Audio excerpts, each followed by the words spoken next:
radical!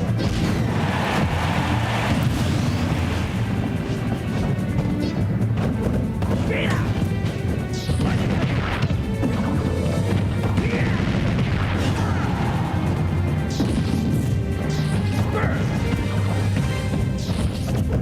How about that?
Good evening, everyone, and welcome to Ultimate at the Cave number 78. I'm Melpul, along with Hall Monitor. Hello. So I believe we have 59 entrants today into bracket. We are a little bit light this week because obviously Riptide out in Sandusky, Ohio.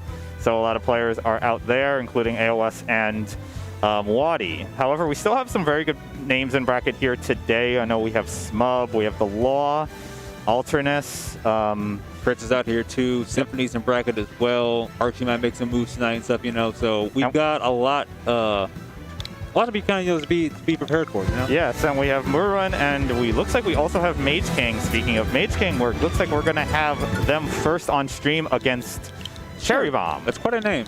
This is quite a name. I don't know if it's a reference to anything in particular. Who knows? But I do know that Mage King will likely when it came on last time with Strix, he rocked out with the little Mac off the jump and stuff, right? You know, games. You know, he has that as like a, I don't know about maybe like a tertiary character, but like, you know, he's known for his Robin play, you know. One of the three we have here, you know, with him, Beretta, Kev is off the tech now, so we're missing him, unfortunately. Beretta, you know, Seal Level and such.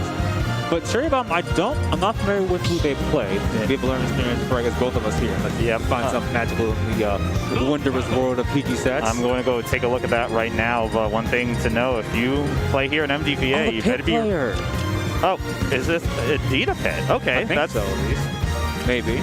Did you guys get baited? You might have been baited, but obviously it's one of my secondaries, so. It looks like indeed. Okay. Yeah, the pit player. And the pink pit. So that makes sense with the user tag. He's going to rock them, shut up here. So all right. Imagine will be interesting. You know, we'll see how Orbital Professors do for Cherry here. So kind of validate a lot of Robin's kit. But I guess we'll see what adjustments Mason can make going into this and see what Cherry can do to maybe mix up a little bit for him, you know? So I do consider this an advantage in the matchup for pets. As you mentioned, the Orbiters are very, very strong, going to keep those projectiles at bay, and also very, very good in terms of the edge guarding. So game one of the night, Cherry Bomb versus Mage King. Game one, PS2. You know, I almost kind of missed this stage now, like after having trying out the hazards on stages for a while, you know. Actually, we should mention that we are back to the Smash World Tour rule sets beginning this week. A fun experience to try it off on this. You see right now, just Cherry just trying to, you know, keep Mage King in the corner here off the ledge, you know. But Mage King finding his way back to at least center stage and somehow to push Cherry across the stage now. Yeah, so Cherry had the idea with the edge guarding, but unfortunately, with a very good get-up attack coming from Mage King, he allowed Mage King to regain stage control.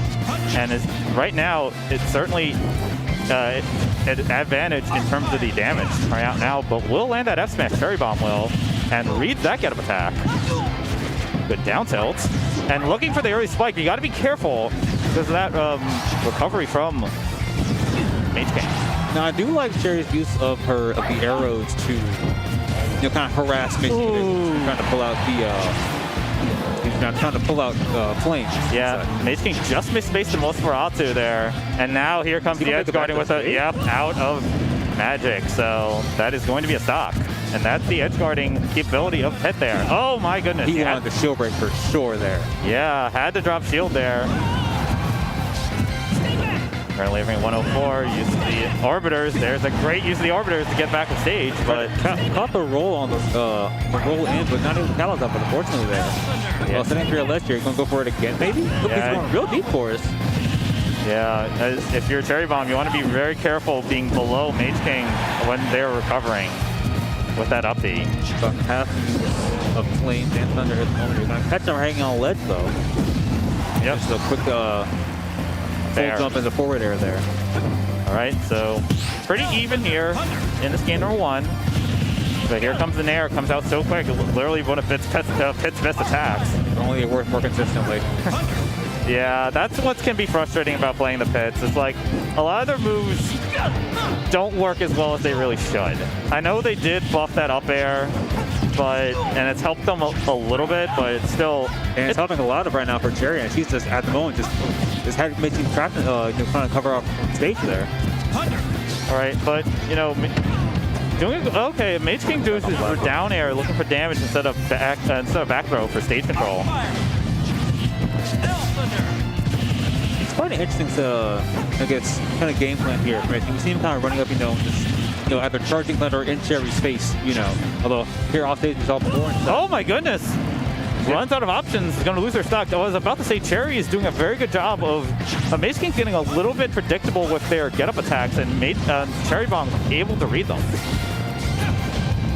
Didn't take a whole lot of damage either on the first stock there, so on the second stock I should say, excuse me, so see how much you can capitalize off of giving us credit here. All right, good. S-Match not going to connect. That's good SDI.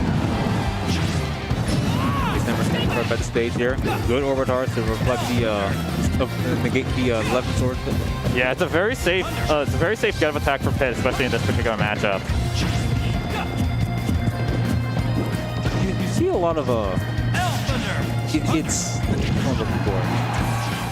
Like there's a lot of mid-range setups here, between the arrow. Oh no! I've done that before. Unfortunately, that's not a little bit misdirection with the up B, so that's going to be SD for Cherry. Waits out the Thoron. Here's the thing: if you reflect that Thoron, that is an enormous amount of damage on Robin. Taking out the arc fires here in the air with a couple forward airs. See what Cherry can bounce back after the unfortunate SD from before. Pressure makes you getting the shield poke there with the neutral air. Yep. All right. Roll around. Cherry's still controlling pretty well here. We'll get the down throw to Fair. The arc fire to kind of makes the recovery a bit safe because it's going to get caught by the down smash though on the roll in. Oh, tries for a Nosferatu, but that down smash is so good for Pit. That is a frame 5 down smash, one of the fastest in the game. Big smash, down smash from Cherry. He's going to try and harass those arrows here. Now, has good positioning on the ledge here. Again, the arc fire to make the recovery a bit safer. All right, loses the bug. A little harassing here with some thunder. He's trying to get set up for Nail Thunder here. That's not going to go to get here, but there'll be arrows and attacking some extra damage here for Cherry. That's not going to take his health. He's living at 161 right here. Ooh, hits good the Arc Thunder. Eats that Arc Thunder. Now, this is where Pit can struggle at times to really finish off games here. So let's see what Cherry Bomb can do. Has Mage King at 161. I do like how she's going to do so much. That's still not going to take it. We're at 171. No. Robin's got a little bit of weight to them. That air dodge is going to be a back throw. That's not a kill throw. Forward throw is a kill throw for Pit. Looking for setup here. Let's go on real deep with the edge guard here. They're kind of careful with that. Although, hey, I think that's the first time that we've seen the entire game so far here. And that's an excellent use of the upper dash arm there. And Cherry Bomb will take game 1. So that's a very good thing you mentioned that. Side B for Pit, the upper dash arm. Very, a lot of end lag to that attack. So it is good to save it for when you actually really need it. As a Pit player myself, I would only really use it when trying to recover back to stage. And as a get-up attack like you just saw Cherry Bomb to take that first game off of Mage King. That's an impressive win. It is. I do like how during that match it seemed a bit cagey. We saw both players kind of not really trying to take control of center stage the entire time. A bit of a back and forth battle for that. But we saw Cherry using the use of the arrows, kind of instead of more harass Mage King and charge up thunder. But we'll see what game 2 has in store for us here. All right, so I pulled up Cherry Bomb's record here. Actually plays Dark Pit slightly more than Pit. Okay. Maybe a bit of a flavor choice on that one.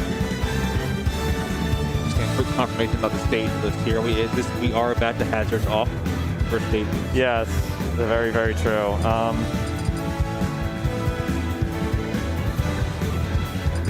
Just getting our stuff set up here.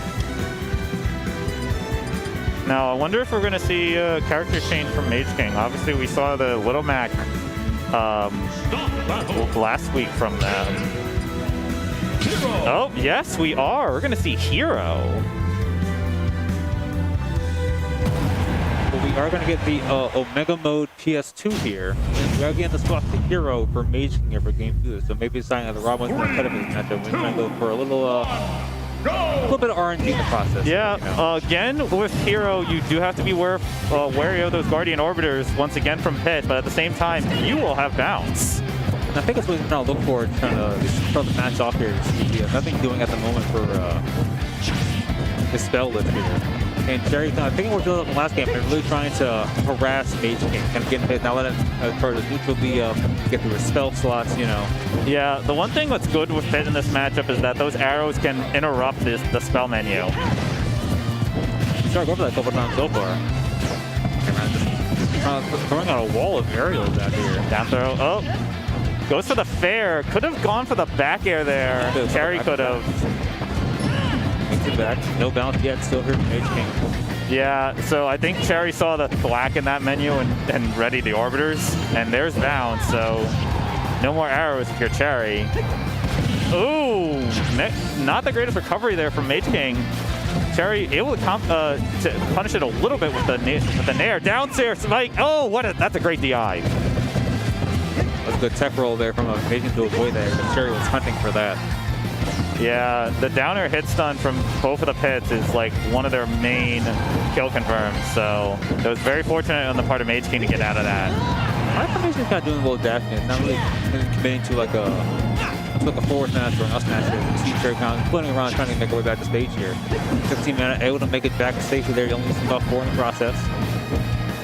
I'm surprised Mage doesn't have a lot more of the aerials from Hero here. All right, it's going to get zoom, but make it back about jail free there. Back throw? Yeah, it's going to be back throw for stage control, but force the air dodge. Oh, no, Cherry not able to capitalize on it.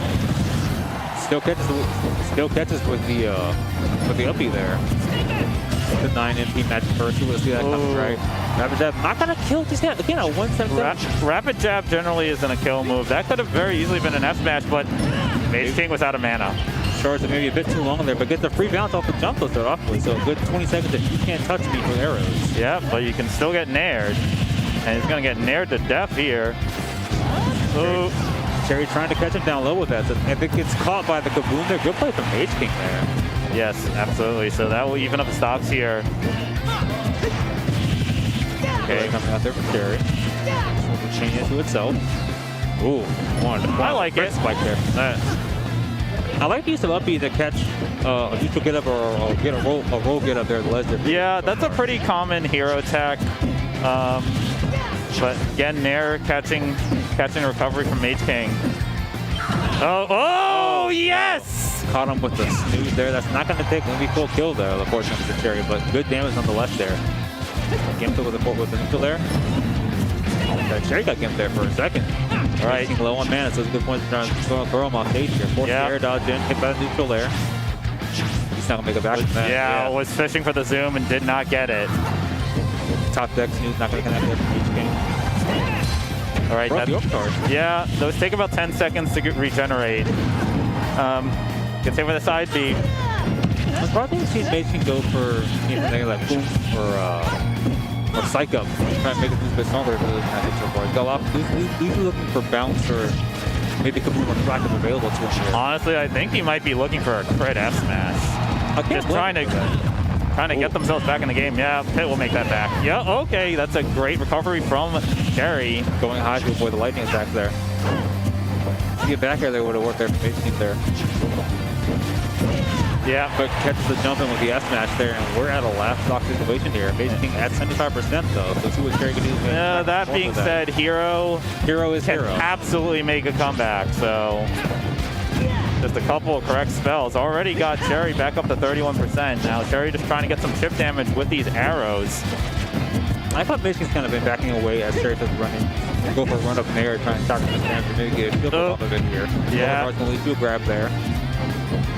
Saw that snooze kind of faked out. Yes! And got the down air hit stun, not quite enough to take the stock. But here comes the edge guarding, and you're just going to get edge guarded, and that's going to be it. Looking for a zoom, not going to get it there, unfortunately, and Cherry's going to take that 2 over and move on. That was easy. An impressive win for this pit main, coming through here and taking down Mage King in round 1. So they will face off against the winner of Koifish Gang and Lennox. I detect no bias in that statement about the pit main from the pit player. I like seeing pits do well. I'm sorry. I got a little bias. Bias detected. But next up, we're going to have Prince Ralts and Projectile. Prince Ralts I have not seen in a while. So, I believe that they play Chrom and a little bit of Zelda on the side. Yes, they are a Chrom main. They did play a few lag spike tournaments, so I do remember casting him from that. That's right, they did. Yeah, so Prince Ralts, I'm pretty sure it will be a Crom. I do not know who is the other player. Projectile. I'm just gonna. Well, Projectile. I bet you they don't play a character that has a projectile at all. Oh my gosh, I'm like, okay. Can you imagine? If your handle is Projectile, I'm like, okay, are you a Samus? Are you a Villager? Are you a Mega Man? A Mega Man? Are you a Wii Fit just gonna spam Salute the Sun? Like, what's going on here? We're gonna find him momentarily, though. I'm gonna take a look at PG stats, and looks like they're a snake. Well, that does technically count still. Grenades, Nikitas. Who do I have here sneaking behind me here? What's up, Lynn? Just popping and see all right up and stuff. You know, of course, we are here. This is the Cave Fairfax number 78. You're gonna work at the Cave Fairfax across the street from GMU. So if you're in the area, you're by school, come by, say hello, pop into a tournament. Most of the game PCs buying stuff here, you know. Pay no minds to this man right here. He's from GW. We don't like him though. Come find out about this later. He'll be fine. All right, so we have merch, and looks like we're gonna have a meat fighter coming through. So that would also make sense for a character who's named Projectile. Just the Samus armor Mii Gunner. Oh, with it. I like it because there are times where you consider Mii Gunner might be like a Samus, but the up smash actually works. I wouldn't really. But I guess that would make sense though. So it looks like they're gonna do 1-3-3-2 for their special moves. So they're exactly like Samus, maybe better. That hurts to say as a Samus player myself. And also hits a little bit lower too. So better against lower profile characters like your Olimars, your Pikachus, your Pichus. We are getting carried set up here. So I guess off the jump, if Ralts, I guess my question, do you think Ralts will go with the Crom for this matchup? They much rather Zelda out here. I would imagine Zelda would do. Zelda would do a lot better in this matchup. If it's the sole fact of Neighbor's Love does not reflect anything is going at her, you can also throw things back with Din's Fire, and of course use the Phantom to some funny leg straps and edge guards there as well. Now, the other thing to keep in mind, I don't know the up. If Projectile loaded the up special, that up special comes out pretty quick for Projectile as well. So the rocket jump. Yeah. I believe that's still good at a shield option. Yes, it is. Maybe not the best for like actual recoveries though. So we'll see how things go here. What I'm saying is, if Prince Ralts goes Crom here, you know he has to approach. Oh, of course. And if he approaches from the air, you have that up B to get yourself out of trouble. So back to PS2, the MDVA staple, as it were. So if Ralts goes Crom here, I could see this being quite difficult, but I would imagine we're going to see the Zelda come out from Ralts. Let's have to see how that goes, though. Let's take a quick look around the Vexel. I think they're looking at the moment here. We will have local logo and Vexel coming up next on. So that should be fun. Our names all set up here. It looks like we are making sure our controllers are all connected here. That being said, if you bring a pro controller, when you are finished, don't be that guy. Please don't be that guy. Don't be that guy, don't be that gal, don't be that person, please. Disconnect your pro controllers, our TOs would say. I believe our technical difficulties with our controllers on registering here. Hope to get that resolved for you all momentarily. But Mel, question for you. I guess I can't say before bracket started and such, but based off who you see in bracket so far, you either call it right now, who wins tonight? Smub. Smub. That's not a bad choice. Smub really has been, it's been tearing up recently. Absolutely. Smub's been playing very, very well with the Ridley main. And again, if you play here in MGVA, you got to be ready for Ridley and you got to be ready for Little Mac. That's very true. Those are the NDVA staple characters. Also got a fair amount of Rob as well, honestly. Yes, well, obviously Waddy. But, okay, so... I guess that would make sense, though. Yeah, that does make sense. The only thing to watch out for, Mithra side B to recover and get caught by those projectiles from Projectile. So that's a custom app. There you go. On PS2. So, Bargain Brand Samus versus Pyromithra in this game number 1 here. And, no surprise here, starting off with a couple super missiles. dropping the grenades, but Ralts here with the Mithra can be able to get their way in. They're used to, again, now we saw with Mason game, using the missiles. Ooh! The smash reflected the bomb back up and the other snatching the other interaction before there. And we see Projectile kind of, I guess, going to the, the Samus game, like they want to hide it on our platform. Absolutely, but these recoveries, Projectile's got to clean those up. That's a very easy punish on the part of Prince Ralts. We were talking about that earlier, how I say it's a great outfit option, but maybe not the best recovery there. So we see why this is kind of, made the recovery a bit safer, kind of make Ralts think, well, hey, I'll something else instead of going for the attack here and stuff. Yeah, I think Projectile is trying to get that end hitbox on that up B, but the problem is it's Prince Ralts is ready for it. Use a bit more speed they're coming up. Really just kind of harassing Projectile. Once they can find a way to get away, it doesn't take more than a couple seconds and then just boom, just back in your face again. Yeah, and knowing Prince Ralts from, oh no, Prince Ralts not being able to make it back to stage. I was about to say, Prince Ralts, I'm used to them being a prom main, but I'm not surprised that they picked up Mithra especially. Kind of a similar quick, hits you hard. Well, Projectile with an SD there. I guess both players maybe a little unaware of where their upbeats and reaches themselves. The problems well not connecting there, unfortunately, for Prince Ralts earlier. It's too far away from stage. Projectile maybe just try to go maybe for a fastball just off stage. It's not going to connect, unfortunately, there. Yeah. Rocket Jump's not looking very good. Oh no! I'm not really sure what's going on here with the two of them. Yeah, SD from Ralts. A little bit of miscues both players here, but Ralts will no sign of slowing down here with it. This is the Pyro getting his kill off and just catches Projectile in the middle of the missile animation. And just switches to Pyro and says, hey, back air, die. Yeah, Prince Ralts will take game one there. I think rust aside there, maybe on that match for both players, it seems, I'd imagine that on paper this would seem more in Agent's favor, It definitely is. At least in Mithra's favor, to say the least. As we see no character swap here, running right back here. No, it's going to be Battlefields. Go! There's Mishi in the background, you'd love to hear it. We'll see what the addition of the third platform here is going to Projectile to try to set up their traps a little easier, I should say.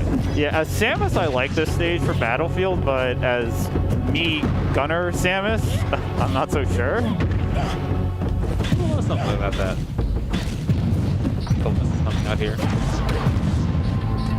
And Mithra's able to definitely avoid around it. Prince Ralts take full advantage of that speed and mobility. Yeah, Projectile really needs to snap the ledge here. It's just not been able to do it. I think your point that you brought up about not going to up air, I think it just get here, but either fell out the other nothing up here. That should be a punish. And that kill? And DI possibly a little sus there. Maybe. Yeah, just Projectile swinging away with these F smashes. We'll get the down air there. Setting up setting up missiles. Forcing, taking away some of Prince Ralts' approach options. As a Samus player, yourself, I'm sure both aware, it's all about trying to making you approach the way I want you to approach. Right, exactly. Going to Projectile, your missiles, your homing missiles, maybe a couple charge bombs here and there. As you see, I don't know what Projectile's doing here with these, just playing with fire really here, literally. We'll get that up tilt. Look for a lot there though. The up you saw trying to come out earlier. They say he's trying to go maybe the hitbox on that a bit more often maybe than they should, but. All right. Up tilts here. Okay, yeah, that's exactly what you want to do. Get a good charge shot in there and stuff. I feel like Projectile's giving too much space here for Ralts. He's taking full advantage of the ability to I got all the space now to move and cover. That's not connected yet. There's a lot there. Down smash. Not going to take it just yet there for Ralts, but it's looking real close. Oh, using that blazing edge to kind of catch that recovery that Projectile's been doing a lot. Down smash not going to take good DI there. Projectile. Gets caught with that side D. Going for it again. just yet here. Up tilt, nothing going. But that one's nothing go. 174, yeah, that was it. Yeah, you gotta watch out for that Pyro Dare. It's just so powerful. Looking for just need Mithra up air, so he's not stacking some damage here. We'll see if they're not going to take the stock a little early. Oof. You see Projectile trying to go for another F smash there, but you see about the jab there from Mithra. Being shuttled across the stage here now. Oof. Good rocket jump and still gets hit by the hook. Yep. Got so much coverage you're getting sometimes. Couple dash, I think, try to catch him. We're all slipping here. Yeah, we're probably going to see Pyro switch here pretty soon. There it is. Right on schedule. Down air, that's it. Down air, up smash combo from Mithra. It's up from Pyra. Kill confirm in a can. Yes, it absolutely is. So Prince Ralt will take that set and we'll move on. 2-0. And so, next up on stream, they're likely to have either Vexel Loco Lobo or Sylve and the winner of Jed and Organ. So I feel like we're probably going to see Loco Lobo first. But Loco who beat Celeste 2-0 to get here. Vexel who beat Game Player 54 2-0 to get here. Loco Lobo, I believe, is a DD player. One of two. I bet or I rob, but the name's very familiar. I believe we've passed it in before. So you mentioned in the previous match, you mentioned a little thing about maybe possible nerves or rust. That was Prince Ralt's first tournament in a few months. So has it been? So maybe there was a little bit of a break, especially once we transitioned back to in-person events. But ultimately, Prince Ralt will get that win there. Now we're gonna take a look at Loco Lobo. I do believe is a DDD, but let me double check that. This would be one of two DDDs we have in the region. Who's in the area? Along with the other. Yes, that is correct. AG/TR Symphony. Of course. Specialist we have. This Loco Lobo indeed is a DDD main with the secondaries of Link and Samus.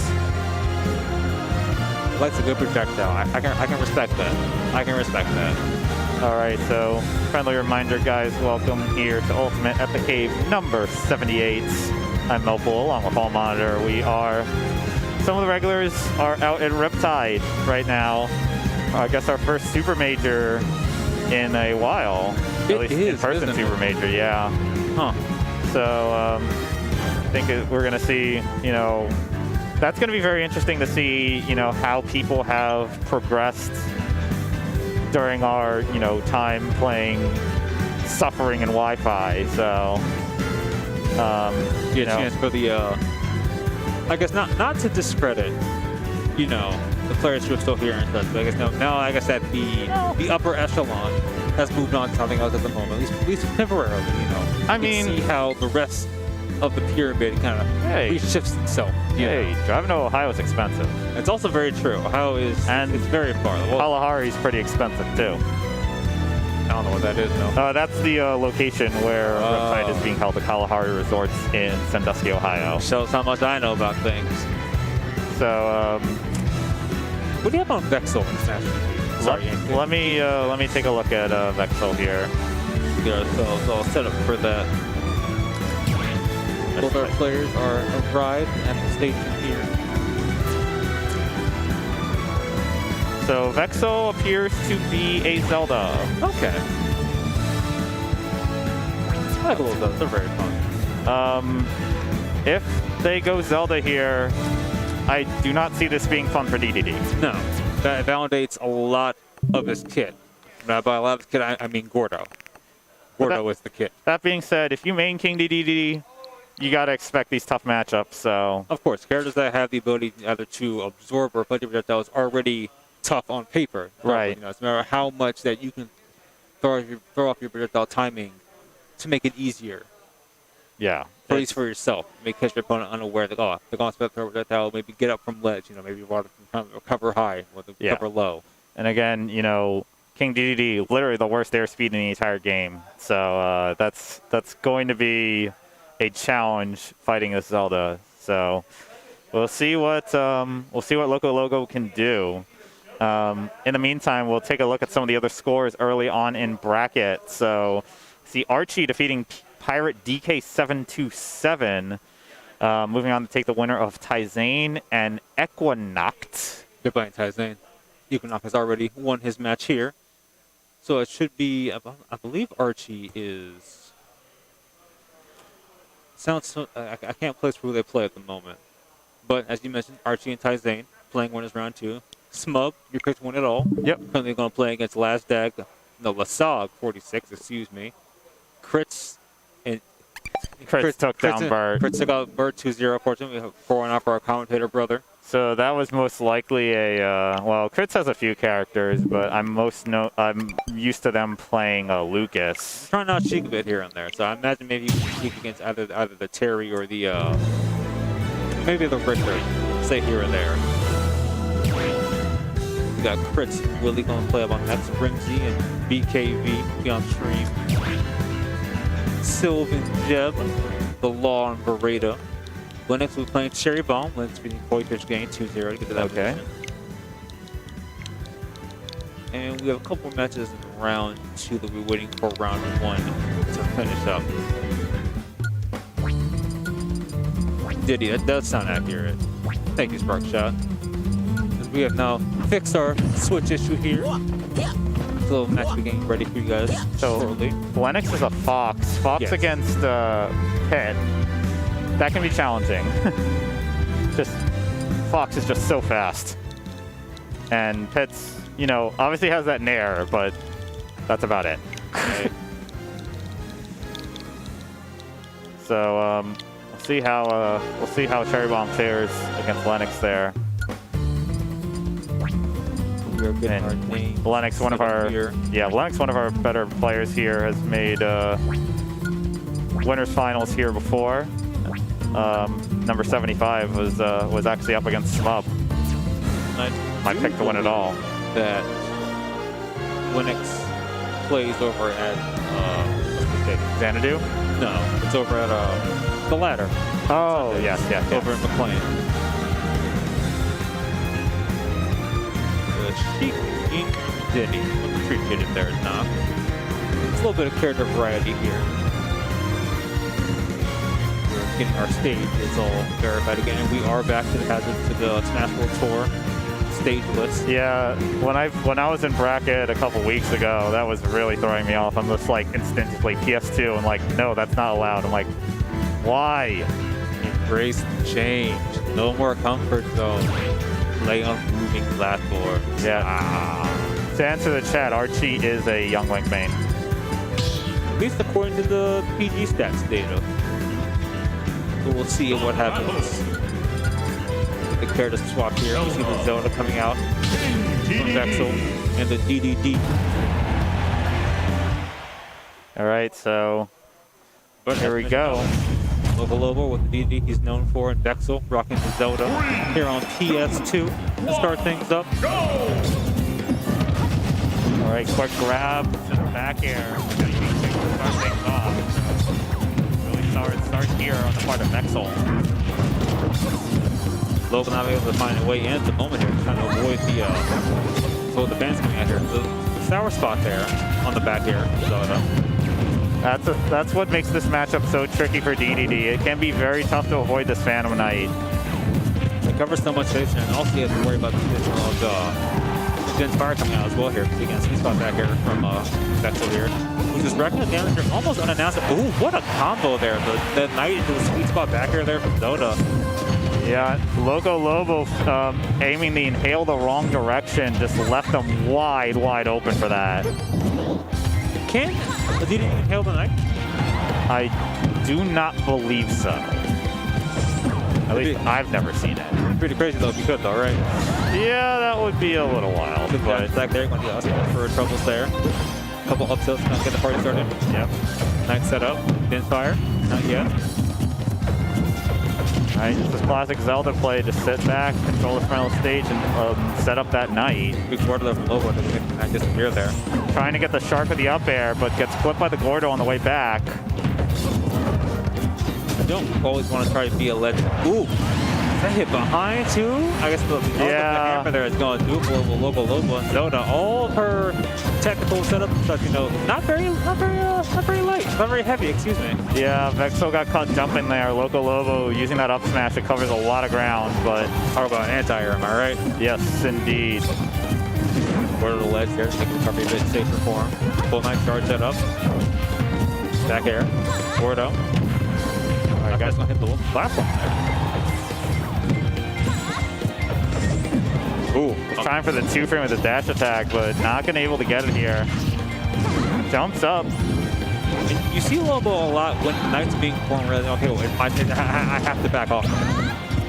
Ooh, got some dash air, dash attack. Caught the Nehru's low a couple times there with an Set up from below the platform. I might add nonetheless there. Classic setup there from Lobo trying to do that down smash, but we'll get caught by the Knight there. Oh, force the air dodge with a fire, but yep, waits out the inhale. Smart play there. This is gonna be a regrab, but Lobo will get the shark. Gets the upper hit below the platforms there to kind of disrupt the Knight setup there. Yeah. Didn't fire, but the Gordo does frame the process here. Ooh, gets the noodle of the back air, but Lobo again trying to shark, and oh no, you got to get out of the way of that. With the up there, not going to go get though, but maybe trying to go high. But Great what a reversal there from Vexel. You know, it's always fun to hit that move with not shedding work. It's like very often you see someone try to, I guess, rush you down with you always win there. Yeah, so Vexel keeping the pressure on, controlling center stage here, making it very difficult for Lobo to get back to center stage, but we'll retreat here. Gets clipped with the F-tilt. That being said, the Lobo's been pushing Vexel across the stage. Oh, that's the one time you might not want to up B there and not go up to ledge. Okay, tries to reflect the Gordo back, but it's going to get caught. Yeah, it's going to kill. 150 on the up air there. Don't do it. Lobo's going to have to bring it back here. But his numbers then, it's not. I mean, Sprint was starting at 0, deep into playing a BDD, you know. Oh, this is a tough situation here for the Zelda. Vexel now losing stage control, and I guess Lobo is probably looking for a pivot grab there, but gets the sweet spot of lightning kick to get back to center stage control. Lobo's kind of like just dashing around here, looking for the way in. We'll get the fair. Vexel right now is just kind of being pushed, you know, back to the corner here. Lobo's putting on quite a bit to start things off. Gets the inhale, reverses it for stage control, gets the up tilt. This is tough. Zelda's got to get down to the ground. He is able to. The Knight there coming real clutch there from Vexel. And Gordo coming right at him there. Lightning kick doing it there. Ooh, that Gordo was real close to grabbing it. Forward throw here. This is a tough situation because you know how good DDD can be at ledge trapping. We'll retreat and get that F tilt. Gordo there, no air dodge needed just yet. Looking for short hop back air possibly. Ooh. We'll just get dash attack. Flex the Gordo away. Down smash. Oh, no, goes for inhale. Forward throw again. No dead just yet here. That's looking at 148 here. Just about anything to do it here from Lobo. Breaks the Knight there with the F tilt. Waiting for the put the Gordo back. Trying to set up the projectile walls here. Knight's gonna connect. Earlier, kind of force a slow approach there. And such a meticulous match here. Each player just looking for that one opening to finish things off. That F tilt is going to do it. Oh, wow. I was expecting kill sparks here, but I was supposed to give it. Maybe a little bit of DI there. Yeah. But Lobo is going to take that game. I think they might have held out and not up, unfortunately. So Lobo will take game 1. We saw a lot of, I guess, a momentum shift there for Lobo. Started off pretty strong there for Vexel. But then Lobo kind of I can still take my time to play my game here, despite the pace being slowed down. So that's the nature, you know, so to be projectile upon projectile, but Thunder does make that a bit slower and such. So we'll see what adjustments Vexel can make. Cool. Things got a little out of hand during that set there. See what I can do to make the game play at my pace again. Absolutely. So we're going to go to small battlefield here for game number 2. All right, aggressive start here by Vexel, but Loco Lobo ready for it. Able to lay a good amount of damage, gets that full hop back air, and 55 unanswered, just charges up the F smash. That shield looks real small there. Yeah. Looking real dangerous. All right, so gets clipped by that Phantom Knight. Gordo coming out here. All right, this stage a little bit smaller, you know, basically smaller PS2, so a little less room for Zelda to run away, but there's that up B. Good amount of damage by as well. I guess we see us going for a lot of fully charged, at least full charge is near like 8, 9, 8, you know what I'm trying to say. Almost fully charged Knights. You know, multiple variations that Knight has, you know, I think Arc Standard will cover based on how much charge it has. And we think the episode not going to be able to do just get there for Vexel. Right. Playing for that Knight, the Loco Lobo trying to play around this ledge a little bit. We'll get the back throw here for stage control. I was looking for the down air spike. Got the mobility for it too. Choice Knight there with the Gordo. Get up, attack the ledge there. Again, we see just the shuttling across the stage from both players, whether it be a Knight and Inspire, it could be a couple of Gordos here and there. Ooh, catches the two-gun attempt there from Lobo with the hitbox on the Hero Always Wins. Show pressure. Dash trying to get to the Knight there, but going right to Dash attack from Vexel there to hit the stock here. But just a quick short hop forward air from Lobo. We're back up. Right before we started here. Yeah, very quick answer from Loco Lobo there to even things right back up. Oh, wow, that was a good combo stop there. Both players just swinging away. Gets clipped by the Knight. Couple players. All right, gets clipped with the fire up high. Setting the Phantom Knight center stage. Loco Lobo just playing on the ledge. It's kind of like... It's like a game of, I don't know what I was going to say for that. Words are escaping the moment here. It's all good. All the Nintendo's keep track of it, but it's clipped by the Gordo on the secondary bounce there. Almost had the up air drag down there. Loco Lobo almost did. Again, Phantom doing some work back there. Throws out the Jet Hammer, but not able to connect. For a lot there of that, maybe. At least kind of make. We don't see the Jet Hammer come out too often a little bit. Maybe just an option like, hey, I have this tool available. Good lightning there from Vexel. Pretty happy to spot it also on the ledge here. Trying to catch the re-grab. Oh, yeah, but gets caught. Oh, wow. Yeah, they armored through a little bit of lightning kick, but not through all of it though. That's going to take full advantage of that. That was real close on the back air? Yep. Music's changed much faster pace now. We are in the last moments here of this match. Just trying to keep things up here, and so far in the process of doing that. Yep. All right, they're going to get around the Knight's coverage there, and real close there to the. No, narrowly misses getting it impaled. The iframes don't get up there. It's coming real clutch there for Vexel. All right, so Vexel getting a lot of bonus damage here, and we'll get the dash attack. Looking for a catch a two-friend there with yours. Not going to be able to catch it there. Oh. Dash attack once again. Edge guarding, setting up the Phantom Knight. I would like to see Vexel use a bit more of Spin Fire along with Knight, trying to get pressure. I would have gone for a grab there. Real dicey here at the moment. Oh, wow, what a spot dodge. Spot dodging the Knight and then up tilting to take the stock. Now can Lobo find a way to make the record? Looking at 120 here.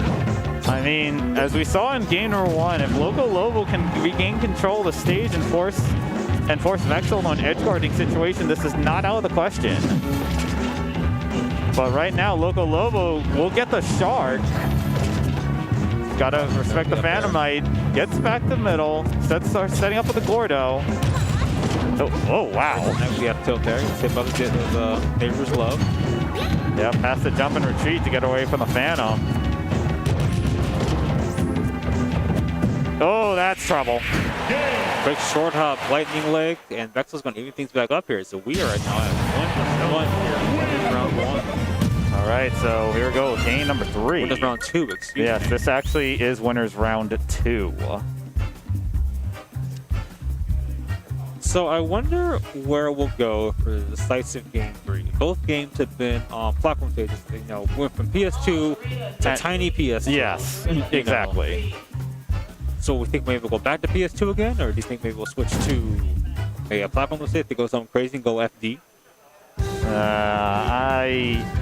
I don't see FD here.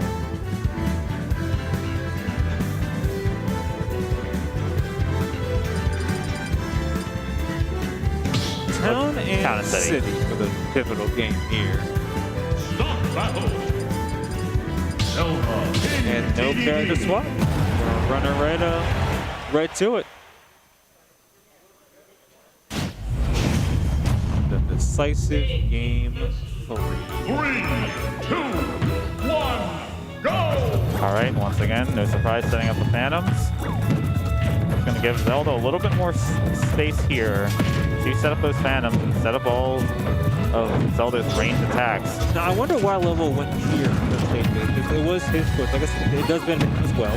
Having more options on the board, but also being more options for your opponent as well. You know, Zelda maybe might benefit a little bit more than you do on the stage. I'm not entirely sure about the specifics of the matchup as a whole, but I feel like having a platform to send the night off into the small side blasters, it wouldn't be a choice you would make to take your opponent to. Right. So early advantage here to Loco Lobo. Ooh, good parry. Yeah, big parry here. We'll get unfortunately the noodle, the back air. Runs in, gets the grab, back throw. Has to get away from the Gordo. Right, F tilt will take the stock. I'd say about a 70% stock percentage difference there. Not a whole lot there. That's what we do. A good lightning kick there. Yeah, read the get up and was able to punish the F smash. So I think it's coming into benefit for both players here. That side blast zone. Oh, wanted to allow that F smash there. But goes for it again here, just really trying to. Oh, that's gonna be grabbed. Yeah, going there. Loco Lobo with all the momentum right now. Just Vexel just trying to reset things. Lobo trying to make sure that Vexel can't, but also while still trying to, not to say defensively, but playing real patient, as you kind of have the situation in a matchup where it's just projectile after projectile. We just saw him on stream earlier, you know what I mean? Yeah, that's a great ledge trap there in the part of Loco Lobo, punishing with the down smash. Kind of force the shield there with the Gordo and take clean up right afterwards. Your pointer, Lobo, just to have the kind of what we saw in game 1, just has all of them in their favor here. All right, yeah. Vexel caught holding shields. Loco Lobo is getting a couple more grabs here. I think it's been doing a lot more damage here. We'll get dash attack. Looking once again for the edge guard. Barely missed the F tilt. Killer there from Loco Lobo. It's about even up here, but stocks are in favor of Loco Lobo. Ooh, trying to do some shield pressure with the jet hammer. You see Loco have to go high a lot with it shuts off in his higher lane, essentially. It's a great tool to go for neutral, which I guess has been more invested there. We see more often. That could have been a dare opportunity on the part of Vexel, but they are not able to pull the trigger. I'm a little nervous because they're trying to cover high here against a meaty dude, We saw him in game 1, though, getting caught by a couple of the up smashes there. All right, not getting caught by the fire. Again, setting up the knight. I want to see if he can fire more. He does with the knight here. And of course, Lobo to do something. Let's flip out the Gordo instead of the knight there. Oof. Yeah, that's going to do it right there. Off the jump there with the back air, and Lobo is going to take this 2-1 to move on. Yeah, good conditioning there. Just able to read that jump from Vexel and punish with the back air. And so that will be the set to Loco Lobo. And now we're going to have Jeb and Scythe on stream. Jeb with 1B, I might add, who likely will be playing maybe a little bit of Roy. He's pulled out the Kazuya and the Ken here and there. We have Scythe versus Jeb coming up. Scythe and Jeb next up on screen. Winners round 2.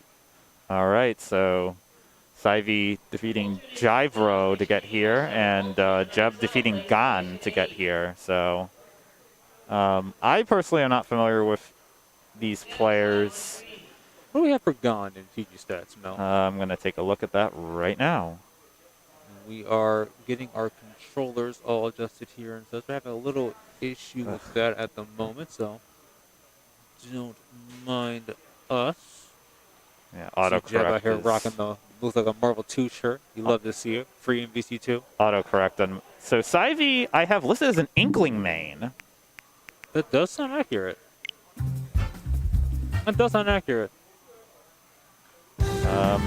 Yep, definitely an Inkling main. Has had some pretty solid finishes here. Was 9th here at cave number 76. Only getting knocked out by Swifter. And let's see who are Scythe up against. Jeb. Jeb with 1B. Okay. Likely to play a little bit of Roy, maybe a little bit of Ken, maybe a little Kazuya if he's feeling it. So Jeb, you are correct. Listed as a Roy main with secondaries of Sephiroth and Richter. I don't know about those things. Well, that's what I have listed here, but primarily Roy. So we're most likely going to see Roy versus Inkling here. I know that you don't. Matter of fact, we played this match before a little bit. We have. Inkling has a huge advantage in this matchup when Roy is off stage. That splatter shot will just stop Roy's recovery in their tracks. Well, that is the Roy game plan, though. Hey, I gotta do all my damage on stage. The moment I get thrown off, it's GG's at that point here. Yeah. The purple Roy coming up. Oh no! Getting a rod from Sylph here. Okay, so throw that analysis out the window. Moving on entirely, again, a matchup that he somewhat still rings true, Very true. Things go all good until Roy gets off stage, and things are no longer good. All right, Jeb getting first couple hits here, a big carry. Ooh, real ready to go off stage like that for this.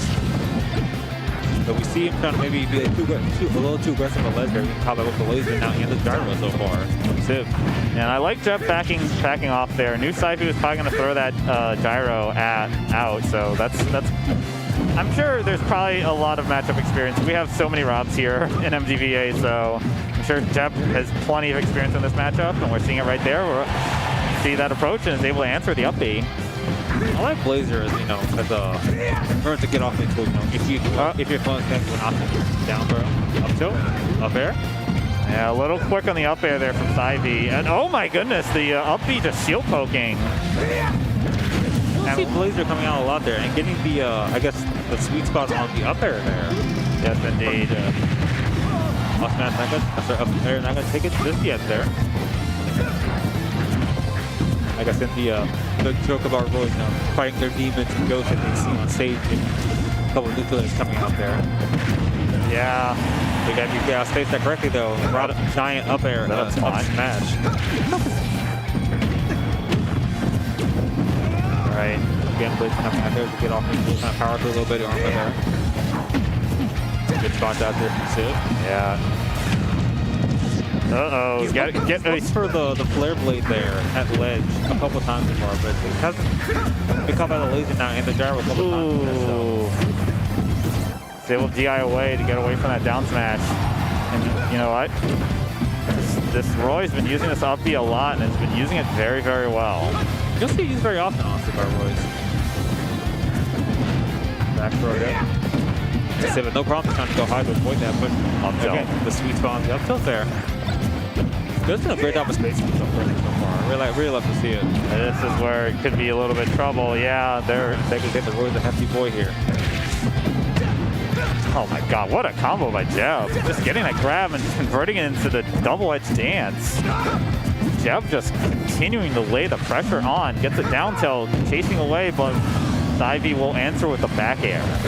Maybe a little too aggressive there from Jeb. I like the idea of going for it. Trying to build that stock over there early, with the ability and the power that double-edged dance has here. But being shuttled across the stage here, has got to be real careful here. Caught by the laser.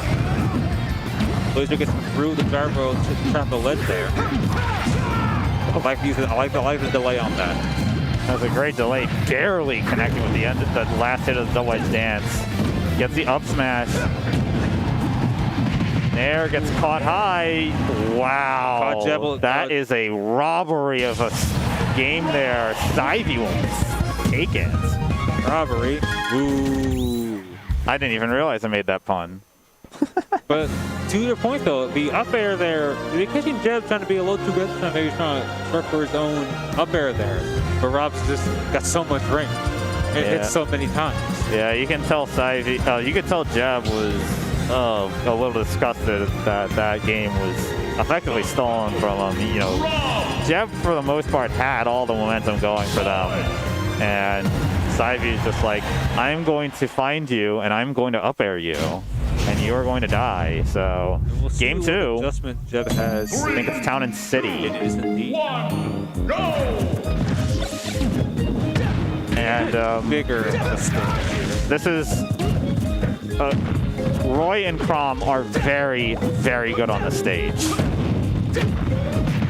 And why is that, Mel? They can just tear and just kill so early off the side. There you see that back air coming through from Jeb. And Civ just running right back with a couple of forward airs of their own. Ooh. Yeah, Jeb unfortunately aimed that F-tilt the wrong way, lost stage control, and loses their stock. And that back air is just so much there. See, Jeb got taken a second to realize, hey, they're right, I can still bring this back here. I mean, Jeb absolutely can. We'll get the counter.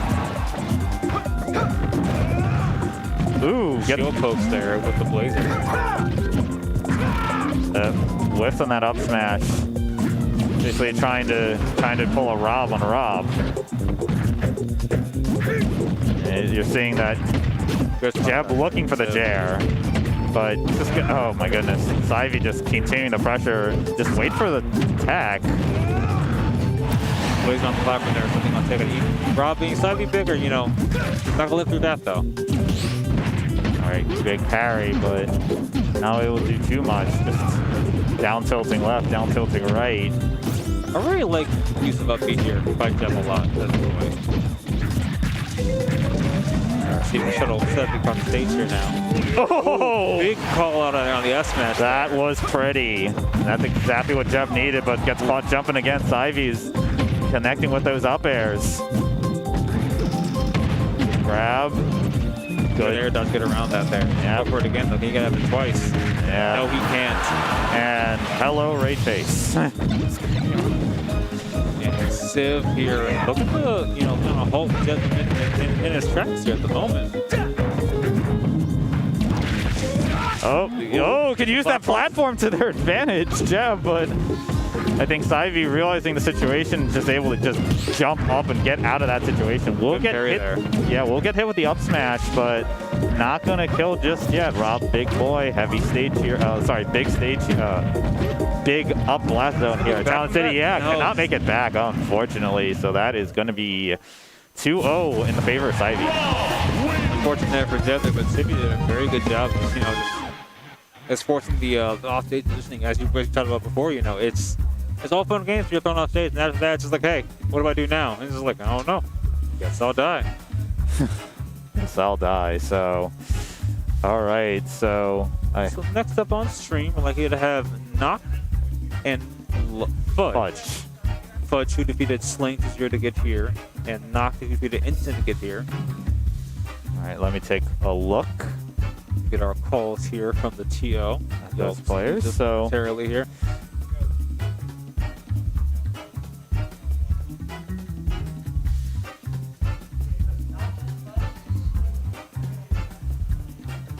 while we look at that. Let's take a quick look around the rest of the bracket here. Symphony defeated Chris 2-1. The Law defeated Vereda 2-0. Rimsey defeated BKB 2-0. Willie defeated Crits 2-0. Smo defeated Lasag 2-0. RTB Taizane 2-0. We already saw Lobo and Vexel. And Montrose beat King Fuyoshi. Want to guess what that score was, Mel? 2-0. It was 2-0. I'm sensing a trend here tonight. So far, only Symphony and Christmas have gone 2-1. Was that in Vexel and Lobo? We saw that on stream, though, so that one doesn't count. All right, so I do not have any data on Knock. I know data on this fighter. Could the archives be incomplete? Impossible. Fudge I hope he plays a Sonic. is a Sonic. Hey, the shirt matches the player. How about that? We don't have Sonics here. We don't want Sonics very often. We don't have very many. We don't like this at all. Yeah, we don't have very many Sonics here in MDVA. Not that I know. Looks like this player has played some tournaments in the Central Virginia region. Which one is this player? This would be Fudge, the Sonic. Sonic the Hedgehog. Yeah, some pretty solid results in Central Virginia for this player. And again, Knock, we don't have any data on them. Time to acquire some So, information gathering, spy data. and if you guys in the chat know, please feel free to let us know. But thank you guys for joining us here tonight and joining us over on YouTube. Which we're trying out for a little bit. Don't y'all have Nazo? Do not know. Seeing our chat saying Knock has taken Myron to game 3? Who did he play? That's interesting. Oh, the Shulk. Now, we used to have a couple Shulks. By a couple, I do mean 2 Shulks. Level 4 times. You know, but then they disappeared. So, Shulk versus Sonic. Hopefully it's a speed. I just want to see speed go off with that. I think we're probably going to see a good amount of the Speed Monado. Catch me if you can. Getting our stages. Here's again, we are about to dismantle tour stage list. Yes, indeed. So, all right. So, Stage 1. An Omega mode stage here, maybe a gentleman's agreement to the Xenoblade. to Xenoblade 1 stage here. With a choice of, will you know our names here? all right. Fudge is the newest Southwestern Virginia player who plays Sonic. Man, Yep, I do see that in some of their tournament results here. See some stuff in. I said Central Virginia. It really is more like Southwest. It depends on. Looks like kind of. Yeah, kind of like Southwest. I call it near Southwest. It's not like Bristol Southwest, but more like Roanoke Southwest. Notch without the appreciate it, Lindsay. Here, so let's see what Notch can do here against Fudge on Omega mode Gower Plains. Yeah, we see the Speed Monado come out first thing, but still not fast enough for the blue blur. I was gonna say, the time that it took Speed Monado to come out there and the spin dash to the back air there from Fudge, it's just already half of it was gone at that point. All right, I think the strategy here is just to not trying to use that nair to just counteract Sonic's approaches here. But still gets caught there, switches to Jump Monado, waits out the homing attack, but is able to up B out of trouble. All right, connects with the homing attack. There gets it there. Here, but right now it's just, Oh my goodness. he really wanted the spike there with the down air risking there it for the biscuit there, but air dodges off. We'll make it back. Notch just expecting a jump, but instead neutral getup coming out from Fudge. I'd imagine this isn't very a fun matchup here for. I mean, even for the ability that Shulk has, you know. Is Sonic versus anyone a fun matchup for anyone? Maybe not, but I'd imagine you think even with people have all these tools available to them, you know, with just the 5 different auto arts, you know, even still can't try to keep up with something, you know, keep up with the movement, but I guess you can, All right, so cancels the homing attack. Connects with the Buster. He wants to skill here. Oh, wow. That's gonna pay for it too there. The Buster art, you know, extra damage, sure, but I mean, hey, this shit, you gotta take it too. Yeah, absolutely. Looking for the smash model, looking for the stock. Oh, air dodges, and that's gonna be easy spin dash there from Fudge. He's trying to make way back to the stage. They tried to shield the ball on another one, but just getting caught by the spin dash there from Bud. He's found the challenge on the spin dash too here, but so far it just hasn't worked out for. All right. That one certainly has though. Hitting to the forward there from Ledge there. A little bit of speed there. I suppose, you know, using the platform to weigh down the rest of the Naruto art, you know. Yep. For time-based vessels, you know, like our Sin, the Naruto arts, you know, it's okay to kind of take that time on the platform, still, you know, wait a couple of seconds for that to go away before you begin your approach. All right, with the grab, Fudge is able to punish with the homing attack. Ooh.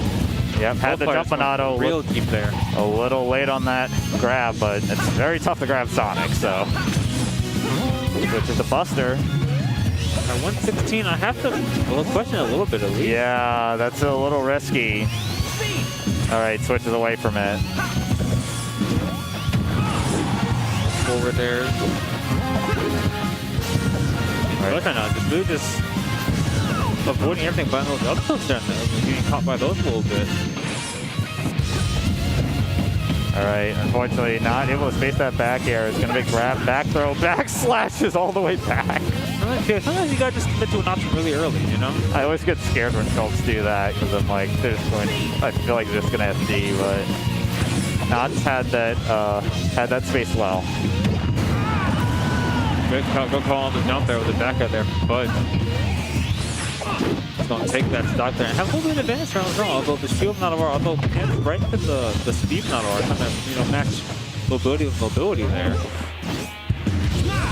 Oh, okay. Good call out there. Off stage. Look at these up airs a little bit here and there. Trying to get a falling up air.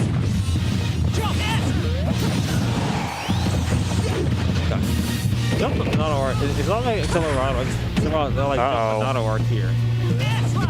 Ooh, good call out there. Oh no! Can't make it back to stage.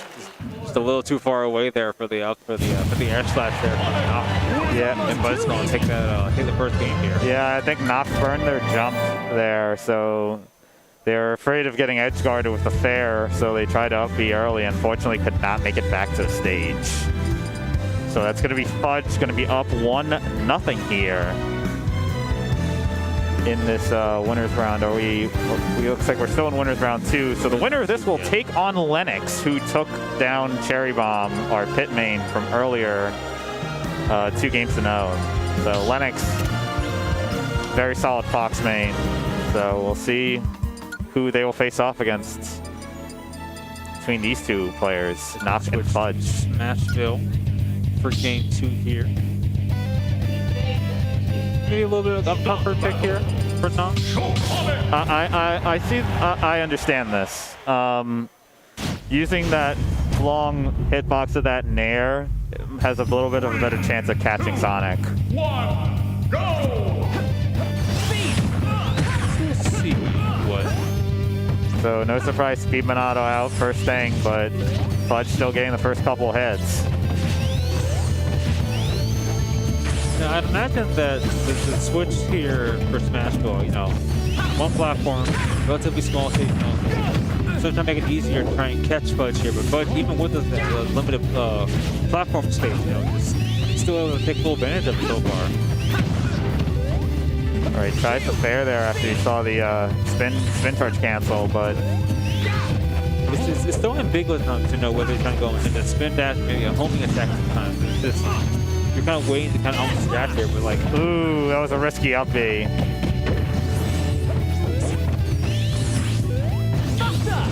Switches the Buster, and this is risky once again. Oh my goodness, you're just gonna get caught with a magnet hands. Just a real raw call out there, but looking for knock there, not gonna die because oh my of that, goodness, so switch the smash and then switch the shields.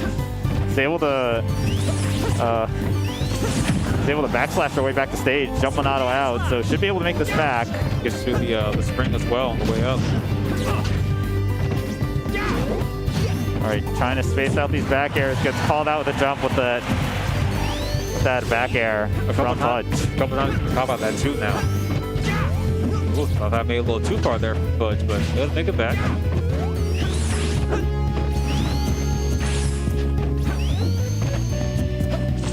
Again, it's so hard to tell sometimes. It's a waiting game. You don't always want to get caught in. Like it's on with a spin dash at ledge. You're like, hey, are they going to attack with it? Or are they going to do that to bait? Like, what's the mind game here? Smash! Oh, yep, it's gonna get the F smash. Good that for knots there. Call on the spin dash. That was a very critical F smash landed there by Knock.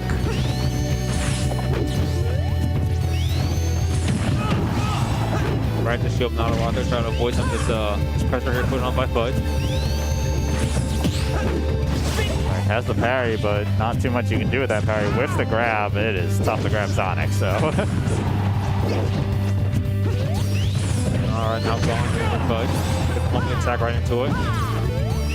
Fudge just swinging away with some F smashes. And not going to cancel out of the rest of the jump Monado arc there. Yeah, almost got the magnet hands again.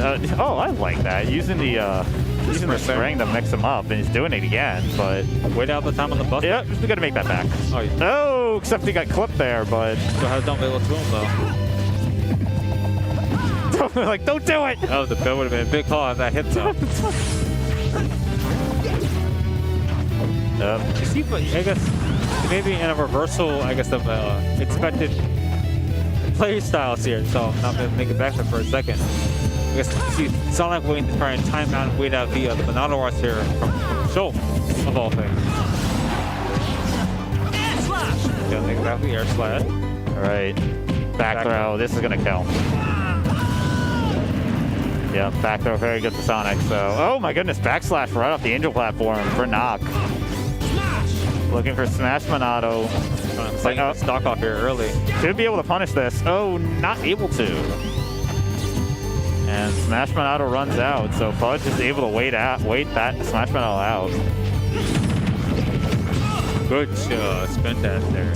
Get the full extension on the combo flip too. Yeah. Couple forward airs here. We're just about, it's a 2 to 1% difference here at the moment. It's caught by the button. By the spring, unfortunately. And big edge guard situation, but is able to up B back to stage. Smash Monado online, just looking, I guess trying to read when the spin dash is going to come in. Has speed Monado, see what the edge guard is, but backs off. There, just off the top of the spring. Good call there with the down tilt there. No Monado's available now for Knock, unfortunately. Aggressive backslash there.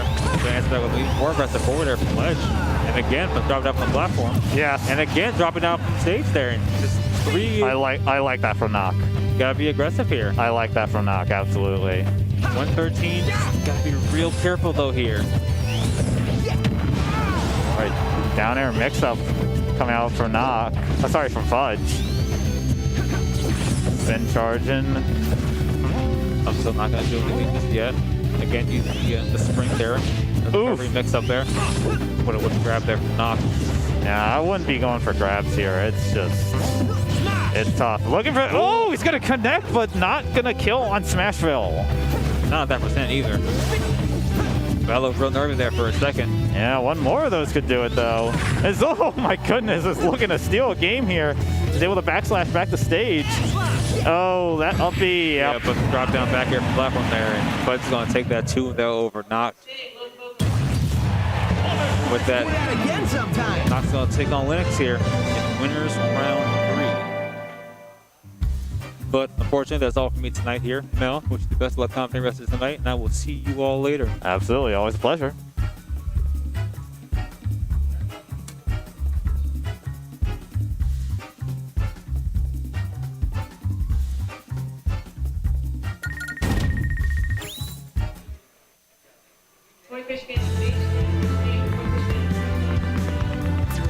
All right, so while we're waiting for our next commentator to step up,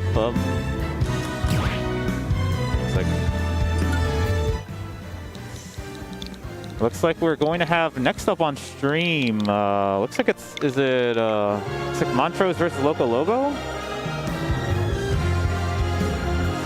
Got here.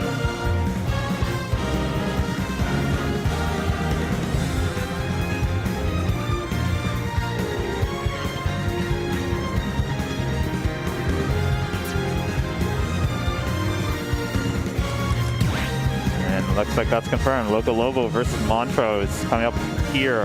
This is going to be winners round 3. Loco Lobo you saw earlier on stream as King DDD main. Montrose defeated King Fuyoshi, one of our casters, also a Link main, to make it here to winners round 3.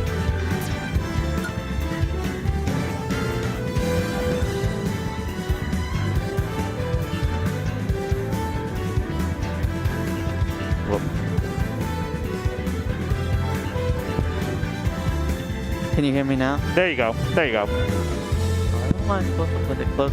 Alright, well. Yeah, this is not an unfamiliar matchup for the Cave stream, actually. Yeah, this is a very common matchup here, MDVA, so... well, I mean... Montrose being the Bayonetta main. Well, but he's not a Bayonetta main. He actually uses quite a few characters. Since it's DDD, we might actually see the Sig Falco, but because it's not Symphony, we might not see the Sig Falco. So, yeah, this will be a surprise for everyone, I'm sure. I'm sure even Sig is thinking about it, you know? Alright. So, a couple other players in winners round 3. Generic is going to be up against Archie. Smub is going to be up against Willie. And, go down a little bit. Renzi versus Sive. Sive you saw earlier on stream defeating Jeb. The Law versus Prince Raltz. Symphony versus Murun, which will be after this match on stream. And no, I think Alternus actually. Oh, do we have Alternus also? Oh yeah, we have Alternus and Wood also queued up as well.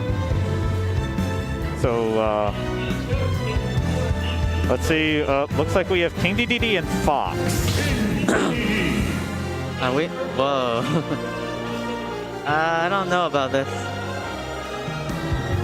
Kind of scared because this is not a fun matchup for Fox, I would say. So I wonder if Sig sees a chance to test his secondaries or something. All right, Montrose versus Loco Lobo, game 1, Town and City.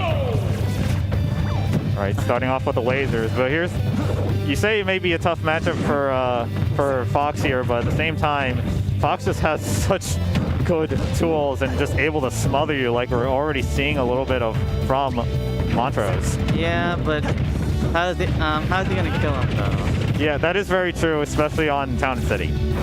Yeah. Very surprising that we're not at the MDVA's favorite stage, PS2? Yep. Well, pretty much everyone's favorite stage. Yeah, look at that. Yeah. So, percents are getting close now. Nice back air. Yeah, not gonna be enough though. That's a heavy ass character. Yeah, and you see Montrose fishing for that F smash, but yeah, definitely not one of. Oh, all wow. right. There you go. Was that a read? Oh, he did it so fast. Yep, that's Fox. Just run up and up smash. Yeah. Despite the stage not being in their favor, but yeah, they're still able to get that first stock. What's it called? That's got to be like the third DDD neutral beat that he's got off of Sig. And yep, this is what Fox can do. Just up tilt, yeah, the Kingdom Come, but. All right, we'll get the back air, but gets clipped with the Gordo hammer swing. Waits out the F tilt, and that's nice patience by Sig. Yep. Look at that. All right, yeah, that inhale long way is going to get punished. Yeah, back air's not going to get it right now. Looking for the shark. We'll go. Oh my God. Oh. Yeah, the the landing up BG. I was about to say Sig is on like, Sig's probably had plenty of experience with the DDD matchup to know that DDD's like the shark there, but unfortunately he still got caught by that up B. Oh, that was an incredible F smash punish. That DDD Nair is actually a fairly low landing lag. So kind of dangerous to try to punish it. Back to the neutral. Sig doing okay right now. Throwing up tilt whenever he feels the need to. Yeah, Local Lobo knew that Ivy was coming. Waits out the jet hammer. Good patience by Sig. Yeah.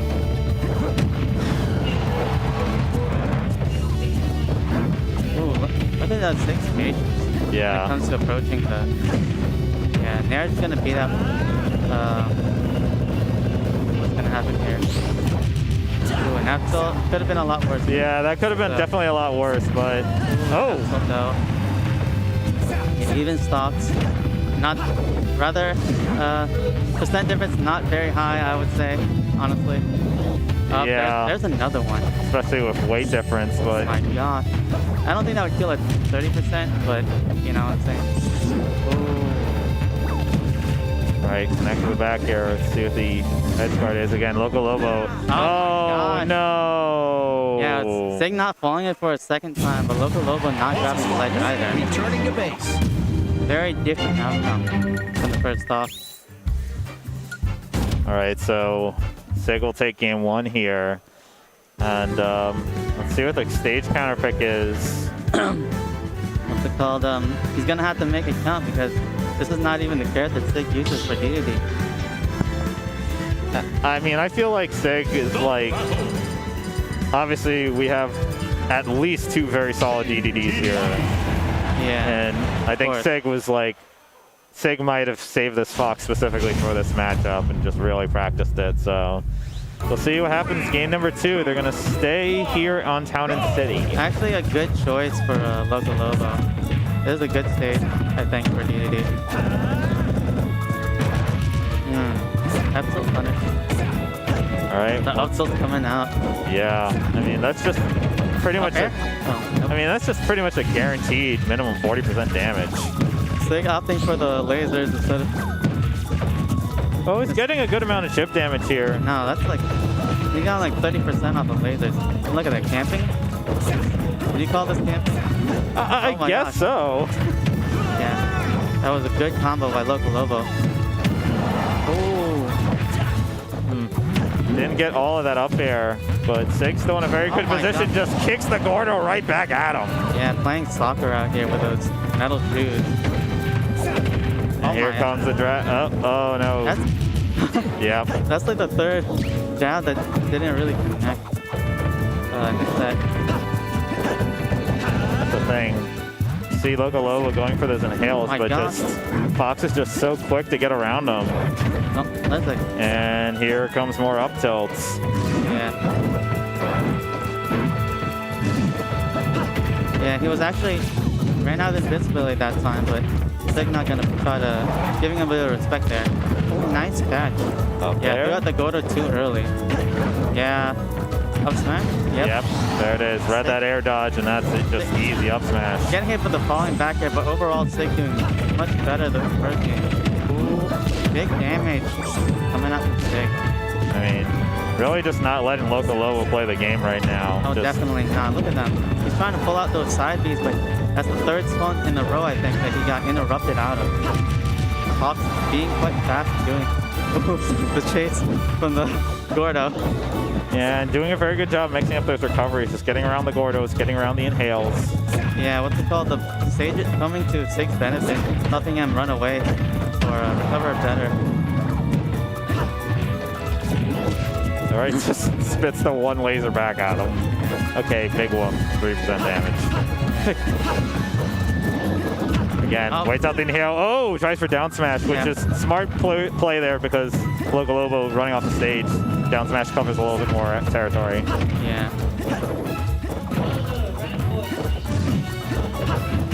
All right, rolls up. Looking really, looking pretty rough for Local Lobo. That back there almost looking like it was gonna kill, but Wow. Got caught jumping. Yeah. And that is a 3 stock. Very. Dominating performance. Yeah. So Montrose, Sig will take that set. They seeming to send a message with that one. All right, so they will move on to take on the winner of Generic versus Archie. Yeah. Looks like next on stream I think we had two. I think it was either Alternus or was it Alternus or Symphony? Alternus. Okay, so it's going to be Alternus versus Wood. So Wood, relatively new to MTVA, moved here from, I believe, the Cincinnati area. I casted with him here a couple weeks ago. I don't quite remember who they play. Alternus we know is a Little Mac. But he also has more than just Lil Mac. He has a Hero, he has a Pit, and a Terry. Yeah, and I think that about covers it. Wood is a Hero main. Yes. Wood also, well no. Wood plays, he's not exactly a Hero main. I haven't seen his Hero in forever. No. I've seen him use Yeah, it looks like Game Wood. Watch and Yes. Incineroar. Yeah, so Wood, on my list here, Hero 36% of the time, Wario 30%, Incineroar 20%, Game & Watch 13%. Well, that's not very accurate because you can't report characters offline. Yeah, so that might be some results from online results then. Yeah. So obviously things can change obviously between offline and online. So Yeah. let's see who Wood goes with here. I'm personally expecting a Game & Watch from Wood. You are correct. Mr. Game & Watch. So Alternus gonna go with Terry. Yeah, I actually like this pick, especially since Terry's the charged is invincible, which will beat the Lil Mac not Lil Mac, the Game & Watch down here. Yeah, Game & Watch one of the lightest characters in the game, so from that standpoint alone, Terry can absolutely take some stocks very early, but got to be a little bit careful with the power waves. Make sure they don't get bucketed. Yeah, well, I would generally avoid using them at all. All right, we haven't seen any so far. We'll get the power dunk here. Wood will get the nair coming off the pledge. Gets the grab. Probably gonna be up B. Nope, gonna go with the up air. Go already online. Yeah, well, this is the kind of game plan that Game & Watch has. It's kind of hard to kill them without like a smash, but he just takes like your damage and eventually you're gonna die. And you're gonna die. Well, not quite yet, but one more of those will definitely do it. Yeah, and power geyser cannot be reflected though. Right, Wood being careful here, just trying to waits out that power geyser, is able to get an F-tilt, gonna get a rapid jab.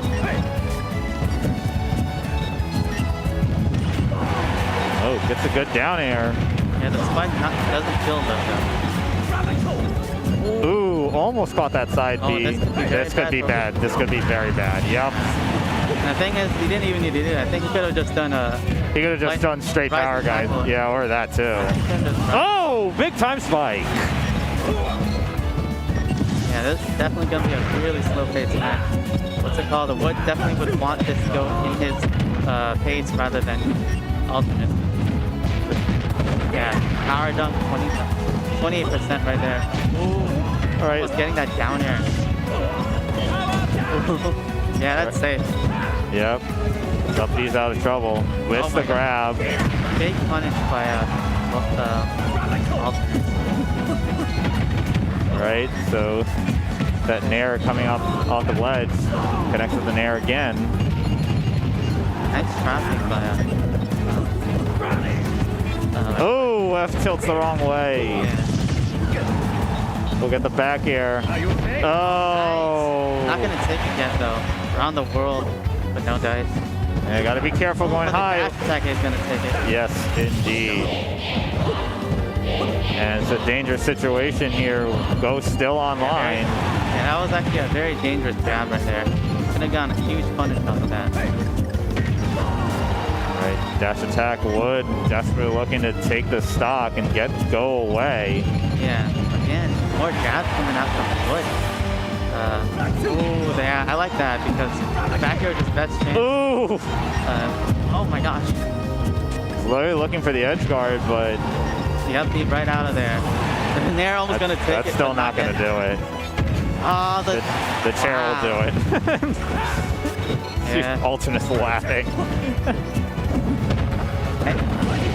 Right. Rising tackle. Yep, good combo there on the part of Alternus. Not messing the bread and butter. And I think Jab, what was a jab lock attempt there from Wood? we're getting a grab instead. Probably not seeing it coming. All right, DI's away. Gets a back air. Nair. Yeah. Also, it's gonna get back down though.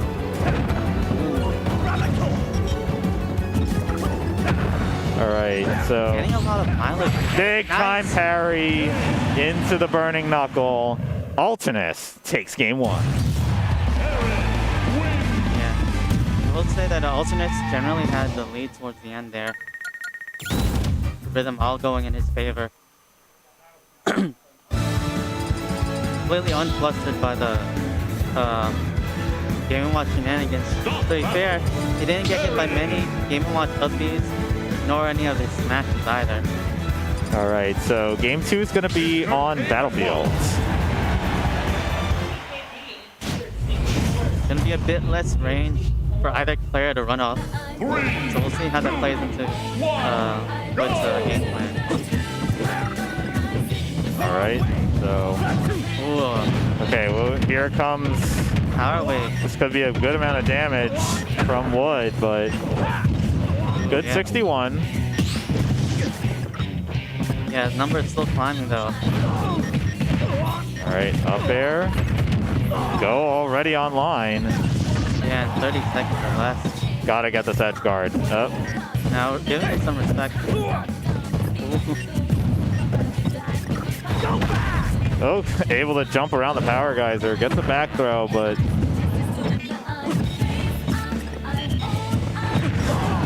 Upbeat coming out of the field. all right, dash attack coming through here. Flex with the down air. Oh, my whoa! Oh, Wow. catching the air dodge. Strong lead by Wood. Stage already looked really well into his favor. Wow, an enormous amount of damage on that rapid jab, and then getting caught with a bacon. Another couple up nairs to pairs. Sorry, back airs coming through here. Oh It's my- gonna get the spike, but no, good tech. Alters knows the tech though. We do that around here. All right, whiffs the grab, and Yeah, Upbeat is just gonna get out of that kind of carry pressure. yeah, I think going for oh my god. half tilt. Yeah. Wood only taking 43% damage so far. Yeah. Even with a parry, the fair is gonna be advantage. Oof. That's the advantage. So risky play there by Alternus, trying to take a stock very early here, and you saw Alternus swinging for that swing for that rising tackle, but Yeah, actually, Alternate kind of throwing moves out right now. Understandable though, he's got a lot of time. yeah. Like compared to last Oof. week, he's actually getting, oh my. Barry and whoa. Okay. Looks like Wood was, Alternate was not the only one not expecting that down smash. Yeah, not expecting that down smash to actually bury, but and yep. There's the power guys. I mean, Wood's still in a very good position Oh, here. absolutely. Throwing out the bacon, still will catch. That was basically Alternate. great, honestly. Century. All right, waits out the back air. All right, up. Wow. Yep, gets the upbeat to get out of trouble. Grab, back throw, oh, up throw. Yeah. Oh my gosh. And tries for the down air, but yeah, that's gonna be a Buster Wolf. And Yeah. once again, Game & Watch so light. Oh, Wood cleans it up with a down air. yeah, one Buster Wolf too many. Wood is ready, and we have ourselves a game number 3. I think Alternate needs a lot of the patience he had in game 1 to bring it back, but can you really have patience when you're down to stop though? Really can't blame him for a lot of his choices there. All right, was that small battlefields? I think I saw. I think it was. And here we go. Alternus going back to the Little Mac. And with the music counter. Oh, he's jamming to it. All right.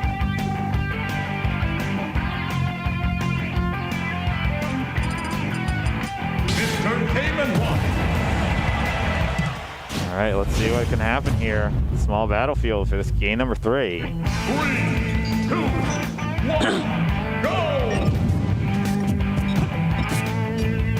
Now, all right, Alternus getting the first hit, but Wood has the tools to get themselves out of trouble.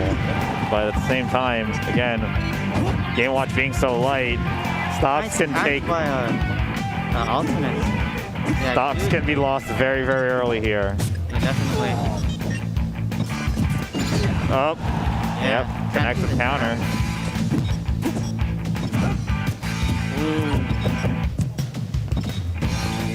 Again, we see Wood playing so patiently here, but oh my goodness. Super Armor coming through, cleaning up that stock. Only taking 18%. Wow. Yeah, using the neutral B for the Super Armor. Yeah, but, you could actually let it rip at that. And KO punch is very close right now. It's gonna counter the down smash. This is a big trouble situation. It's gonna swing away. Wood's second stock. Incredible lead by Alternus. Yeah, that second stock gone in the blink of an eye, but Wood will get the bury the down smash, but not able to take the stock so just yet. Just an up B's out. It was a panic up B to get out of trouble there. Yeah, but you won't get punished for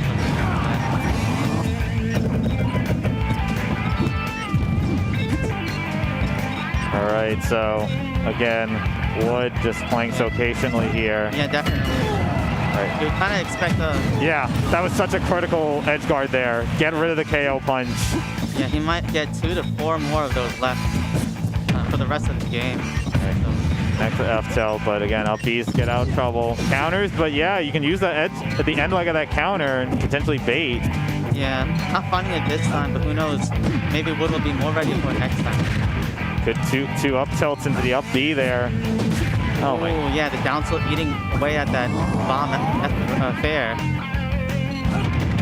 Okay, yeah, Good that's a good play. Yeah, good play by Wood. Being patient not to jump into that, but The drill haymaker coming out. yeah, just using the neutral B to bait and then trying to attack with the side B. Parry into the up air, but we'll get the F tilt. KO punch online. Wood's got to keep him in the air. Yeah. And see, throw him like right back in the air. And yes, got rid of the KO punch. That's critical. Yeah. Oh, I think that's going to be it there. Yes, indeed. The 1-2 finish. Right? So Alternus will take that set and will take on the winner of Lennox and Fudge.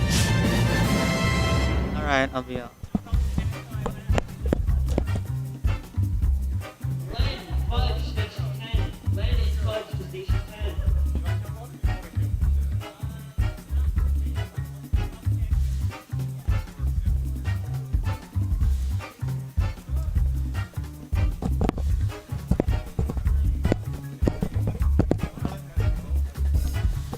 All right, so I believe next up we're going to have, looks like Symphony and Murren? Is that correct, or? Yeah, that's what I heard. All right. So. All right, how's it going? What was the last match we saw? We had, That was Alternus versus Wood. So Alternus was Little Mac in game 3, but the first 2 games they were playing. Yeah, I know Alternus has tried for a long time to like get off of the Little Mac. He doesn't think he's a reliable character, and he's not. He's not, but it worked in this particular set to get on that game 3 win. I think when he gets those like clutch situations or those game 3s, he can't help but lean on that character he has all that experience with, and you know, can't fault him for that. Yeah, definitely. So Murren, Bowser main against Symphony DDD main. So 2 heavyweights. I feel like I've casted this exact match before. Yeah. Do you remember how that went? I do not. I think I've seen Symphony do pretty well against heavyweights in the past. So, you know, as a trap character, what you're doing is you're controlling people's mobility, and heavies like Bowser that take up a lot of space anyways have even less room to work with and less places to move. So it can be pretty scary being a heavy against a character like DDD. Absolutely. So let's see where we're at here. Are we at winners? Looks like winners round 3. 3 or 4, yeah, something like that. Scroll off here. Deeper in here. Yeah. Oh yeah, I got it. Oh, sorry. Oh. There we go. All right. So, oh wow, Prince Rolt's making a bit of a run here. Currently up against the Law, so the winner of this will take on Prince Rolt and the Law. But right now, Murin versus Symphony, Game 1, PS2. Don't have PS2, okay. Again, we are back to the Smash Roll Tour rule set, so and you see Murin with a very aggressive start there, but with that grab, and that's going to be punished by Symphony. And I like to see how they play the Gordos early. So in the first interaction, the Gordo comes out. Murin elects to not get back with a Nair, and Symphony's going to keep that in mind and kind of elect his counterplay. Oh no! Yeah, caught in that fair animation, goes just a little bit too low, doesn't have time to up B back. Yeah, going a little bit aggressive with that edge guard, and all right, Symphony. Kind of sort of a soft read on the platform landing there, works out for Symphony to steal that stock. All right, reads the roll get up perfectly, and Symphony so good with edge guarding with this DDD. Oh yeah, and you know that's really the staple of DDD is the ledge trapping. DDD's advantage state really begins when he gets somebody pushed to that corner, especially when they grab the ledge. And a heavyweight is going to have typically an even harder time getting off the ledge against the DDD than all right, only character would. Whoa! Okay, that is more than sus DI there. Yeah, maybe he didn't expect a true combo off the Nair there. Surprised he missed the DI, but that's going to cost him stock. Yep, and takes it right back. But that's twice now. As soon as Symphony loses the stock, strikes back immediately and is able to kind of even out the game. But we'll see if Murin can again take the stock first and seal the game here. I mean, that's a lot of damage. Yeah, we see, you know, Symphony making these mistakes, but ultimately has the answers to just make a humongous, a very quick comeback. Oh yeah, absolutely. But against the power of Bowser, might play with fire a little bit too much. You could very well get burned. Yeah, certainly. I mean, this is basically a last hit situation here, or last couple hits, and Murin's right swinging the wrong way. He's able to get down, but nope. Oh wow! Good DI. Actually really good surprised DI. I didn't kill. I'm pretty shocked, I've got to say. Yeah, but now Murin's got to get back in control, and that's not going to be it. Yeah, and no surprise there. The match ends on the ledge. A place where both these characters struggle to get off against characters who are very strong at ledge trapping. See, Symphony is just laughing. Like, I think he maybe knows he might have gotten away with it a little bit there, but regardless, Symphony will take game 1 here. Stage counter pick is going to be I was impressed with Murin in that game. I think that he was, I would say he was an underdog coming into this set, and I don't think it's an easy matchup. And I thought he played it really well. He did well in the scramble situations. Didn't get lead trapped too hard. Yeah, Murin's had some pretty solid results here. He's had a 7th here. He's had a 9th here. Losing to, you know, Lennox, Wood, the Law. So, you know, some of our best players here. So, ultimately, I'm not surprised, you know, Murin giving the fight to Symphony here. So, game 2, Town and City, and right now, 59% unanswered damage. And I like the idea to go with up B there just to keep him off stage.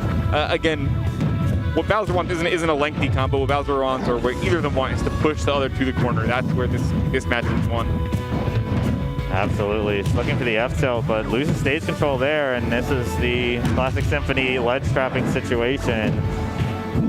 Oh my goodness. Just really mistimed. He calls out the option, but isn't able to actually time it correctly. It takes a read and execution to take stock sometimes. So. Absolutely. All right, we'll get the Whirling Fortress. Finally was able to get back control of stage, but gets clipped by that falling Gordo. Symphony loves to let those Gordos fly up a very, very high end stage when you can't see them. Oh, it's a really good option. It's otherwise DDD would be trivial to juggle, but with that, it becomes tricky. Being a little too aggressive, and you know. Well, that was really good. The eye from Murren to know that it was going to cross up if he had away, or if he had through. Yeah, we'll get that 2-frame. Take that stock. Symphony's so good at those. Yes. Again, you gotta be prepared for that Gordo when you're playing Symphony. Yep. Like, flying slam, not quite enough. I like how he used to add a shield. Oh, looking for the Bowser bomb, but it's gonna get this another one that will, especially catching that top ledge. Sorry, that top platform. Oh, and there's that Gordo play again, like we saw earlier in that first game. Gordo's throwing at Bowser. Bowser nairs it back, and this time Symphony's ready for it. All right, good falling there. That's a good combo. Yes, indeed. All right, get caught in that middle platform. That's an easy up tilt for Symphony. Waits out the inhale. Be able to come through with the falling nair. Again, airspeed matchup obviously in the favor of Bowser here as well. It's in the favor of anyone because DDD's literally the worst. Yeah. Gotta wait. Oh my goodness. Again, that's not like Symphony, and Murren there to capitalize yet again. Yeah. He's saying, if you're missing these, I will make you pay for it. Yeah, Murren has these back airs on point here. Oh yeah, absolutely. I think it's been a lot of stock taking that nair to back air specifically. We'll see how he pressures the platform here. Okay, good reversal from Symphony. Murren just going a little bit too committal on the forwarder there and taking himself. Oh, almost got the inhale gimp, but pretty scary.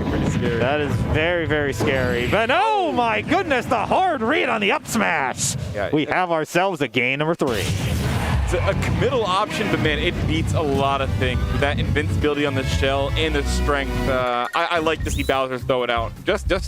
Just to say, hey, you have to watch out for this. You have to respect this. All right, so game 3. I think Symphony, you know, we saw a little bit of the teabagging, but now he's like, okay, we got game 3. Murren came here to play. Yeah, and let's see. I'm curious to see what kind of stage Symphony's gonna elect to go to. I think it was small battlefield, if I'm not mistaken. Okay. It makes sense. It is indeed. So game number 3 coming out here. Winner of this will take on the winner of the Law and Prince Ralts. The Law player we don't see come out, I guess, too often here. I'm not sure what his situation is, but he's always a force when he does. Yeah, very good Tremendous Pikachu player. main. Was here last week, did pretty well. Yeah. Like you mentioned that the Law knocked out Murren last week, right? I believe so, but here it comes. Going back to this matchup, we're seeing the ledge trapping coming out once again from Symphony, but we're seeing, I think, Murren might have gotten scared for that inhale gimp on the first and game 2, so right. It's like not going to fall for that again. Yeah, that's one of those psychological components to this game. So you show an option and just make your opponent consider it for the rest of the set.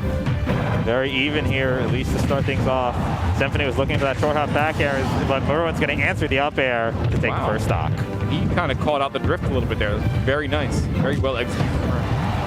Right, back air coming out from Symphony. Once again, lead trap situation. Murren tries to get up attack. It's going to get jumped, and yep, there, it's going to fall into that up air. There it is. Symphony loves to do that little, I mean, how can you not love to do that little crouch that DDD has? It's pretty hilarious. Right, F tilt once again. It's a tricky ledge trap situation. Oh, yep, yeah. neutral get up. Punish the F tilt. Oh, and oh, Bowser bomb. That's gonna break shield. That is going to That's a kill stop as well. Yeah, no question about it. It just very clutch. And Symphony's winning the majority of the interactions, I feel like, but Murren is just taking them further. Able to turn that punish, starting at almost 0%, maybe 0, into his stock. That was pretty incredible. That is the power of Bowser, and the one thing you might want to watch out for here, you might see a Bowser side. Oh yeah, absolutely. Although I feel like DDD could recover. Oh, let's see. Oh, there's the inhale coming through from Symphony. We're getting into scary territory. Symphony has got to. I think what it's going to take is that a stock like that. Oh, he can close this out, and it's going to take some extensive ledge trapping on the following stock. So we'll see. We'll see how this plays out. Oh, just run up and F smash reverse. Hard read on the Angel platform to Murun will take the set. That was a great set to watch. It was a lot of fun. All right, well, I'll catch you guys later. I'm gonna play my set. All right, good luck. And I think that is also going to do it for me, I believe. All right, so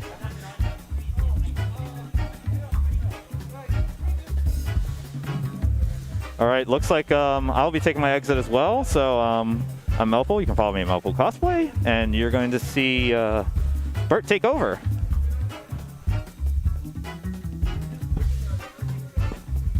Check, check, check. Good evening, everybody. I'm Bert. We are going to get another commentator here in just a moment. But while I'm here, may I direct your attention to the shirt that I am wearing. Don't forget, Cave Fairfax, we've got merch here. No Skills can maybe post a link to that in the chat.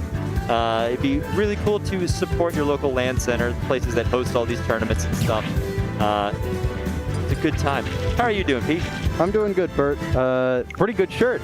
Thank you. Yes, I was just talking about that. It's baseball length, so it's just like the perfect sleeve length for me. Yeah, exactly. You know, like I've always been told, like I look great when a shirt goes just to there. That's fantastic. Oh yeah. Well, here's a secret for you. My wife told me that the first thing that she noticed about me when she met me was my forearms. My friend actually said that about me as well. Yeah, it's apparently a thing. I never realized that that people were interested in forearms like that, but it's something you got to show off if you got them. Yeah. Yeah. Well, anyway, we've got Generic and Archie coming up here in just a second. Generic filling in as TO because File is out this evening. Yep. We're probably going to see some Young Link, maybe some Diddy. He's been on, ever since Summit, Generic's been on some Diddy Kong as of late. I think I saw Generic playing earlier on, I think that setup. And yeah, I think he was using Diddy. Diddy Kong? I saw he definitely used Diddy last week. We'll see if it pops up here. And I believe Archie played Sheik. I want to say Sheik. I'm not 100%. I think I saw Archie using Sheik. Yeah. Look through. Okay, yes, I did see, I remember now. I did see Generic using Diddy Kong against Glizzy Guzzler on nice. Station 1. Alrighty.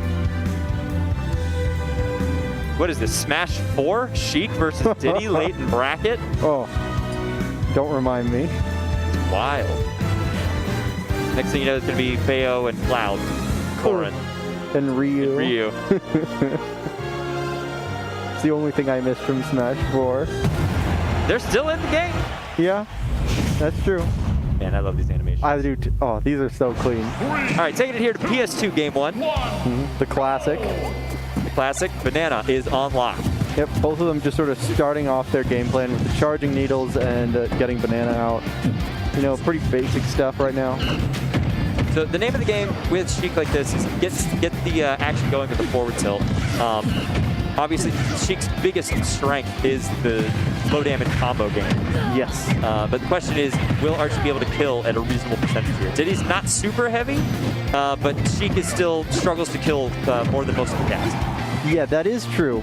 But I think if Archie's able to get like the right situations, which a lot of good Sheik players are able to, then you'll see some percent kills that are like, since when did Sheik be able to kill at that? Right, but generally those are going to have to be pretty big reads for like an up smash or something, or down smash. All right, still relatively even percents right now. But Archie is getting that distance a little bit greater every single time there's an interaction. I will say this, a big part of Sheik's game plan generally is going for relatively early gimps, but Diddy Kong's recovery is such that it's very difficult to gimp. And wow, that up smash. Whew. That was exactly what we were talking about. Yeah, it's a hard read, but you got to do it. Yep. Only so many kill options. Yeah, and you got to take every single opportunity you can. Like, you miss every shot you don't take, and that one hit. Wayne Gretzky, Michael Scott.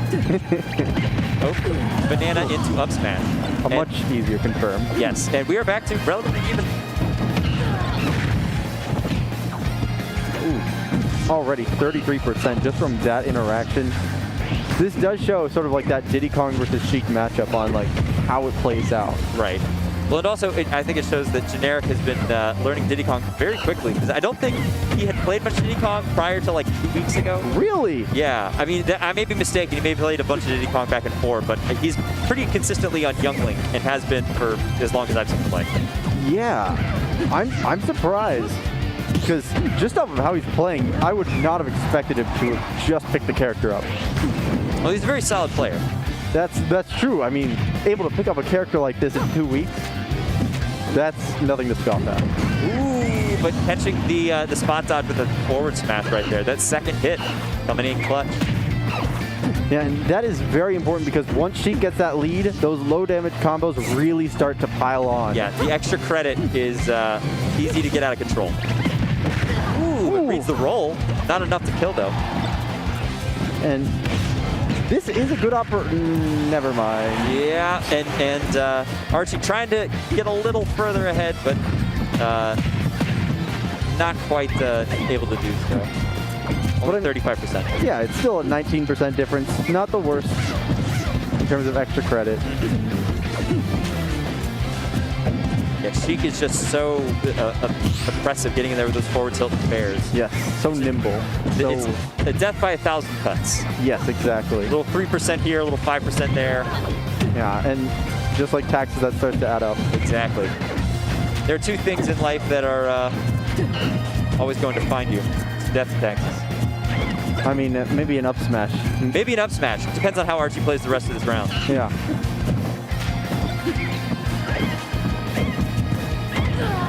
It just looks like right now Archie's just looking for that opportunity. Well, 98%, that may be enough to kill Diddy with an up smash. But if Archie keeps fishing for that, then Generic will know what to look out for and be able to just rack up that damage and bring it closer and closer as time goes on. Well, I'd say it's pretty well-known quantity. Ooh, going for that bouncing fish there, almost got it. Ooh, that would have been so great. Oh no. And very even game right now. We are in a very close situation. Those needles barely missing and just bouncing off each other's shields for a bit, and Generic gets the up smash there. Well, we were right. So an up smash is inevitable. Yes. But just from the wrong player. Exactly. And I mean, that was a very close game. So I mean, that was a last hit scenario. Yeah. Either player could have taken that. We'll see if either player readjusts to what they're going to be doing here in game 2. what stage do you think that Archie might go for here? I know Sheik can use Battlefield relatively well, but that may have been one of the ones that Generic struck. But any stage with platforms, Sheik can just kind of do whatever she wants with their air combos. Yeah. Not only that, but getting like an up smash on a platform or something kills that much earlier. Yes. When you get hit with an up smash on the platform, that's between you and God.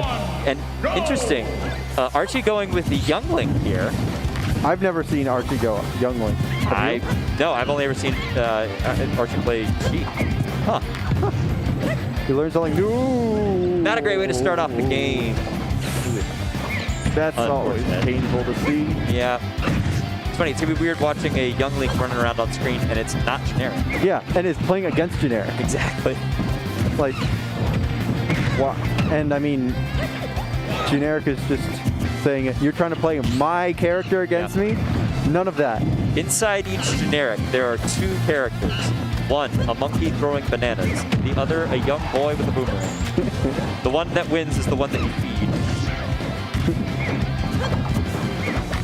I mean, no matter what, one of them's getting fed because it's both of those characters right now. Yeah.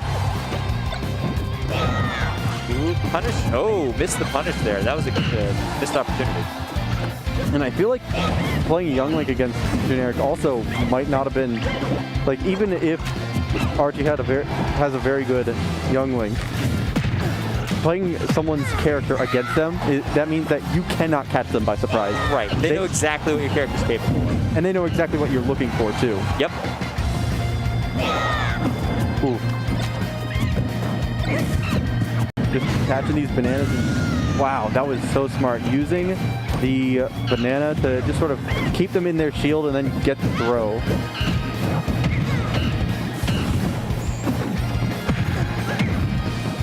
Oh, wow. Oh, man, can Generic pull off a 3-stock here? I think that's exactly what Generic is trying to do. Yeah. I mean, 100%, that is still a reasonable number against Youngling. Wow, caught on his own banana.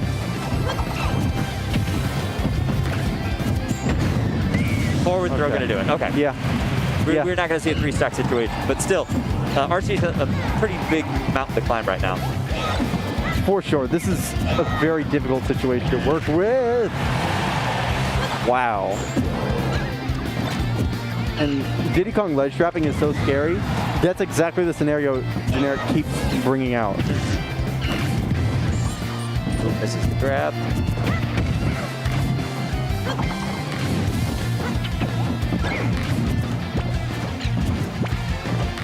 Man, yeah, Generic is definitely, he's fishing for a trip with his banana.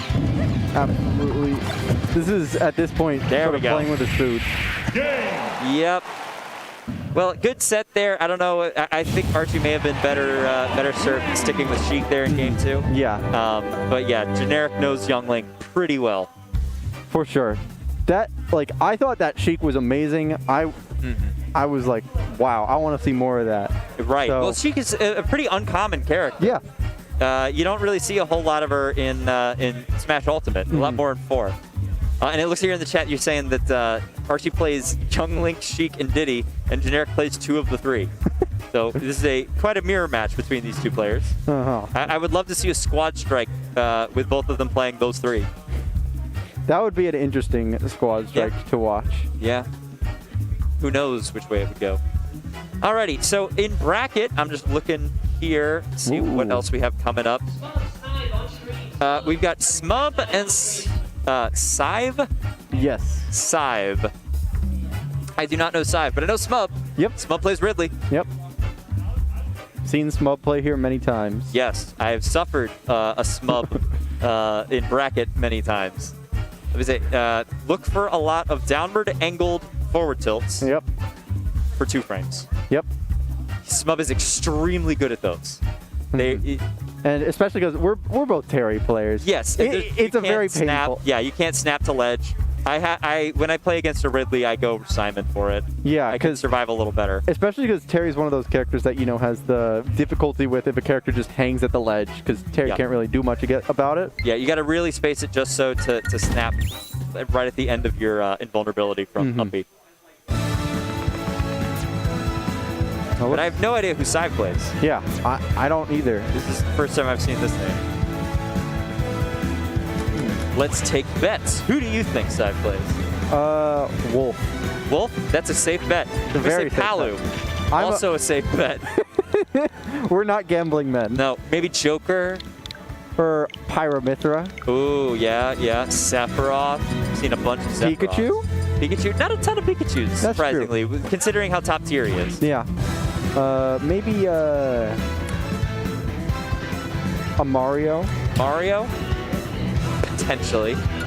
The main character of Smash. Would you say Mario or Kirby is the main character? Well, Kirby got World of Light as the main character. He did. So He did get World of Light that way, but you get Mario like immediately after. that's true.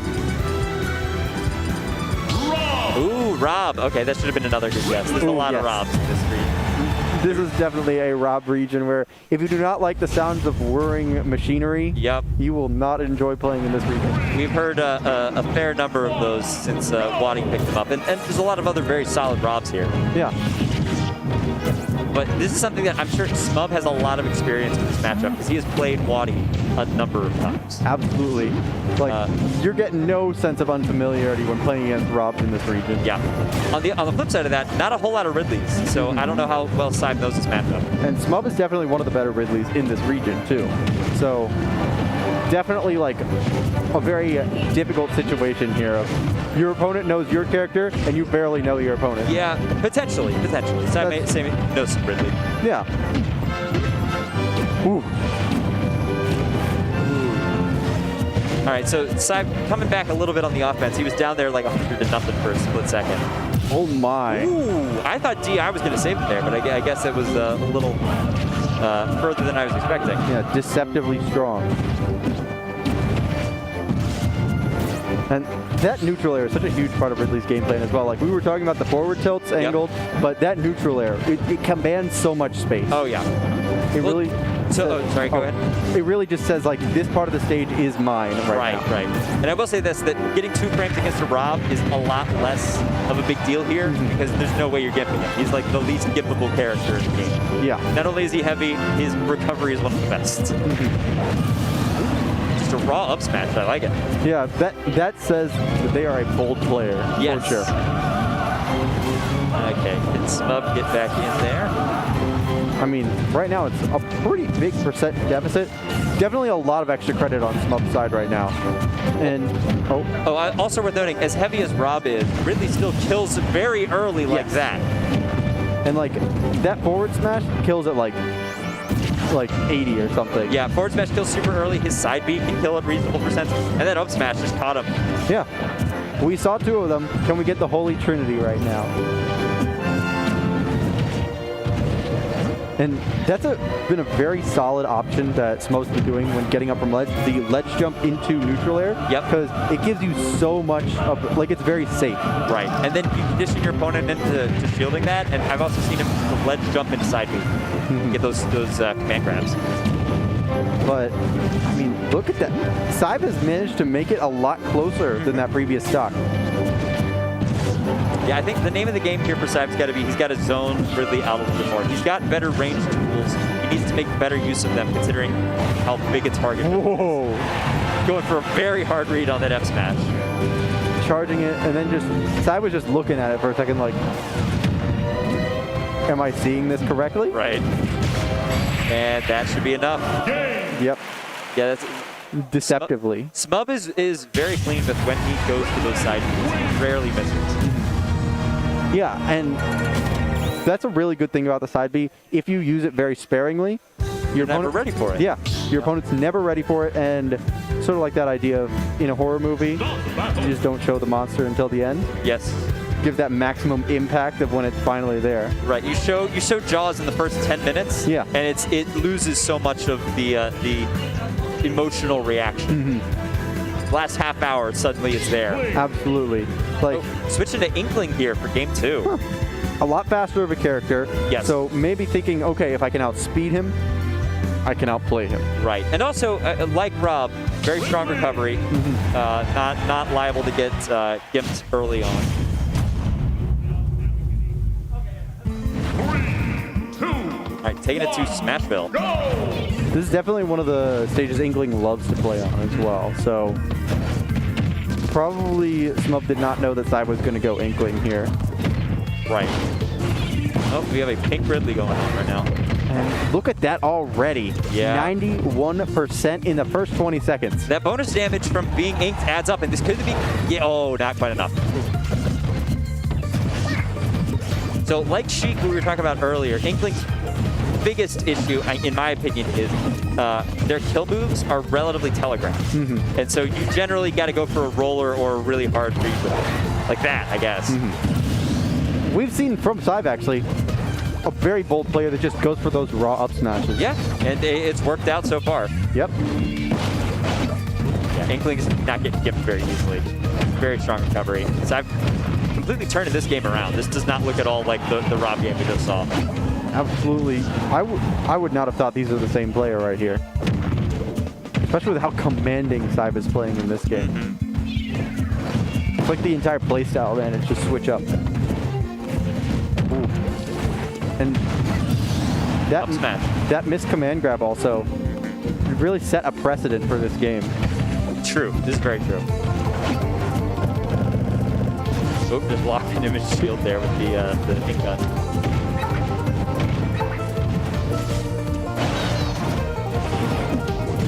Yeah, honestly, Ridley's got to be a little more careful with recovery in this situation than Inkling. That's true, because Ridley, if he overshoots it, you are not. Yeah, you're not as safe as Inkling is, where Inkling has the landing splash. Right. Meanwhile, Ridley, you're just Ridley's also limited by the directions that he goes jumping. Inkling has a lot more freedom in terms of the angle.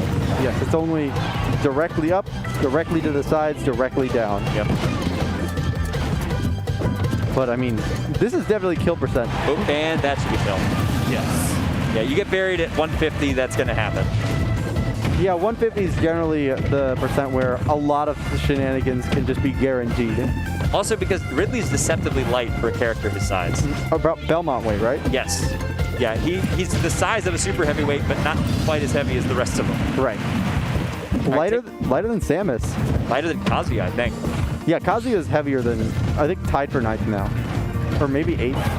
I'd have to look at the chart again. Yeah. But yeah, Ridley's deceptively light. He's not as nearly as heavy as like Bowser or something.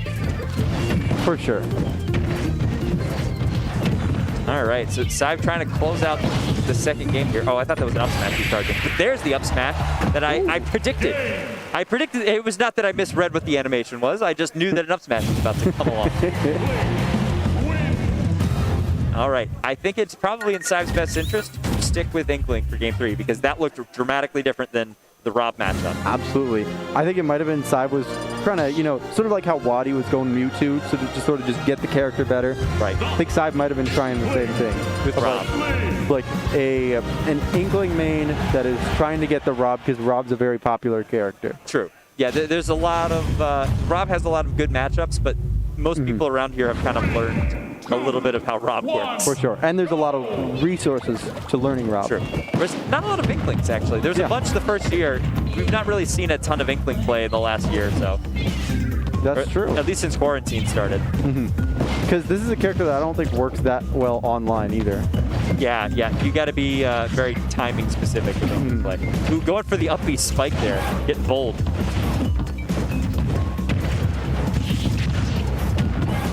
Yeah, Smub sometimes goes for that where he's like above ledge. He up B's down into ledge, tries to two-frame you. He grabs the ledge and you get spiked. Yeah, those are never a delight to be hit by. No. What? I don't know what happened with that direction there. Wow, that feels wrong. Ooh, backer, not quite enough. Interesting. Okay. Good DI. Okay. But yeah, that's going to happen. That's the Ridley classic, the Naroth stage. Yep.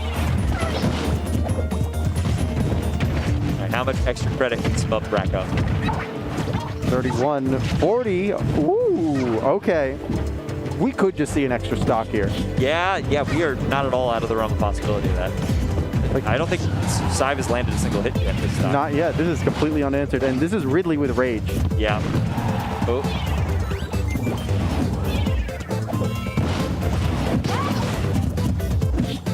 Back throw. I don't know if Inkling has a two-frame. Down tilt, maybe? And it doesn't reach below the ledge. Ah, okay. Oh, going under, trying to get a little bit of that ledge pressure off. Yeah, just trying to avoid Inkling for as long as possible. And I mean, this has been, what, 2 minutes now? And Smub has a very solid lead here. Yeah, 170 on first stock. Does the Inkling sometimes struggles to kill? If you can't get one of those raw smash attacks or a berry, you're gonna struggle. I think it's also that Smub is at too high of a percent for Booyah to work. Which, that's very harmful to Inkling's game plan. If Booyah doesn't work anymore, right, one of those huge combos for the character.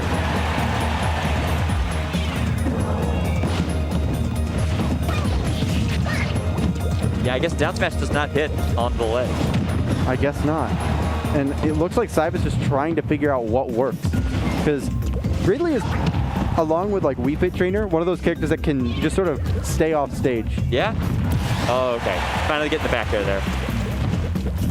But I mean, this is such a huge deficit. It's going to be very hard for Saib. I love that Smub just respawned, stood there, just looked at Saib for a little bit, and then just charged. And he's doing... He's feeling himself right now. Smub's wanting to get in Saib's head. Got some moonwalking. You ever see a pterodactyl moonwalk? This is the first time. I mean, it's not a common sight.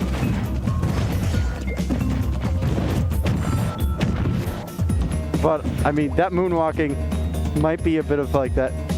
Oh no! Oh! Okay, this All game's not right. done yet. Smub, Yeah. Smub better focus on what he's doing. Yeah. He's feeling himself a little too much. No time to play with his food. Because this is 43%, almost max rage. I mean, max rage on Inkling's not going to make a huge, huge difference, but yeah, you could boost this. Oh, that'll do it. Yeah.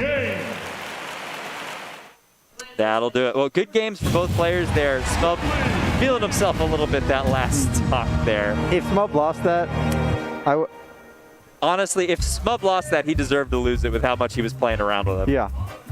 That Inkling spike there from the ledge felt very personal. It did. I could feel that from here. Could feel just the statement being made. All right, up next on stream, we have Generic and Montrose. It is Lannon and Alternus. Oh, okay. Wait, Lennox? Lennox. Len? Oh, Len, I thought you yeah. were saying Lannon. Len's a fox. Here. Len- Len, Yes, the fox player. not Lannon, Right. the Joker player. Yeah. Yeah, Len, a fox player. You know, very strong. Has gotten top 8 at the Cave several times. Yes. Alternus. Some people, there's been that debate on Twitter Oh about. no. Yeah, who is the best Little Mac in MDVA? And we're gonna see him game 1, it looks like. Yeah. I heard it too. You know, no disrespect to Peanut. Seems like a nice guy. But I wish he would come to more offline locals rather than just Xanadu. Yeah. Like, Xanadu's a great tournament experience, but I'd love, if he wants to be PR'd this season, I think he needs to travel just a little bit more. Yes. I think Alternus has been PR'd before as a primary Mac player.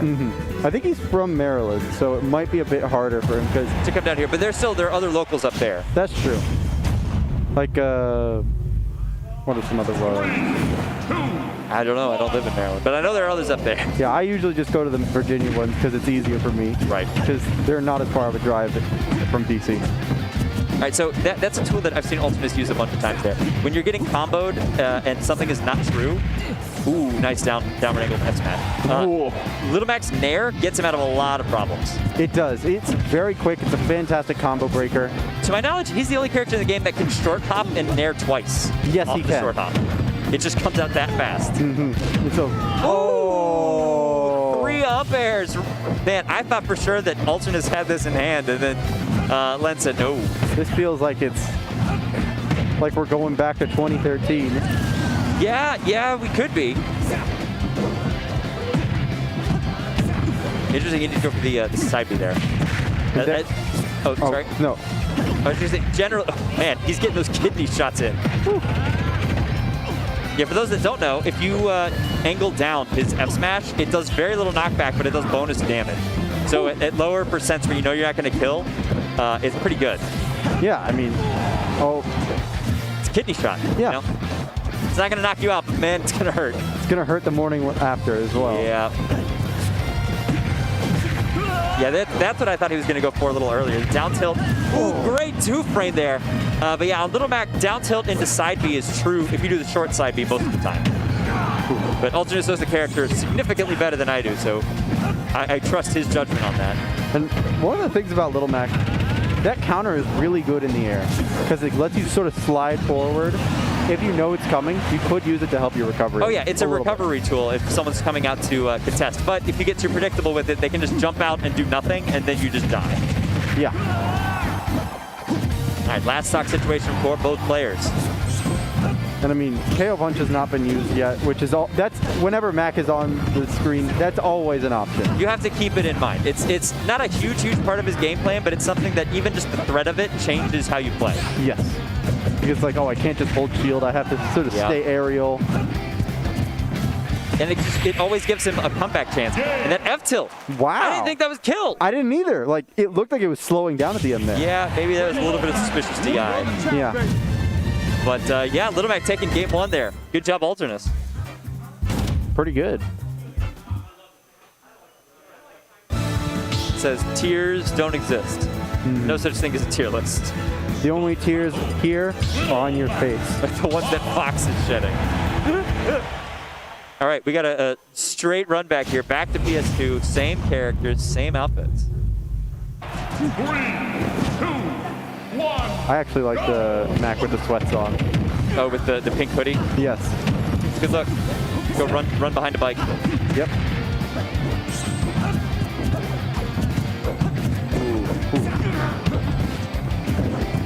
So it looks like Len is playing this a lot slower than he did last game. For sure. I think he was just trying to throw hands with him, and against a little Mac on the ground, you will not win that exchange. But he's playing this a lot more cagey, just popping in and out.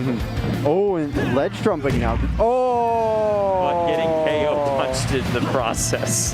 That's Ouch. exactly. Just because he doesn't factor in his game plan doesn't mean it's not always there as a threat. You have to play around it. Yeah, the chance of getting KO punched while ahead is very low, but not zero. Exactly.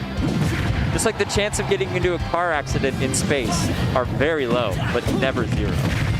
Now that there's that Tesla floating around there. Oh, that was the down air. Ooh, okay. So another thing that Little Mac has is that down air, because There's a little spike. yes, a Tiny little spike. What? What? Just armor. What? Wow. No, that wasn't even armor. Oh, it wasn't armor? Oh, yeah, No. he doesn't take it even. Oh, wow. He just did it. He just did that, like, raw. He was charging that. That's a statement. Yep. I wouldn't mind seeing Ultimus back on the PR next time that gets brought out. He is hyped to watch. I would love to see that. So Ultimus has also been playing a lot at the ladder, which Yeah. is on Sundays. And I remember it was what Len did very well last week, but Ultimus did not. And I think Ultimus is trying to get that revenge. Oh, okay. Fighting with, canceled the neutral B into an up smash on shield, but trying to catch him with that mix up just a bit. Oh, that up smash will hit. Ultradus takes it 2-0 with Little Mac. That looked like it hurt. Yeah? Wow. Throwing hands? Wow. Yeah, we are seeing Ultradus in top 8 right now. On winner's side. On winner's side. Good job, Ultradus. Yeah. I mean, pretty no good. disrespect to Len at all, but I was not expecting that. Yeah. Yet up next, we've got The Law and Murun coming up. The Law, I thought he moved up to Massachusetts. Nerf given his seal of approval back there for the Little Mac play. You know, Nerf's a really big Little Mac fan.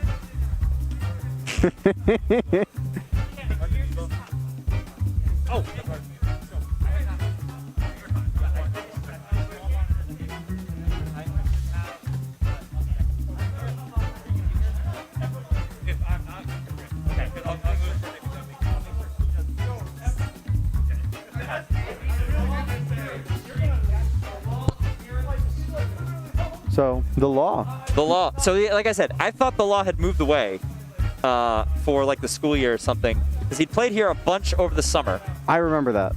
and had left and was gone for a while, and then started showing back up again last week. I thought he was just in town last week and just visiting family and something and was playing, but apparently he's here again. Maybe school went online. Oh, someone in the chat, he's back for another 2 days. Okay, so this will be his last one for a little okay. while then. Okay. Gotcha. Well, his Pikachu has been putting up some work. I believe last week he got... Oh, I thought he had top... No, he got fourth. Yeah. Wow. Last week he got fourth at a pretty stacked cave. Yeah, with this Waddy week, and first.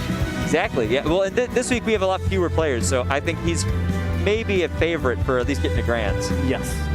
I mean, like, this is the match to get into winner's finals, so that's definitely possible. Yeah, and I believe Murun got 7th last week. So both these players consistently doing pretty well Yeah, we're going to be getting a quality match. with Pikachu. Yeah. And I actually don't remember if I've ever seen Murun. What's he play? I thought I saw him on Bowser earlier. Yeah. Oh, okay. Yeah, he was playing against Symphony, I believe. Oh, yes, I saw that match. And that was the F Smash heard round the venue. Everybody was immediate time stopped after that. Yeah, look at that matchup right there. I love these graphics. Oh, they're great, but it's so funny to see the size discrepancy between these two. Dude, this is one of the lightest characters in the game against the biggest and heaviest. So this is truly a battle of Rust Down versus Super Heavy. For sure. Who do you like in this matchup? I think Pikachu probably wins this or in terms of like, if both players are equally skilled. Yes. Pikachu generally wins this matchup because Pikachu's able to just sort of get around what Bowser's doing, and not that many moves that Pikachu has to get tough guys. True, but counterpoint, Bowser can kill it like 50. That's true. Especially because Pikachu is so small. Yeah, so, well, I mean, just a command grab. Yeah, right now, I think a side B on a platform would just kill. Yeah, definitely. Fishing for that up smash there. Wants the up smash, just going, you're going to approach me. You can't do it from above. Ooh, narrowly avoiding the F smash there at the ledge. So it's worth noting, I think I saw these two playing friendlies. Oh, man. I was going to say, I think I saw these two playing friendlies on the stream setup before the tournament. So they I believe, have felt each other's game plan out a little bit. So they're a bit further in that neutral dance of, you know, sort of feeling your opponent out. Exactly. It's not, they're both fresh. And see, look at that. Bowser's at 160 and survived that down smash. He won't survive that charged F smash, but like Pikachu's going to have a little more work on his plate dealing with a character this big. That's true. Bowser is definitely a character where a lot of things that work on most of the cast do not work on. Right. I mean, between tough guy, between how heavy he is, I mean, I guess you could just carry him off stage with those back air strings, but. And I really like how Murin has been doing these very high recoveries, knowing that the law is going to go for those. And I mean, that's saved Murin so many times. Oh yeah, well, because right now the law has been going for those charged smashes on the ledge, and so you just got to mix up that ledge trap plan a little bit. There's the up B out of shield. That's the File special. Now, because File is in here, we can make those jokes. Oh yeah. Well, even if he is, normally he sits right here 5 feet away from me. I still make him loud enough so he can hear it. Maybe if you're loud enough, he can hear you from a while. Yeah. Ooh, good thunder from underneath the stage there. I like that. Oh, but catching the down air with the charged F smash. Good read from Law there. Finally starting to make those F smashes connect, because that's sort of what the law's been going for this entire set. Oh my that god. Spike. Law. Wow. Ooh. After that first stock, Law stopped messing around. Wow. That was a hype spike. Murin broke the law in that first stock, and then the law snapped. Yeah. That was very nice. Especially because Bowser, like with his up B, normally it's hard to contest it. All right, seeing straight run back.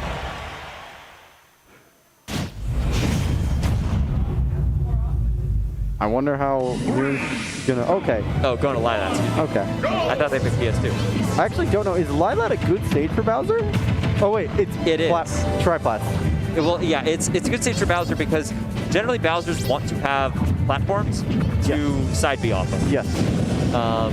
Just to get that extra, 10 feet of height, kill off the top blast stone.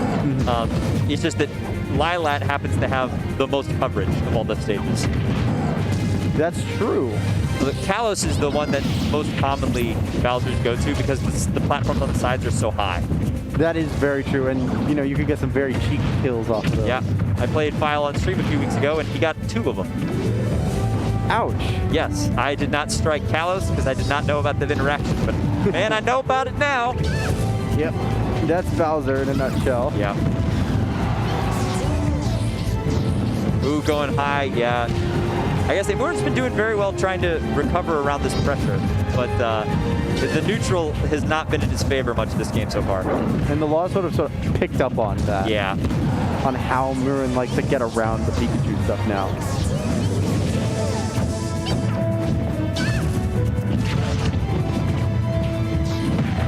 Oh, good neutral. A lot of those F smashes, but it's not Symphony. Yeah. Can't just land that. Well, also, I mean, just in general, like an F smash is going to be unsafe on shield against whoever you throw it at. Yeah. It's really something that is a hard read move, and it's. Whoa! I think that's death. No, that will be death. Yep. That's a Law. Ooh. Law. My goodness. The law has snapped. Yeah, Murin taking a minute there on the respawn platform just to rethink. And we're just seeing the law go for a lot of those F smashes. And okay, that 2-frame is definitely appreciated right now. Because like the law is playing it so aggressively right now. Well, not that very moment. Oh, this should kill. Yeah, see, that's why Bowser's go to this stage, is for that little extra bit of knockback. I don't think he needed it there. For sure, definitely did not. That's the thought, at least in theory. And I mean, Murin will not get 3 stock now. So It's true. maybe work on getting that to the final stock. Because it's a lot more even now. It is. Yeah. And Bowser has a pretty sizable comeback factor. That's 2 or true. 3 reads can change the game dramatically. And not just that, the pace of this game has drastically changed. Oh yeah, we're 3 minutes in right now. I don't think any of the other games made it this far. Absolutely. And like at the start of the game, the law was just so in control, and Murin has managed to just turn it around, make it a lot slower pace. You know, He is a turtle. true. Oh, another down air spike. Law is just going for those. I mean, I guess Bowser is a big target. You may as well just take the shot. Just do it. Worst that happens is you get hit by some up B, which is going to be what, 10%, 15? Just do it. Just do it. Just dare it. Ooh, Law's going to stick around on stream, and Alternus is coming back. Is Little Mac a tough guy? He's got armor on a lot of his smash attacks. He's pretty tough. He's a tough little guy. One thing I do appreciate is that as Mac gets higher and higher percent, his face gets beat up. Yeah. It like his model actually gets beat up, and he has like band-aids start showing up. It's like they make it look like how he did in Punch Out for the Wii. I think there's a few other characters that have things like that. Oh really? I know, like when Olimar gets hit, but only right when he gets hit, the screen cracks. And it's like a very hard hit. Yeah. I think. Yeah. I think there's like 1 or 2 other characters that like sort of show the damage. Yeah. I don't remember which ones though. It's a good question. Trivia question for the chat. Who else shows damage on their model other than like steam coming off for rage? Other than Little Mac?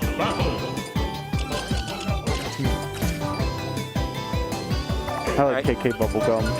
Got the music counterpick going on. Interesting. Seeing Alternus with the Pit, not the Little Mac. Honestly, or Terry. I understand the Pit choice because Terry and Little Mac both sort of have that issue of G combo forever. And very gimpable. Yeah. And Pikachu has Thunder Jolt. That's like... It's a good move. It's a good move, and it gives players very easily. It's a much cuter Akuma Fireball. Street Fighter. And Pit, much harder to gimp. That's true. Pit has a lot of options for recovering. Got a lot of jumps. Yep, lots of jumps, lots of ways to recover through either the side, through the Side bottom. B, his up B. Yep. He can reflect down Thunder Jolts if he wants to, like that. And I think I saw him using Pit earlier in the tournament as well. I've seen him play Pit friendlies periodically, but never in bracket myself. Well, I will say this is a very drastically different matchup than what Law just played against Bowser. That's true.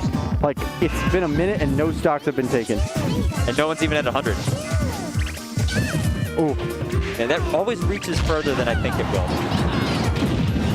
Oh, that was really smart. I just realized that's so smart. Using the Guardian Orbitars to reflect the thunder so that it hit the Law instead.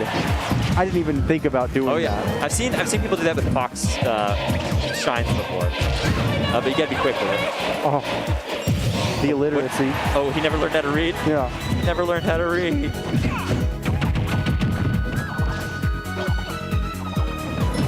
Ooh, going really deep. Interesting that how deep he was going for recovery when he was essentially at 0. Yeah, I mean, I guess that makes sense. The Law is the player who, off stage, will try and hit you as hard as he can. I mean, he's shown to go for dare spikes pretty commonly, but I don't know how well those are going to stack up against Pit. I mean, especially when that low, it could definitely become a problem. Ooh, forward throw, not enough. going real deep. Both these characters have such good recoveries. I see that and I think to myself, none of the characters that I play can go near that far. Same. Down smash, that'll be enough. Yeah. And I mean, 53%, 59, not the worst in terms of extra credit, and not the worst to deal with. No, this is a completely doable game for both players. Yeah, especially because Pit has some very solid confirms that he can do pretty easily and deal quite a bit of damage. Just like 2 or 3 more interactions, and it'll be pretty close to even.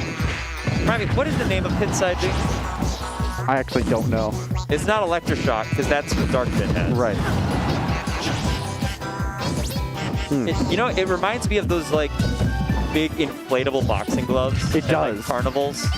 There's stuff, you know, where you're on like the inflatable like bouncy thing box people. Yes. I loved those when I was a kid. They're fun. Yeah. I imagine Pit's hurts a little more than those. It looks like it might be a bit harder. Yeah. Have more weight behind it. Wow. It's been over 3 minutes now, and only 1 stock per player has been taken. Yeah, we're halfway through this game. This might actually go to time.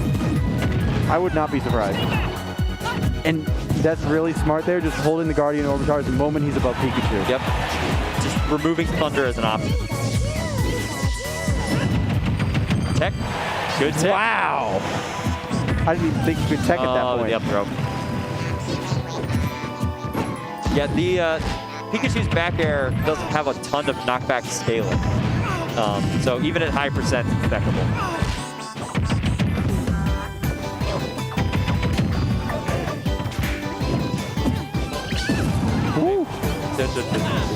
And the loss finally started to get that momentum going. Yeah, I mean, it's been about 100% unanswered. Yeah. Until the down air to up smash. Well, like, that was a solid minute of just the Law playing the game. All right, we are down to under 3 minutes right now. This is one of the longest games on the stream. Of today. Of tonight, yeah, definitely.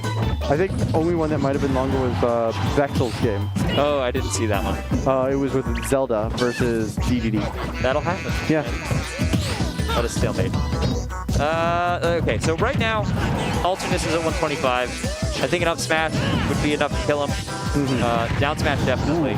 Smart to use the armor. Yes. Knowing that the Law is going to probably just sort of throw a hitbox out there when Alternus tries to get back. Go right through those Thunderdolts. Yep.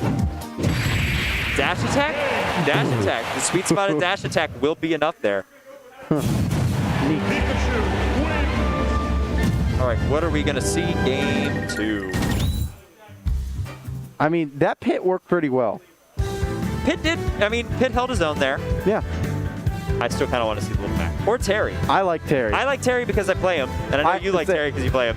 But Little Mac is just hyped to watch for me. I love watching the underdog overcome such difficulties. That's true.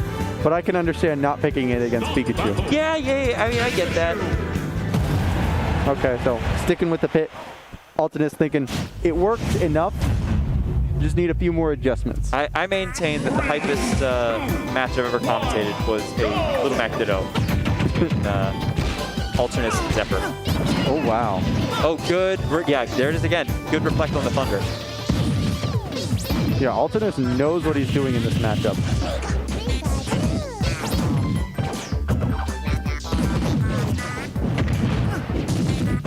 This is that Pikachu damage racking up right now. And the Guardian Orbitars are way more useful than I thought. In this matchup, I think in particular, yes, a lot of what Pikachu is threatening with can be reflected between the Thunderdolts and the Thunder. And Guardian... what? Yo, sorry, go ahead. And the Guardian Orbitars are also sort of just a shield as well. Oh, yeah. Just stopping that fair pressure, like while he's trying to land. Yeah. Pit's just saying, Pikachu, dude, I got to get to the ground. You got to stop. These Orbitars, they're going to Guardian me. Woo. This up air is going to send you blind. Yep. Yeah, just it makes that recovery so much safer. Yeah, and it deals with so much of what Pikachu likes to do. Because the Guardian Orbitars will break eventually if you hit it hard enough, but Pikachu doesn't really have any aerials that hit hard enough. No, it's a 1,000 cuts sort of situation. Yeah. So it doesn't matter that it's going to take 10%. Yeah. It's going to eat right through it. Oh, wow. And the Laws managed to take almost all of that extra credit back. Oh, almost spiking over the edge there. Oof. It's those moments where you're like, am I going to regret this? So how this second stock has been 100 times more aggressive than the first one. They took forever getting that first stock done. And then this whole last stock has been like 30 seconds of just non-stop aggression. I mean, I'm all for it. Like And they just both, I thought the Law died there too. I was about to say, it doesn't get more aggressive than both players killing each other at the same time. Ooh. Trying to get a little snipe there.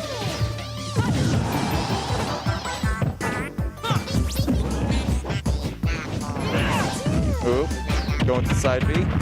He's not throwing that out all that much. Yeah, I think it's because it's got quite a bit of end lag. True. Yeah, good tech again. Wow. These are very impressive techs from... Alternus does not fail those. Yeah. I mean, as a Little Mac main, you sort of have to know how to tech pretty well. Very true. Because if you don't, you are guaranteed to die. In the words of the great warrior poets of yore, we tech those. Whoa. And then down air into up air. That's the Pyra combo. Just bounce the Pikachu. Playing a little basketball. Oh, that's right. The Guardian Orbitars are like vulnerable at the bottom, right? Where Yeah, you can hit from directly above and directly below. So it looks like maybe the Laws figured that out. Ooh, Montrose is going for that spike, trying to end it there. I think this might be it. Oh, never mind. I guess Law still had his double jump down there.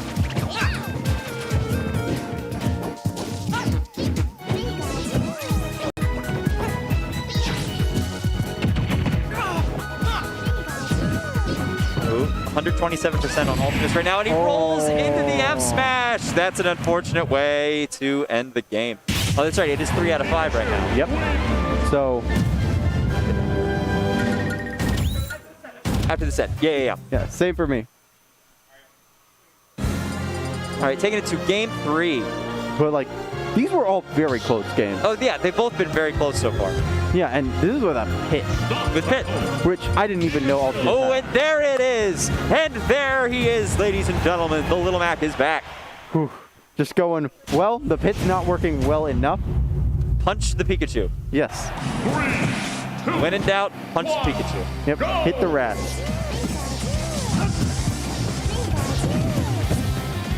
This, I mean, it does not get much further apart on most people's tier no. lists than these two characters. This is the danger of Little Mac is you get back air string. Oh no, that's it. That's double jump. Oh, that is a heartbreaker. And a 0 to death to start the game off. That is the last thing you want to see when you switch characters. Get up, Mac. You can do it. Oh no. Oh no. Oh no. Is that as far as Mac can go? Yes, it is. No, it's not. Alternus finds a way. Wow. That's impressive. You know a character's in a rough spot when we were on bated breath that he could recover and celebrated that he did after having already been 0 to death. Whew.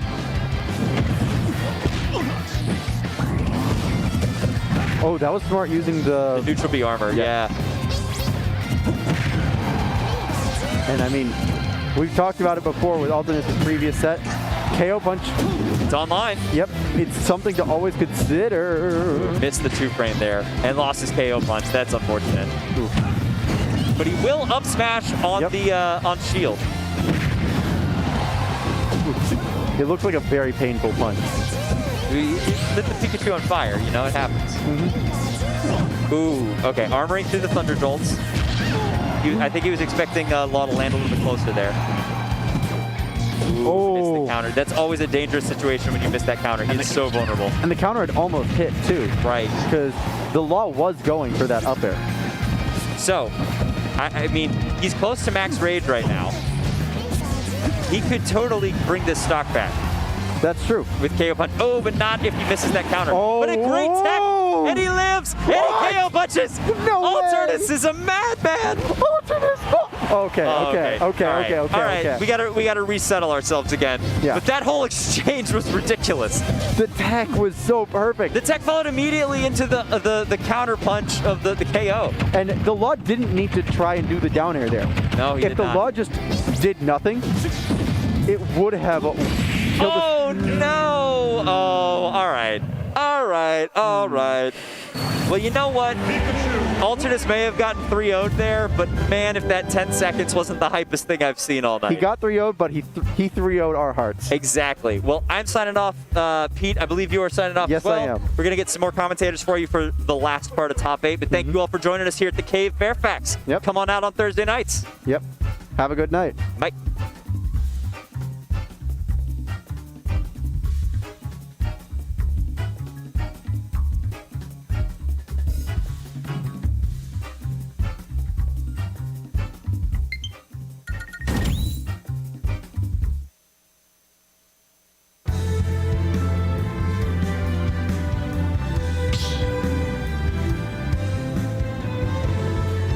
Stop battle.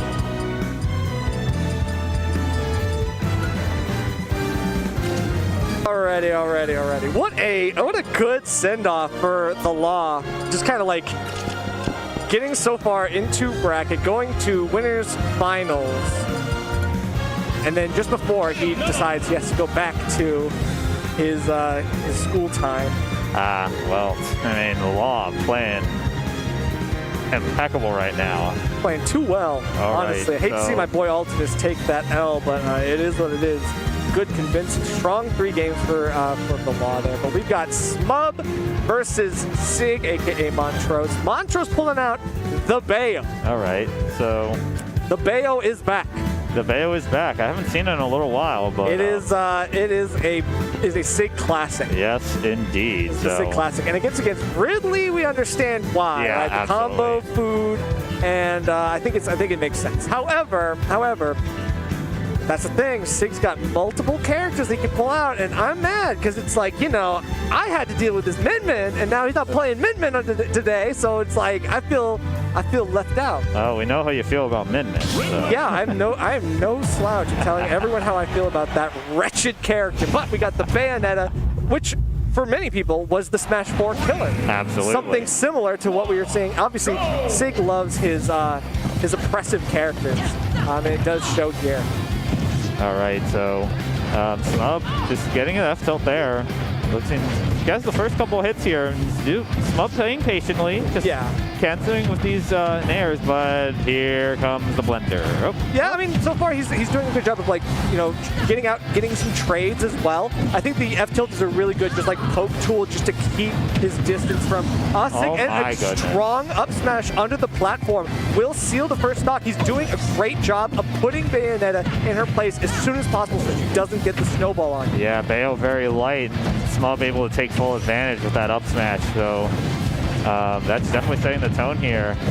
And seeing Smub has been able to get out of these Bayo combos so far. Yeah, but the double down tilt, I think Montrose getting a bit of like an unconventional combo starter. Like, obviously, a lot of Bayonettas will stop after the first down tilt doesn't work, and they'll go to an aerial option. But going for the second one, I think, was a really good thing. And now he's getting up to 125% on Smub. He's going for the kill at any point now. He's got to get something here, force him off stage. Now, of course, the question is, Bayo, how do you take a stock here? Yeah. Bayo can struggle to do that sometimes. For sure. It's like, again, like if your combo starters don't connect, then oftentimes you have to reset, try again. Again, double down tilting is working for him in this, but still he's just bouncing it from side to side of the stage. It's not sealing anything, and he's got to do so very soon. Yeah, I think Montrose was looking for the back air there, but he's going to get spacebar rush. Great mash. Yeah, the mash is super important. Obviously, he's like way under Ridley's percent, so even at that high percent, he's still able to mash out very well. This is the problem, though. Ridley's got rage, and if right at ledge, he's not going to be able to get out of that one. So now Smub is up 3 stocks to 1. He's definitely maxed out on the rage. He's going to continue to get something. The witch time? Still not going to be able to do anything with it. F throw barely takes a stock. Yeah, very barely. But I mean, again, like that's a good like last resort kill option for Bayonetta. Yeah, absolutely. Smub's still in a very good position here. But okay, now he's getting something here. Can he get more than just a few percent here and there? Obviously, Ridley able to combo break at least somewhat effectively. Now anti-airs and goes right back in for the more damage. Absolutely, that's a great up tilt coming out from Smub. It's going to reset the center stage, but Montrose will get the back air. Yeah, and so I think it's really smart that Smub is playing the distance, but of course, the forward smash, the Smub F smash, you know it's going to come out eventually, and he wants to end this game before it starts, as he feels his lead slowly starting to slip. All right, mashes out of that grab and pummel, but I mean, this is, okay, Smub classic. That's really good. The dash dance forward smash. The second time is the charm for that one, and just made sure that he let go at the right time. Obviously, Montrose wasn't really prepared for that second attempt at that. Yeah, Smub loves to do that. Because it works. And even on very strong, fundamentally strong players like Montrose, it does work. Which is surprising. You wouldn't expect like a player like Montrose to be caught by those like quick F smashes, but Ridley's got good frame rate on that, so there's no surprise.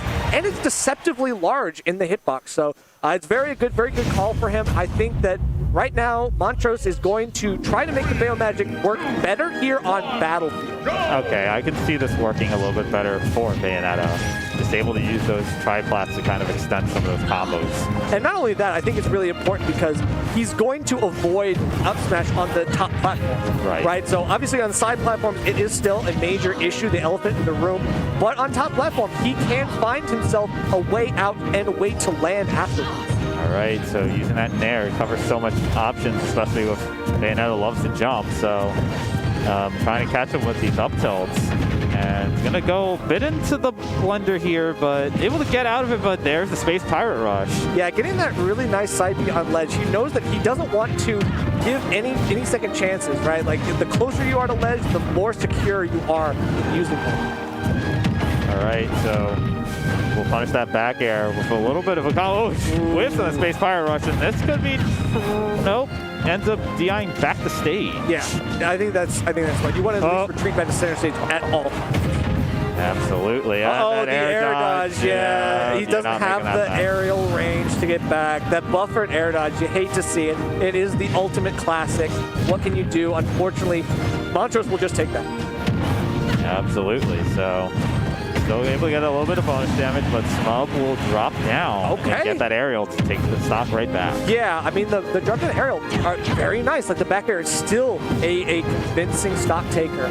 It is something that you do need to remember, especially as Bayonetta. Like, it's an anti-air tool, it's an air-to-air tool, it's all of that and the above. And now he's going for something here on ledge just to try to raise the percents and bring that lead to a close that Montrose has built up. All right, so connecting a couple of heads attack there. Almost gets caught with the up B from Smub, but there's that nair coming through again. Yeah, and of course, like, space well, it can really mess with whatever Bayonetta wants. Of course, a good call out by Montrose. Oh, wow. Oh, wow. Unfortunate Bats Within. Yeah, you hate to see that. Like, Bats Within, a shell of its Smash 4 self, unfortunately, here, does seal the deal. Can he get him off the top? Yes. Indeed.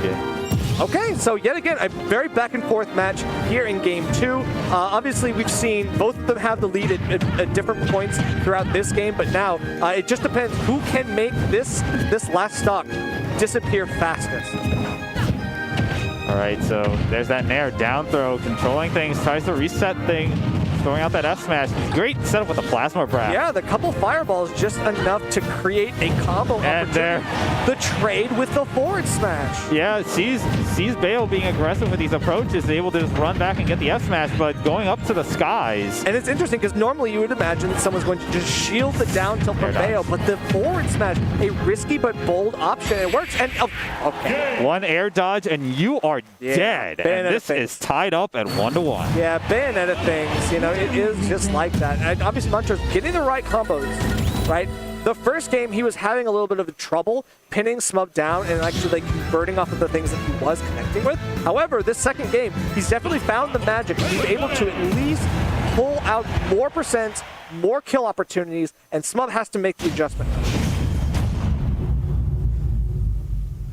All right, at the battlefield. Okay, interesting. So Smub obviously saying like this stage pick, it still could work for him regardless. That we did see it very back and forth. That last stock was kind of the integral part of that match. All right, so Smub early on controlling things, but all right, backs off.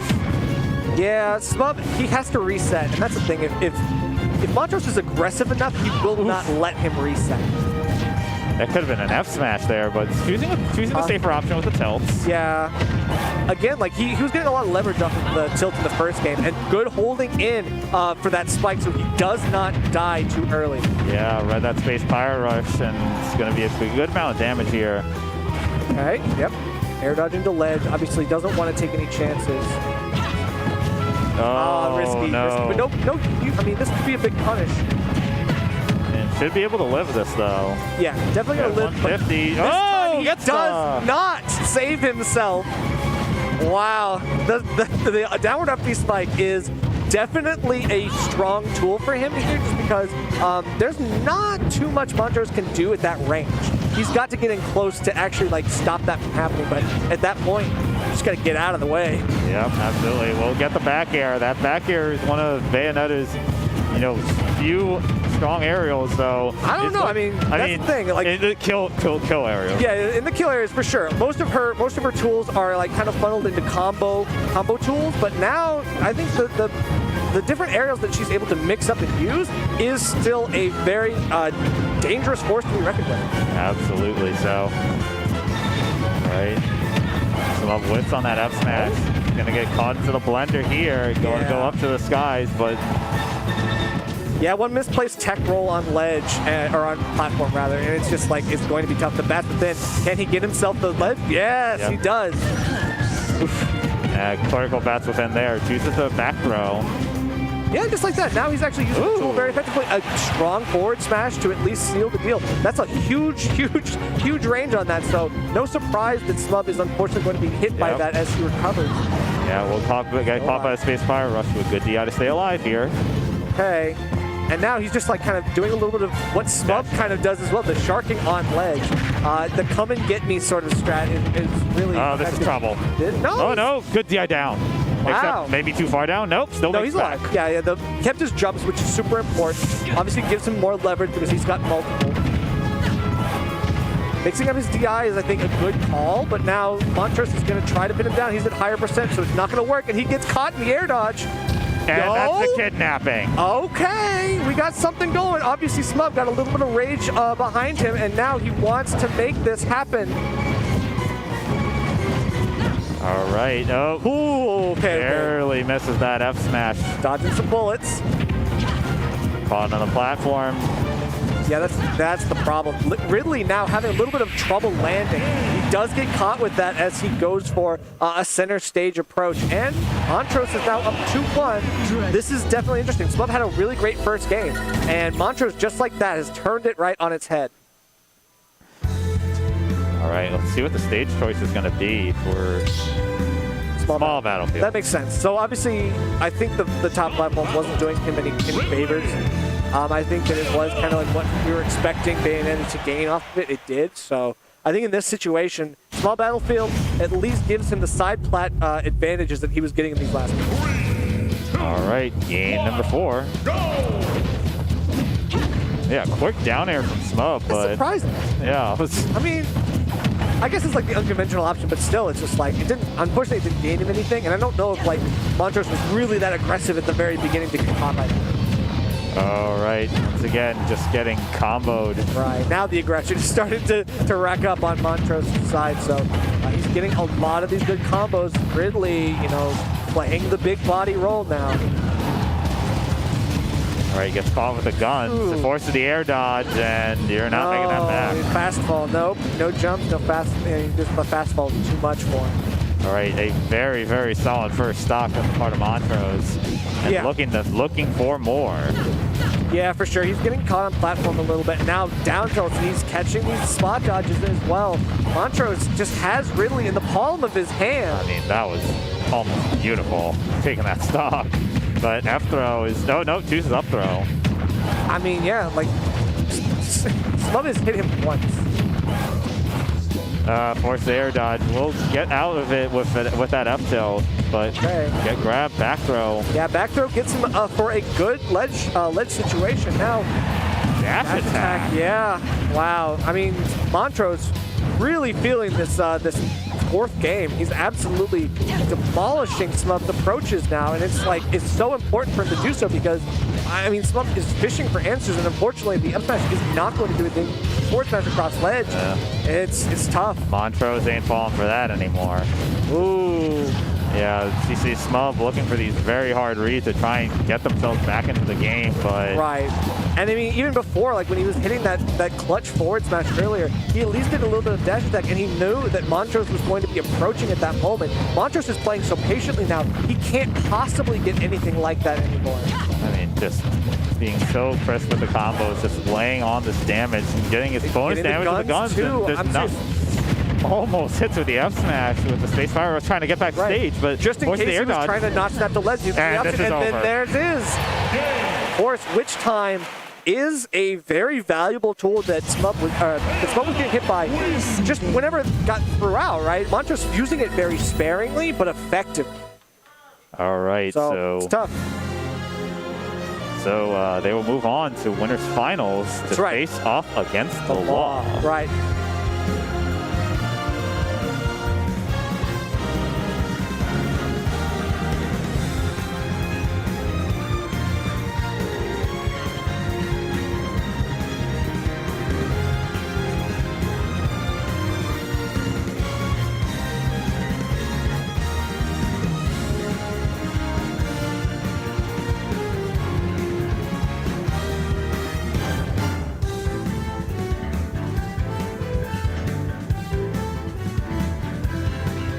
All right, so we got to do winners finals first. Let's get into it. It is going to be the Law versus Montrose.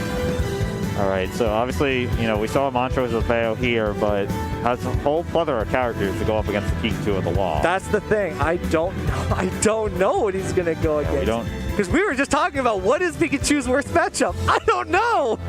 I mean, I legitimately do not know what Pikachu's worst matchup is. It's tough to identify any, like, and if it's in his roster at all, right? If his matchup is like, if he does have a bad matchup, does Sig play it? We said Game & Watch. I don't know if Sig has a Game & Watch. I don't think they do. I don't think so. But it is what it is. We'll figure out soon enough. The Law is primed and waiting. He wants to make this a really big tournament because he's got today here at the Cave, he's got tomorrow at BMS, and then it's back to school for him. Oh, wow. He knows he's got to make his mark hard and fast and make it work for him. So I think that he's definitely like motivated enough. He's raring to go, and he's been doing really well tonight. So no surprise. Let's actually check out his bracket run. So he beat Alternus 3-0. He beat Mirren 2-0. He beat Ralt 2-1. Wow, Ralt's the one taking the game off the Law. Let's go. And then he beat Beretta 2-0 and Tella 2-0. So literally he's dropped one game tonight. I'm curious who Ralts was playing against the Law. So Ralts is either Crom or Pythra, I think. Yeah, they played Pyramithra in the match I casted against them earlier against Projectile, who was the I'm calling the Walmart Samus, because it was literally a meat gunner in Samus. Oh, okay. I was gonna say, like, Samus was that bad? No, okay. So then Ness. Okay. So that I can see. That makes sense. Yes, this is Montrose's main secondary. Does play this character 14% of the time. I would say this is his, like, I would say personally, I think this is his main. Like, I mean, he definitely plays this character way more often than I've seen. Right. He's been training with a lot of different other characters. So here the Ness is coming out on Town and City. I think it's really smart for him because he's got to get those good magical disjoints to stop Pikachu in his tracks. But still, these aerials, even on a smaller character like Ness, you can get caught up in the blender. It's tough. Absolutely. So, all right, tries to retreat to center stage, throw out the PK fire, but I love Law's movement with a quick attack. So clean. Like, he's able to just recover and, like, go approach option, retreat option. He's got the whole bag. Yeah. All right, we'll connect the PK fire, back throw, get stage control, looking for PK Thunder to edge guard, but Law is able to make it back. Yeah, again, like I think it's smart. He's getting the magnets on the T-Jolt. Obviously, that is something that Law can't rely too heavily on. He's got to make sure he chooses his shots very wisely with that. It is going to be tough, especially once he's down like this. He can't T-Jolt approach, so he's got to find another way to safely get those combos and percents that he needs. Absolutely. So now caught up in the air, and oh, reversal with the back air. The trades that absolutely Montrose wants to take, because those multi-hits don't mean anything to him. He's got a strong back air, strong other aerials that are able to air-to-air combat the Law right now. All right. Whiffs on that F smash, but catches a jump up with the fair. Ooh. And now, I mean, even Smug able to, Montrose, sick, able to just like catch with these good aerials and recover it, find his way back. Yeah, barely trading that. Oh my goodness. Okay, look at you. You got the crystal ball. All right, we'll punish that dash attack with the back throw. Of course. Thunder charge. Going away. F throw? He has to go for the forward throw. There's no way he catches it inside from coast to coast. Oh? Sure. This time he has it, yeah. Off the top. At that percent, he absolutely knows it's a mix-up. All right. So, I mean, man, this Ness is working out so far for Montrose. Has not lost the stock yet. Yeah, I'm not surprised. I think that this is definitely a smart choice for him. And I didn't even think about the Nets. I don't even know why I didn't think about it, but now it seems to be working in spades for him. He's got the complete domination in this neutral play and also in the combo game. Like now, the Law not able to get like those good combos that he's so used to getting. All right, so Pikachu recovering high, but gets caught on that platform. Montrose has the answer, just keeping up the pressure with the PK Thunder, but that quick attack, just getting the Law back to center stage. Oh yeah, I respect the dash dance from the Law. He needs to mix up his movement. He does catch something here, but he's at 113. A lot of the things that Ness will do will kill Pikachu because he is so light. And now, Montrose with the great SDI is just getting out of these combos too. All right, so... Yeah, untackable. He goes too far, flies too close to the sun, and his wings just melt. All right, so this Ness working out for Montrose will take this game number 1 here in Winners Finals. Yeah. I don't know. I mean, that's the thing. I respect Law for going out there. There's a reason he did that. He knew he was down. He had to go for a Hail Mary. Unfortunately, that just was too risky for him. And now, Montrose is going to take game 1 very strongly. So I think that now Law's got to pick the right stage. I think, okay, Kalos is a great stage for Pikachu. So, fun fact, according to PG Stats, Montrose has a 2/3 win percentage against Pikachu's. I believe it. Definitely knows how to play against this character, it seems.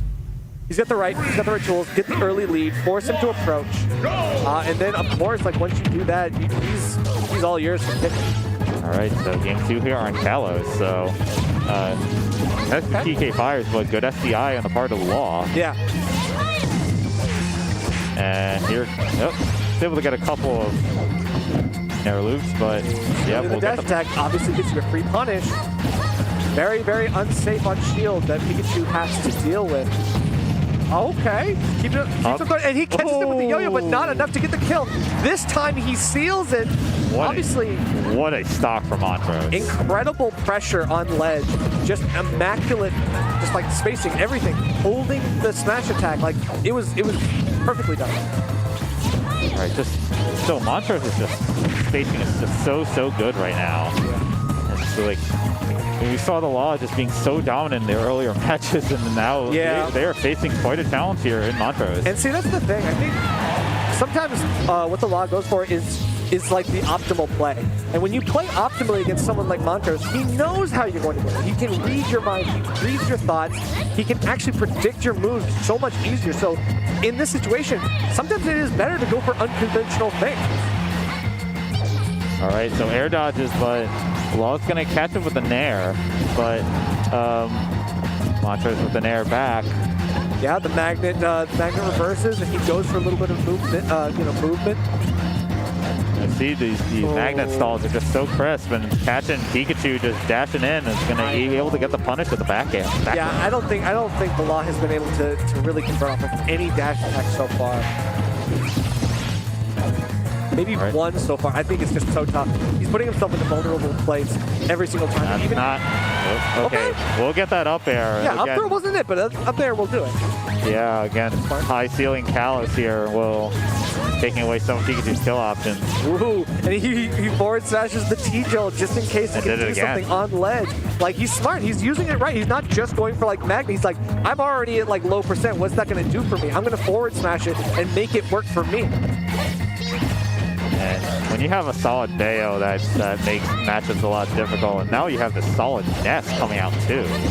That's a very scary player here. And Montrose is more than just a jack of all trades. You know, he's actually like so good with multiple different characters, and he covers all these different matchups. Like, he has an answer for everything sometimes. And in this case, it is the Nest. Yep.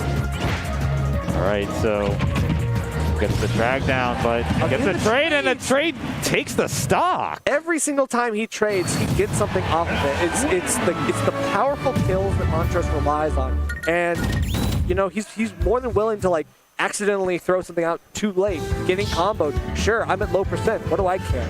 You know, I have great recovery tools, and in these situations, it's just so much less risky for Montrose than it is for the Law. All right, and that's the thing, he's pressing his advantage. Montrose on the verge of Winterside Grands if it takes this game, but we're going to stay on Kalos. Yeah, I mean, obviously, like, I think this is probably, like, there's a reason because this is probably the best stage he could go for in this situation, and even though it didn't work for him the last time, you know, it doesn't mean that he's out of the fight just yet. All right, gets a couple of back airs, but still not able to do too much. Okay. Wow, just like spot dodging that as well. And now Montrose just kind of resetting the neutral. Now they're just throwing out anything and throwing out an aerial, backing away. They're both doing it now. It's just kind of interesting seeing how like the neutral play has sort of evolved over the set. Yeah, but Montrose found their opening, chasing with PK Thunder. Yeah. And oh my gosh, reads the quick attack yeah, I mean, perfectly. So smart. And now again, he can't challenge that too hard. But this time he catches him just before the PK Thunder hits him again. Get the down. Something. Nice, no distance. Yeah, I thought might be able to get a wall jump there, but unfortunately was not able to do so. Yeah, so if he had bumped, he probably would have been able to get another PK Thunder, but of course, it's a flat side of the stage, so he knows he has to get some upward mobility, and it's the risk, like, you can't get both ways. All right, so dash attack, throws out the PK plus, having chased. The Law very, very patient with recovery. Yeah, the flash, I don't know, it's good. I mean, he can do it from a distance like that, but still, if you miss, you relinquish, like, your ledge opportunity sometimes. In this case, like, the Law is happy to take that. That's what a grab. Wow. What a grab. Doesn't even matter. Montrose catching these things. Gets another grab. F throw.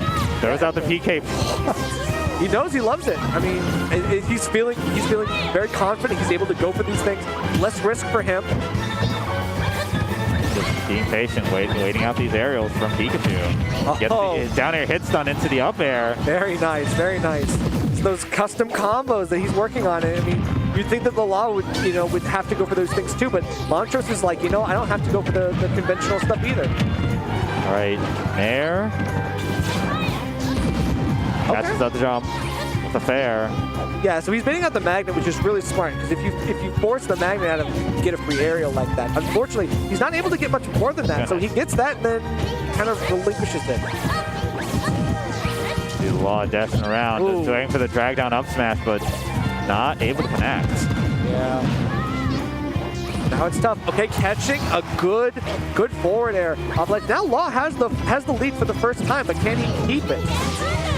All right, PK Thunder chasing, but will be able to make it backstage. But gets grabbed again. Mid-air, he literally is like, Montrose is like magnet hands. Yeah, that's true in more ways than one. Now he's almost dead. The mix-up. All right, living because of Kalos, but you're not living because of that. Nope, the second PK Thunder, obviously, doesn't matter if it is not effective type-wise, it is going to take the stock. Now, Montrose is like, okay, this lead could be mine yet again if I play this right. All right, we'll get the fair, but again, Montrose is able to get out of disadvantage with that fair. Okay. Clutch Nair out of shield, that's really nice. At least put something on the board. Now he's able to push his advantage. He doesn't have to approach very much anymore, and he knows if he's able to avoid some of these strong hitboxes that Ness throws out, he can make something happen, but he can't play too aggressive because he's got to be patient. All right, drag down, down tilt, down tilt. Yeah, just backs off because he knows that it's not very safe on shield, especially after the second time. All right, we'll Spaced it well. Yep, get that nair. Gets caught with a PK fire, and this could be... It's a ledge opportunity. I mean, this is tough. Like, the momentum that he was in when he got hit by the PK fire meant that he couldn't SDI out as perfectly. Right. Hey, yeah, the approach option with the Magnet getting caught. This time he's got something here. Can he seal the deal off stage? He's got to do it. Oof. And the platform, one of the reasons that he picks, Callus is because he wants to use that platform, but Ness able to retreat to the plat very effectively. Gotta get something here. Oh, okay. Oh man, this is so tight. Yeah, honestly, like. Oh my God! Okay, he almost hit by that. No, he's almost. No, no. So he's alive. He's alive. No, he gets okay. Might be into it, but he's taking hit by another one. Yeah, it's gotta get down to the ground. Oh my God, he catches it. Nice nair from Montrose just to cover the ledge, reads the quick attack option, and there it is. Montrose with the 3-0 to go into Grand's winner's side. Yeah, I mean, outstanding play by Montrose there. Very well deserved. Even in that last game. Side of Grands. Yeah, and crazy. Even in the last game, like it looked like he was like, okay, this could be lost time to turn this around. That is. He's got the adaptation. It was so smart, and Montrose literally just played so perfectly in that last stop. He couldn't do anything. Absolutely. So with that, I think Generic's going to take over for the rest of the night. So as always, it's a pleasure casting with you, and I will see you all next week. Of course. Remember to follow Melpool at Melpool Cosplay. Everybody, give him a follow. Check him out. Yeah. Appreciate it. Have a good night, guys. All right. So now that we've figured out who our winner's side Grand's competitor is, let's check out what's happening on the loser's side. So Len did beat Willie 2-0. That's interesting. Willie in for so long, who did beat Mirren 2-1. Now he's playing. Now Len is playing Smub, Alternus, and Wood is on stream. How do you feel about this, Generic? Hello, does this work? Yeah. Okay, cool. So, Wood kicked my teeth in to get to the top 8 on Incineroar, so it's not as bad as I think it is. Yeah. Mac, he's just Mac abusing. Didn't they play? They played in winners. I've seen them play at the ladder as well. So yeah, and Alter's kind of clapped him. He played Terry, but he played for some reason. Yeah, he played Terry. So and the then played is interesting. Yeah, he played Terry for some reason, and then he played Terry again and lost because he should not be playing Terry. And then he played Mac, and then kicked his teeth in also. Yeah. But that's also because he literally hit 2 buttons and killed him with KO punch. Right. So he's carried. Right. So I've seen it go both ways with both different characters, right? What is interesting is that Wood is really good at catching recovery options, so he's able to revenge the up B on ledge. Yeah. So it pokes above ledge. Obviously, that's a really good option for him. If he's able to get the revenge counterattack, it can really mess with Little Mac's recovery. And surprisingly, we played Diddy Incineroar, and he did not hesitate to platform camp me, so I fear the worst. Yes. This might be a long one. Yeah, Wood is definitely a patient type. This is best of 5, and I'm kind of surprised he's not picking Game & Watch into this, considering it's like a terrible matchup for Mac. Yeah, I don't know. I definitely think, like I've said, I've seen him do well in this matchup, and I've also, he's also had experience on the opposite side. So here on PS2, they're just obviously going to play this as carefully as possible. Yeah, and I think this is like, he's already almost dead actually, because he has to play it safely because Wood can just be patient and wait for him to commit to any option, and he just gets revenge here and there. Yep. Although, I mean, 100% in 15 seconds. They are nice. Actually, both in kill percent. Like, if he gets down tilted, he's dead. Yes, he's heavy, but he could definitely get KO punch. You just gotta, like, if it hits and it's not aerial, it just kills. Oh, okay, he throws it out raw. I don't know. Yeah, that was tough. You gotta, you're in top 8, man. You gotta not do this. Oh no! Generic with the smack talk. Like, it's like, I know you're living vicariously through him. I know you want him to beat Wood, obviously. I mean, I'm whatever, because like if he like plays it smart, he'll be fine. But if he just smashes, he's just gonna get revenge and then. Right, and that's the thing. Like, Wood is very good with catching his revenge. Yeah, he knows his like approach options. He just took 45% in one move because he wanted to mash side B, and then it got it. And you're dead because you're just dead because it doesn't snap. So yeah, it's just a free hit. Yeah, Wood's edge guard. I mean, super nice. Very good. And he's taking 80 here. Wait, did he? Did you? Why did they give you the kill screen? Yeah, so that's notorious for like day 1 or whatever of Ultimate. You would get like infinite kill screens now. That's ridiculous. And that was the private user of it. Like he was at 0, got hit, and went like half the distance of PS2. It's like not. Oh no, not even the punish on the Lariat. Unfortunately, like Alternates just can't pick the options that need to work for him. Like even if like he doesn't even keep KO punch for more than 2 seconds. Like this is so doomed for Mac. But he's got something here, obviously with a Not little bit of rage, maybe? Can Lil Mac or something? I don't know. I mean, it's like Low profile is like that? you have to like get 2 wins here. Like you have to, Never mind. that's a 2 combo by the way. That is that. That's good. Yeah, so you gotta like hit him with like up tilt smash attack, like we did in Revenge. That way at 60. You have to hit him like Mac in that situation has to hit Incineroar 3 meaty times to even have a chance of getting kills. Yeah. So it's like, yes, so yeah, you have to cheese him with like that, like kill him in 3 hits, and then also KO punch him. The Terry time? That's it. Yeah, you do not pick, like it's kind of good. That's what I was thinking. I mean, I know you were surprised that Wood was playing Incineroar not Game & Watch. I'm surprised that Alternates didn't just start with Terry, to be honest. Yeah, like, I mean, it's like a blind pick counter word because it's like the way this looked like, it looks like Game & Watch is gonna get absolutely bonked by Mac. Yeah. And then and then Incineroar is gonna just absolutely bonk Mac. So it's like you have to blind pick and these. For sure. It feels like the entire game came down. Like it's game 1. Like game 1's over now. So I feel like Wood's percentage of winning just went insanely high up because now he's counter pick worse. That is true. Yeah. So the way the counter picks work, that does give him the advantage later on. He can just lose this game, pick, and then pick whatever he wants. Game & Watch, win, and then lose, and then swap. And then whoever wins the first game obviously has the potential to win the 5th game if it goes. So yeah, that makes sense. Oh? Either Alternates needs to stop being stupid and just beat him on, like if he needs to win this and beat his Game & Watch. Yes, if he's able to beat the Game & Watch, that turns this thing on its head. Yeah, and then we also need him to not absolutely troll by picking picks. Yeah, I don't think he'll pick I don't think he'll pick the pit, honestly. Just like, yeah, just like not. Also, I think every carry player is hardcore carried by reverse turnaround or whatever. Oh, the auto turnaround, yeah. Because you can just mash on shield now and then mash through your tilt or whatever and it'll always hit them because you turn around. Yeah, I can definitely see that. It's a really strong tool, and of course, that poke? That shield pokes. That shield pokes, yeah. It's not easy to do that. Like, I'm surprised that shield poke because he only got hit by jab. Right. Like, that should not be a consistent thing, but that's maybe it's because Incineroar's bad. And because he has a big body, he should have a larger shield. And he's delaying his up because he knows he wants the revenge. Yeah. That's another thing, was like, any move that doesn't snap to ledge like that, easy revenge. Yeah. Although, you don't have to be that fearful when you're at 120 and he's at 0, because you'll get revenge, but you'll recover safely, and it doesn't matter that he's revenge because you're dead and next to his. True. But we've seen Wood get a lot off of his revenges. Like, even at higher percents, like, he can still think something happen. Why are you up there? Mashing. You love to see it.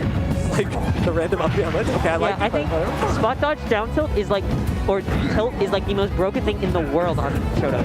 I see. It's just because like you just spot dodge whatever move they throw out, and then you don't have to worry about any cross-up because he's not. Wow, the dash back reverse grab, it actually doesn't pay off for Wood. Like, I thought that was like a really smart move, but of course it doesn't work. He low profiles that too? I can't believe it. With both Lil Mac and Terry, he low profiles the aerial low whip. Wow, crazy. Yeah. So this is like not like compared to like last game. It's like A, much better for Alternate. B, it's like super doable for Wood. Like also, I haven't seen him hit a single Buster Wolf or Power Geyser this whole game, and he's winning. Now he's got the go. He's got the go power. So I think that if he's gonna do it, now is a good time. He's got to get something. He's 60%. This could be a quick path to death. Yeah, he might. No, he's alive. That's like one of the strongest backers in the game, but I guess you need to be on ledge. I think even like that close into the center stage. Like, yeah. So now we're just waiting for the mind game. Now we're in the mind game of is he gonna wait for up B or is he not? Wow. Good perfect. He didn't even hit ledge.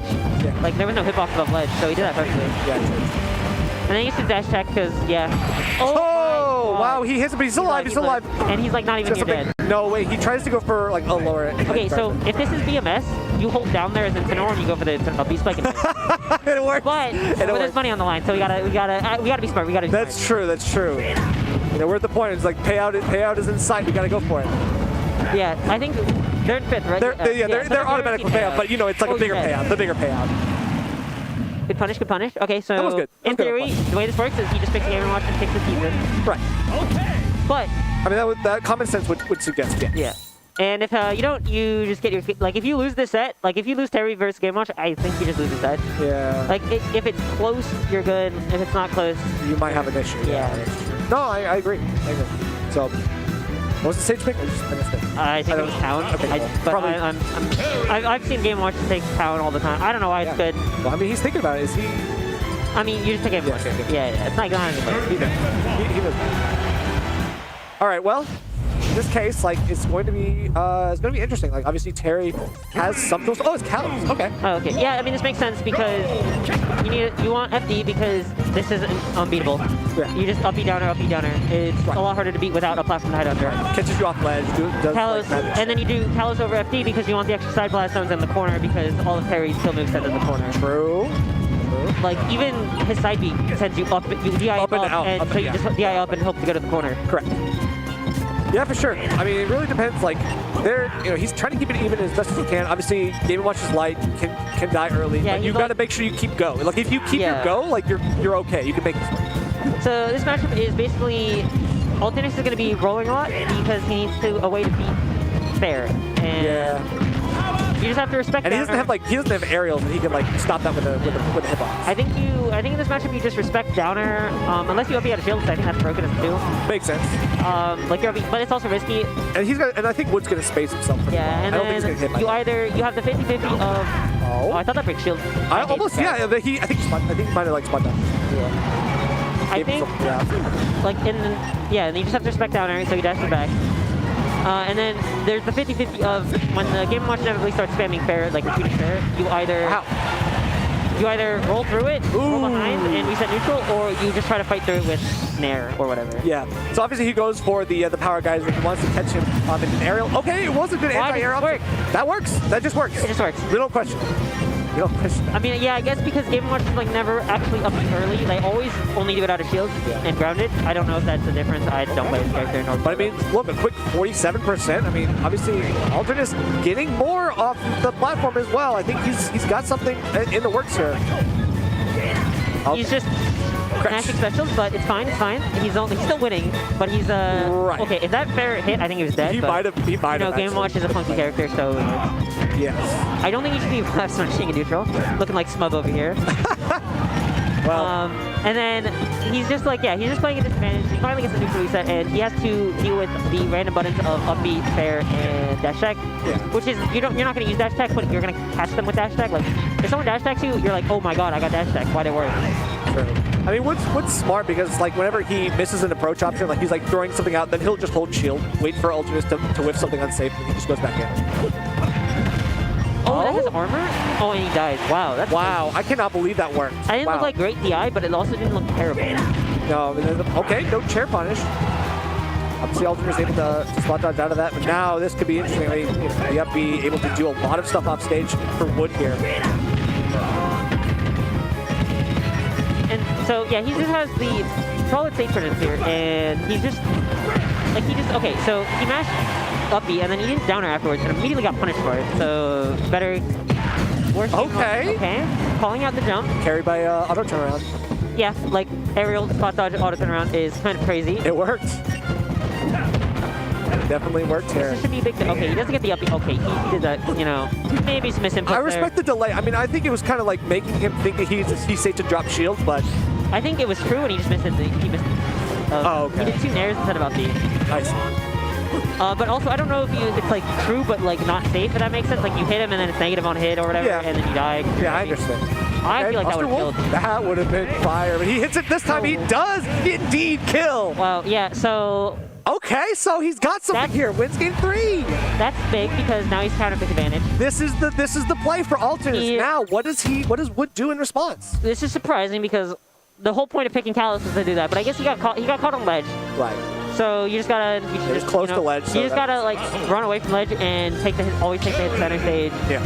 And yeah, now you're just locking Terry for the rest of it. It's doable. Like he has no other characters. I don't know. I mean, I think he can still go Game & Watch. I think going Game & Watch again. Like I mean, yeah, I think he had the makings. Like he could have made that game. Yeah, like, it was just a bad luck. He was in control a majority of the game, and then made one mistake and lost, which is managed ultimate and just don't make that mistake again. Just don't make one mistake in a whole game, you'll be fine. Exactly. That's why this game play perfectly. Just play perfectly and we're good. Yeah. What's the problem? Just don't get hit. Just don't get hit. What's the problem? Okay, yeah, so we're back in Palace because he doesn't want to die to the upbees. And it looks really well because he was barely killing him off the top and then not dying until, you know, died The at 90. SCI's in, low percents for the Jab Power Dunk. Obviously, Yeah. that's the play here. Top of the fair. Oh, Okay, you're and the berries? mashing. Wow. Okay, he's almost dead for that. That's kind of deserved, honestly. Oh, he is not dead here, but in pain. Okay, good. Yeah. Good air dodge, good air dodge. Okay, he's back. He's back. He actually jumped air dodge, which is surprising because I didn't Yeah. even think he had jump. Yeah, that's just a good jump. Which is really good. Okay, yeah, he can spot dodge those every time. Okay, yeah. Reaction. Yeah, we saw Wood do that in a mid combo. Like he was throwing out other things and then he throws in the power guys. Throwing out raw just means he's absolutely gonna spot that. Okay, so you have like a solid lead here, which he had like game like he was up a clean stock Right. last game, but and it didn't matter. yeah, but I mean he's like hell advantage state this whole match. For sure. For sure. But that's Terry. You know, Terry is just kind of like sort of like heavy privilege. Like you just hit him 3 times and all of a sudden like, hey, he's Game & Watch, he's super light. Yeah, this is like the story of Shotos in Smash 4 in this game where you just kind of get mashed on and like there's nothing you do because your character's bad, but then you get one advantage state and you kill them. Just SDI. Although arguably Terry is like the worst out of all the fighting characters because he doesn't have the like insane strings that let you get free kills. Like he's more of the like Bundy's like Shoto or whatever. Yeah. It's like you have the best kills I think. Maybe not. You probably I don't know about that. Yeah, I was gonna say like not really, but like you have you have good options. Oh, never mind. But yeah, it's like this is kind of doomed, but it's fine. Like you got your game. Like you got the big Exactly. win. And now Like unironically, you like don't let him get the JB then SD, so you can just go back to your counter pick. Right. Although to be honest, it looks like I feel like his like the Mac Game & Watch that we're probably gonna see next game is like not as terrible as it could be. Yeah. I can see that. Okay, but this time he's got something here. He's going to go for another Jet Power Dunk, and at least some sharking could do him some good here. I think Wood is still using some of his good options like key to get back to stage and land. But I think in this case, he is like being broken because you just have to respect it. Right. I don't like the down smash because nobody in the history of carries ever neutral get ups. They always jump and they always roll. And I mean, or they like fall down like side to you or whatever and it works and it's like wow. Oh yeah. The most common thing is like jump and then power dunk whatever. Okay, this time he's actually backing off. Like he understands that he can't really press his advantage on shield, especially against Game & Watch. Like Game & Watch has like great out of shield options. Using the invincibility. Yes. Okay. No. I mean, whatever. You're mashing. You're down a stock. You need to. I mean, if you'd thrown out just a little bit later, it might have caught. But yeah, now you're definitely. Yeah. Again, whatever. that's it's fine. It's fine. It's fine. It's game 5. Game 5. So you think Mac?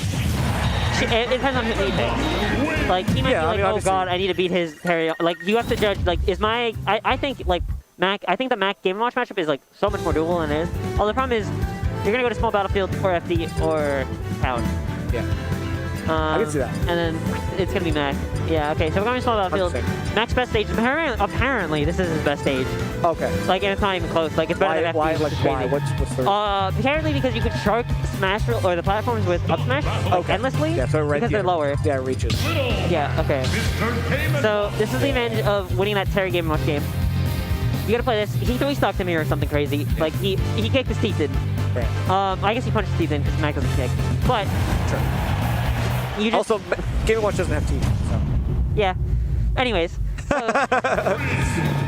So this is gonna like I mean you could just be that Mac and just nothing but fair camp and smash attack, although okay, I mean he's got the armor. I think the armor at least is fair. Yeah, like armor helps, but you can't be just doing 2 up smashes. Obviously not. Obviously not. Oh, you're although it is. Oh, you're dead. Oh, he's dead. You got dash attack. Yeah, it's the DDD dash attack where they're like the most disgusting thing in the world at getting. The long-lasting dash attack. They love it. Okay, so now. So you're just behind now. Yeah, he's down. You just gotta like not get timed out. You gotta correct platforms. You gotta probably get a like. He probably needs a KO. You need a KO punch. Yeah, you need a KO. Like it's doable because like you can like get like up smash or like armor through like up smash. So there's like a damage variation where you like go down and it does more damage. Okay. And then he's kill percent, and then you don't need that like a KO punch, but like it helps a lot when you hit counter and KO punch win. Yeah, I don't know. I just feel like this is tough. Yeah, so like okay, every he's got time. KO punch. Okay, I respect the no fear. I hate you for not, holding on, but I guess it is super weak. Like, you could easily lose KO punch. I know. But the classic Mac is you, like, shield and F smash against Mac, you realize your shield's about to break, and you just run to a platform and run away. The turnaround jab the wrong way, unfortunately, does give Wood some off-stage time. I just don't know. Alternus like- is having a hard time finding It's like the complete option. opposite of what we saw in Winter, where Yeah. he just like died instantly. Okay. Yeah, it's good damage, but like you don't care about damage at this point. He's in kill percent. And so what's reason for bucketing? So it slows your fall because you just want to Right. mix up your landing. Okay, cool. So it's just a Because movement. the way this match probably wins this matchup, even though it's a bad matchup, like terrible matchup, is you armor through stuff with up smash, so like there, like Yeah. he just does up smash and you can't pair it because it will armor through it or hit it and catches a jump. So you're just trying to beat. And yeah, and the way Game Watch just wins is you just be the better player. Like you have all the tools to win the matchup with like fair camping, up B to get out of neutral. Like if you get out of smash, you just up B away. And I mean, he's actually pushing him back. Like he's forcing his hit box out with like attacking the shield, so he can't up B him. It's kind of nice. Oh wait. You're not dead here, but like it's like risky because if you KO punch him here, you don't have a KO punch for the rest of the game. True. And if you lose KO punch, you don't have a KO punch. You don't have a KO punch for the rest of the game, so unfortunately that is it. It's like worse. Yeah, it's like walk. If you have walk in this situation, you're just vibing. You're like, You're hanging on to that. You're like, okay, whatever. I don't But now care. you're like, oh wow, bad character. So because you're a bad character, you're just kind of screwed here. Right, because by the time he gets KO punched back, like he's already gonna be either off stage or you're gonna be dead. at like 160, and yeah, you gotta get KO punch. I mean, it's tough. He's at 91, so Like it's halfway not there. like like he can die here. Like if he neutral get up to the F smash or something, he's dead. Yes. But you always jump. Yeah, you like always do not. You Definitely just jump at ledge. just run away. Yeah. Anything for the retreating option just to buy yourself some more time. And, Game & Watch kind of floaty, so he's able to just do whatever he wants. Platform camp a little bit. Yeah. You can't caught by things like this because that's the shark. And not only that, but the up B too. The up B is also a thing. Yeah, now this is like, honestly, I feel like Mac's more likely to kill in this situation. Oh, my God, he actually did that? Yo, he's cracked. So he just won the set off of... What a set. Winners, he countered down smash into KO punch. What a set. Losers, he countered down smash and he died. So, I mean, counter diff, I guess. I guess so. Like, literally, we haven't seen him use the counter. Yeah, like he never countered the whole game. That's it. And then so right there. he countered in 2 sets, he countered twice, and both counters have won the set. Let's go. Okay. So, sometimes mashing can work both ways. Yeah, and then after that we have... Whoever mashes loses. Len and... So Len and alternates. For Yeah, loser Len and- semis. Yeah, Len and alternates. And then the winner of that goes on to face the wall. Huh? Oh. Anyways, so yeah, Len and alternate. So I have no clue who's Len playing. I have no clue who's Six playing.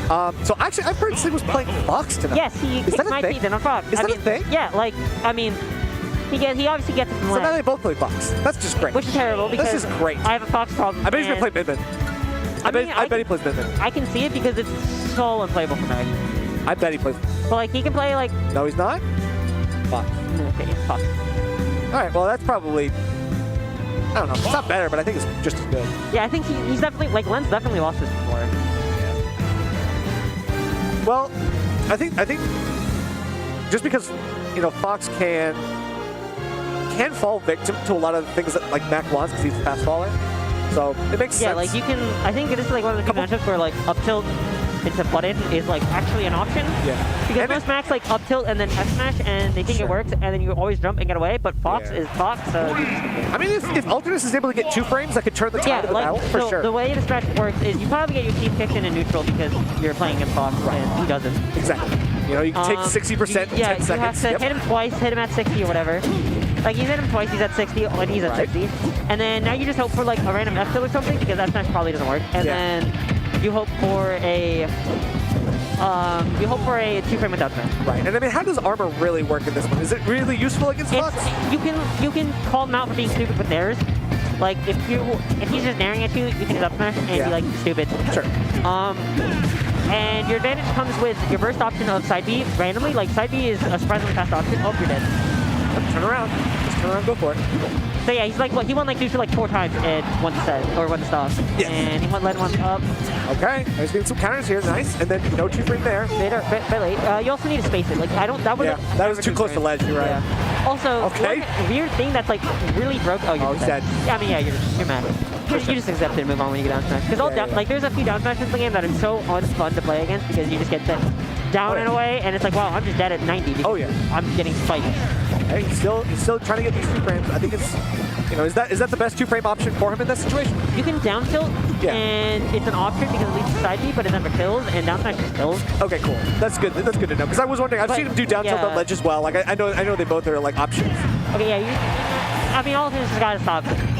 You just gotta stop trolling. He's just gotta pick his shots with, Tail Punch. You can't just throw it out raw. You gotta make sure you go for like the confirms. Go for the confirms. You gotta try to catch him being like you gotta parry him there or whatever or dash dash. Yeah. But yeah, it's like so he goes to down tilt because he's just in the side B. That's a good option. It's a like you just gotta. It's just say like yo you watching. It's a like Okay. Side B or his Fox up B apparently is I think like infinitely easier to 2-frame than side B. I believe that. So it's best to probably go for down smash there because I think like when he grabs ledge he pops up a bit or something. Yeah. Okay. And then another thing Mac randomly has in this matchup is you can't get jab lock. Like you actually just fall low enough that you just don't get jab lock. So true. It's like kind of unreal. Oh, almost calling out the counter as well, but now no KO punch. He's got to do something here more traditionally. Can he actually find the hits that he needs? He's got to take 2 stocks. Yeah, like he needs to be dash dashing more. Okay. Wow, there's one. Yeah, calling it out. I don't know if you can angle that thing forward, but you need to be like, now that it's like doable, like you should be like, you need to get those random up smashes and up smashes. Like, oh yeah. I mean, I think it was smart for him to like try to challenge the Fox Illusion, but no, this time. So it's tough. He just doesn't have air-to-air options. Len's just moving. Yeah, that means Max. So yeah, Len's just like cleanly outmaneuvering alternates, and that's just how it's working. For sure. Like if he's got like enough verticality, he's able to just like high illusion and just not have to worry about it. Like because he can't jump and do it. Fox is high key broken when you just up B high or side B high. Yeah, side B. Yeah, it's like kind of unreal. Like, there's a few characters that can punish that, but like Lil Mac is definitely not one of them. So we just call it a small battlefield. So nobody bans small battlefield because everyone thinks, oh, I have a platform, I'm safe. Everyone probably bans like FD town, and I think you apparently have to ban FD and small battlefield. Yeah. And just play on town, and it's fine. Makes sense.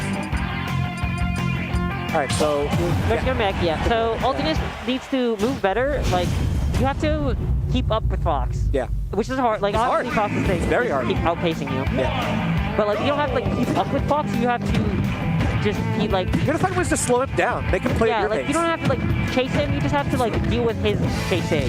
Yeah. Like if you're getting ran down, you gotta get out of it. Like you gotta get out of up air protected.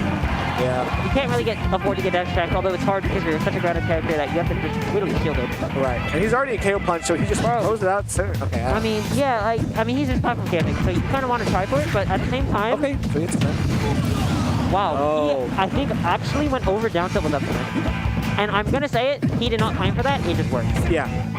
We're not that high level. That's true. That's true. Unintentional, but still, we'll take that. Okay, yeah, now I think Len's just kind of like found his groove. It just looks kind of new. He's able to play patient, and I think that's the thing. Is like against Little Mac, that's kind of like a death sentence. If you just like take your time and like just make sure you're not being stupid and getting F smash and you'll be fine. Right, and of course like platform camp as much as you can when he's got KO punch. You need to like platform camp. You want to like wiggle in a random nair. Like a good mix-up is fall through the platform like. Oh, okay. So apparently you do get jab block. You do get jab block. But you can't, like, he has to space the jab. Yeah. Because his fists are, like, slightly longer than his arms. Which, but he gets is the up smash off of him, which is really nice for him. And now he's up 3 stocks to 1. He's not really looking in danger at all on his. Yeah, like, there's no, like, you're gonna get KO punch here, and you can lose the stock, get KO punch, and you're still up. And you're still fine. It's like, and you're caught laughing. Yeah, unfortunately, like, I don't know. Do you think he should have landed on platform or just, like. Obviously, he shouldn't have up the mission. Yeah, like I mean, it's like a catch. Like you're seeing if he's striking platforms. Yeah. Yeah, you're like seeing if he strikes, like, because obviously your initial instinct is I'm gonna land on the platform. Yeah. But you can also it's like he's just getting outmaneuvered. So yeah, so we're gonna be right back because it's his best stage. You just need to not get your teeth kicked in that hard. Like you need to get out of disadvantage better, and you need to get more out of advantage states. Although I'll be honest, I don't think he got an advantage state that entire set. I think he got like stray hits and then didn't convert off. Like he had the makings of like winning a couple of neutral interactions, but I mean it's Fox. He's not really gonna let you do that. So how? Yep. So there's the downside to him. It's that like at 0 it's probably safe. It's safer and it's obviously like reset the situation. So go for it again now. Still nothing though. Yeah, I mean it's not easy because it's obviously 2 frames. Yeah, it's 2 frames. Like he's like compared to like past 2 games, he's taken initiative. Yes. He's kept him on ledge in the corner, giving him no space to move, and now he can now he can fish 2 frames, I think if he 2-frames him, he kills him because he gets the free side beat. For sure. The longer you delay like some of like Fox's low percent combos, the better off you are. Obviously, he hasn't been hit, and he's full stock, like extended 0 to death here so far. As long as he can avoid getting hit by some of the Fox stuff, but now it looks like he's getting caught in the blender. Yeah, so this is like, it's like Doom. Like he's ahead here, and now he can use his like soft lead to force Len to approach. Although it's not easy because he has laser. Like you don't have to approach, you just don't have to commit. Like you still have to walk at him or whatever. Like the best thing you can do, like underrated tech everybody's not doing is walking. Yeah. Because then you can instantly shield. Like you don't have to worry about any like if you can walk like delay at somebody, you can easily dash back, you can easily shield, you can easily spot dodge. Yeah, that makes sense. And you can just easily throw out your random attack. Underrated movement tech for sure. Oh, okay, wow, nice. Counter. Nice counter. 3 out of 3 so far. Yeah.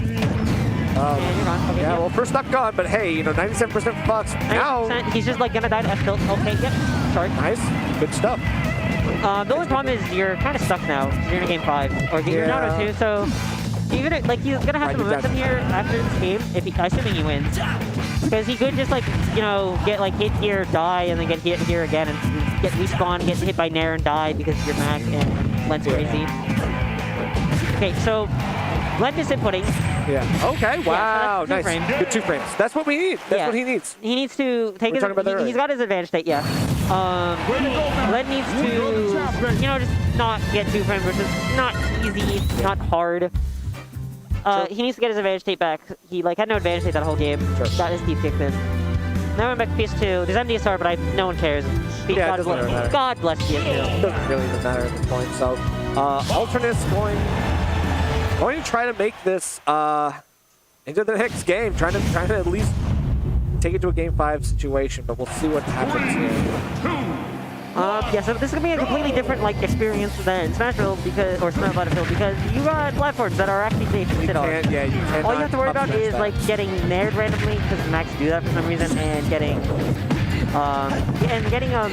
smashed. Like you can get upbeat. Yep. Obviously he's still throwing out. But...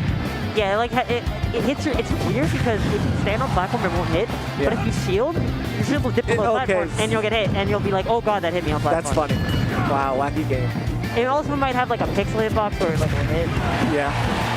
Okay, he keeps the KO punch now. Honestly, I don't know if that trade. Okay, good. Doesn't matter. Doesn't need it. So, what happened there was the trade was good for him because he got hit weaker than he hit him, so he got center stage and got that second throw.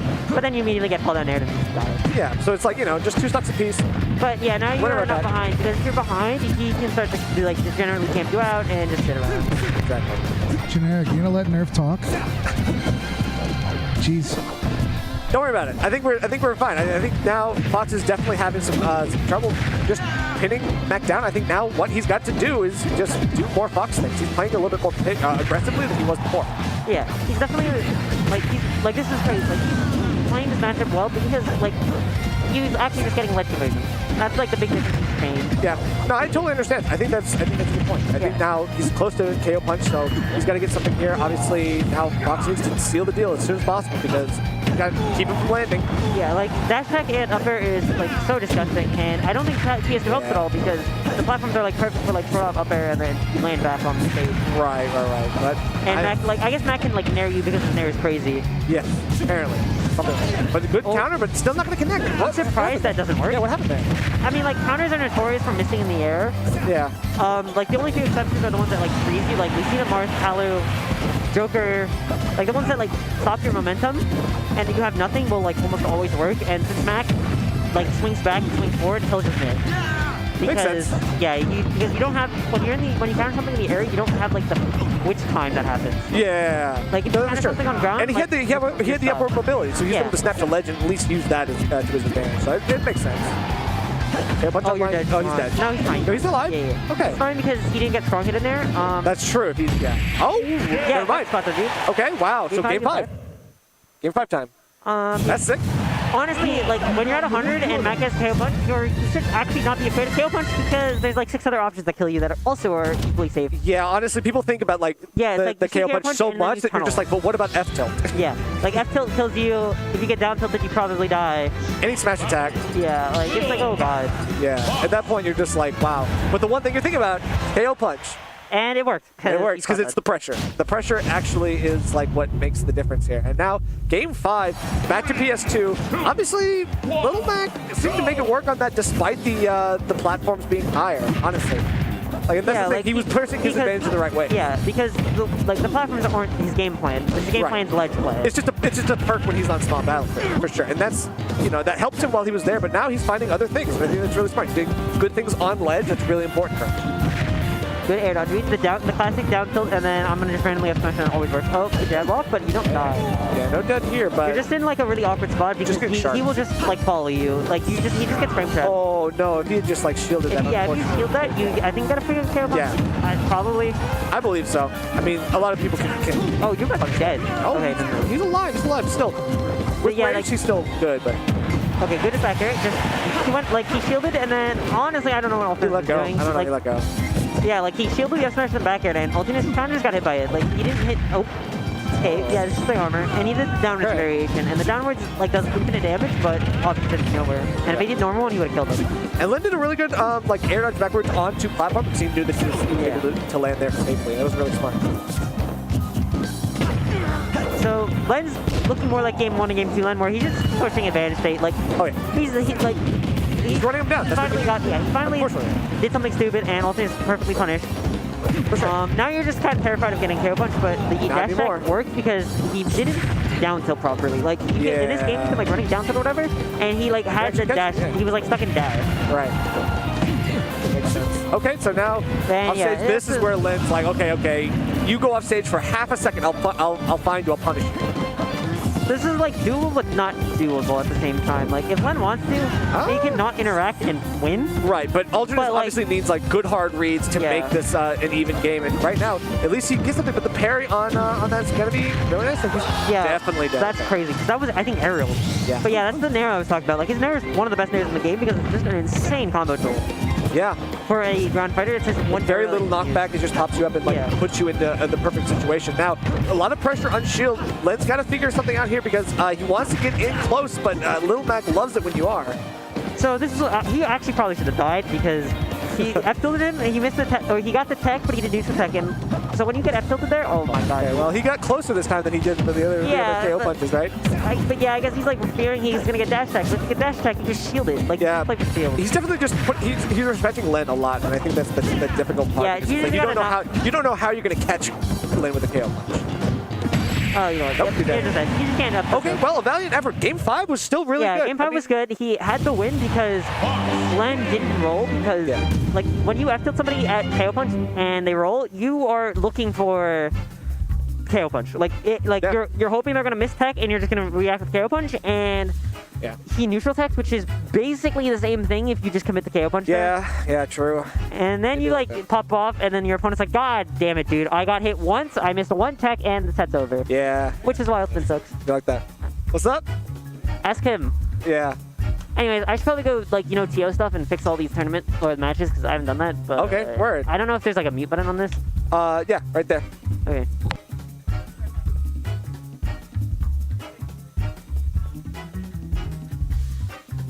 All right, so meanwhile, we know that Len, because he did end up winning that, is now going on to face the Law. And the Law obviously guaranteed third tonight, which is really, really nice. So whoever comes out of this one on top is going on to face none other than Montrose, aka Sig. That's going to be an interesting one.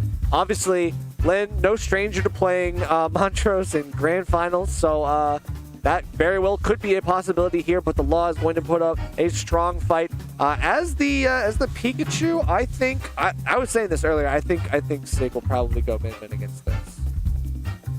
Although no, wait. Yeah, no, I'm sorry, Lin. Lin. Never mind. If Sig was playing this, he would probably play something. He played Ness, and that was really strong. But yeah, so Ness like notoriously like has slapped like Pikachu in the face because and it actually only got better.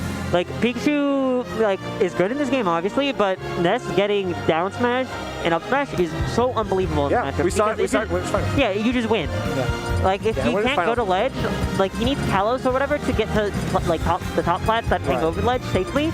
And like losing Smashville sucks because you can't recover on Smashville platform. And like if you ever get hit too far, you're just dead. Yeah, I mean the fact that like Montrose beat him like 3-0 in the finals. Yeah, it was definitely. And it's like you just. It was strong. Like, it was the good count. Like and then versus this twin, he's just like infinitely more favored because Fox sucks. Right. It's not terrible because I believe Foxner beats T-Jolt, which is the important thing. Like you just gotta have a move that if you like have a move that beats T-Jolt and hits the Pikachu safely, like it's much more doable. That's the tough part. It's like you can hit the T-Jolt, but like sometimes the Pikachu sometimes doesn't always approach right behind the T-Jolt, so he's able to at least space himself. Maybe he can get something out of that. But I mean, we are seeing the Fox. This is FD. So yeah, this is a weird thing because if you get like touched here as Fox, like you're getting dragged across the stage. That's what I was thinking. And you're like, not Pikachu generally likes FD. Yeah, and then like one dash attack and like you could like a good dash attack, you could just get up to the Shadow Realm as Pikachu. Although I guess you have uppy, which like nullifies it a bit, but not really because it's obviously like you can deal with it. Yeah, I mean I've seen them both. Like I mean. Law loves using like good quick attack movement, but I mean it's interesting. I need to see him probably use it effectively here against Len because he's going to be running him down very hard. It's I think on the this match is weird because it's like it's on the Pikachu to lose. Yeah. Like the Fox is more favored and like well not more favored I should say, but like, you're much more likely to like run away with the set than the Pikachu. Like the Pikachu has to be on point. Like you can't be just T-jolting into reflectors. You can't just be like randomly mashing. Like you have to be smart and get the right hits. And you've got to get the right edge guard. Like we saw him go off and go for the down air, but of course it didn't get the spike box. It just dodged him into the stage. He was able to protect that, and now obviously Len is able to get the first stock, which is really crucial for him. Yeah, like now you can just because of this you can just like sit around. Like you can dash under T-Jolt because you're Fox and you're super speed. You can laser camp him and you have reflector too. So it's like.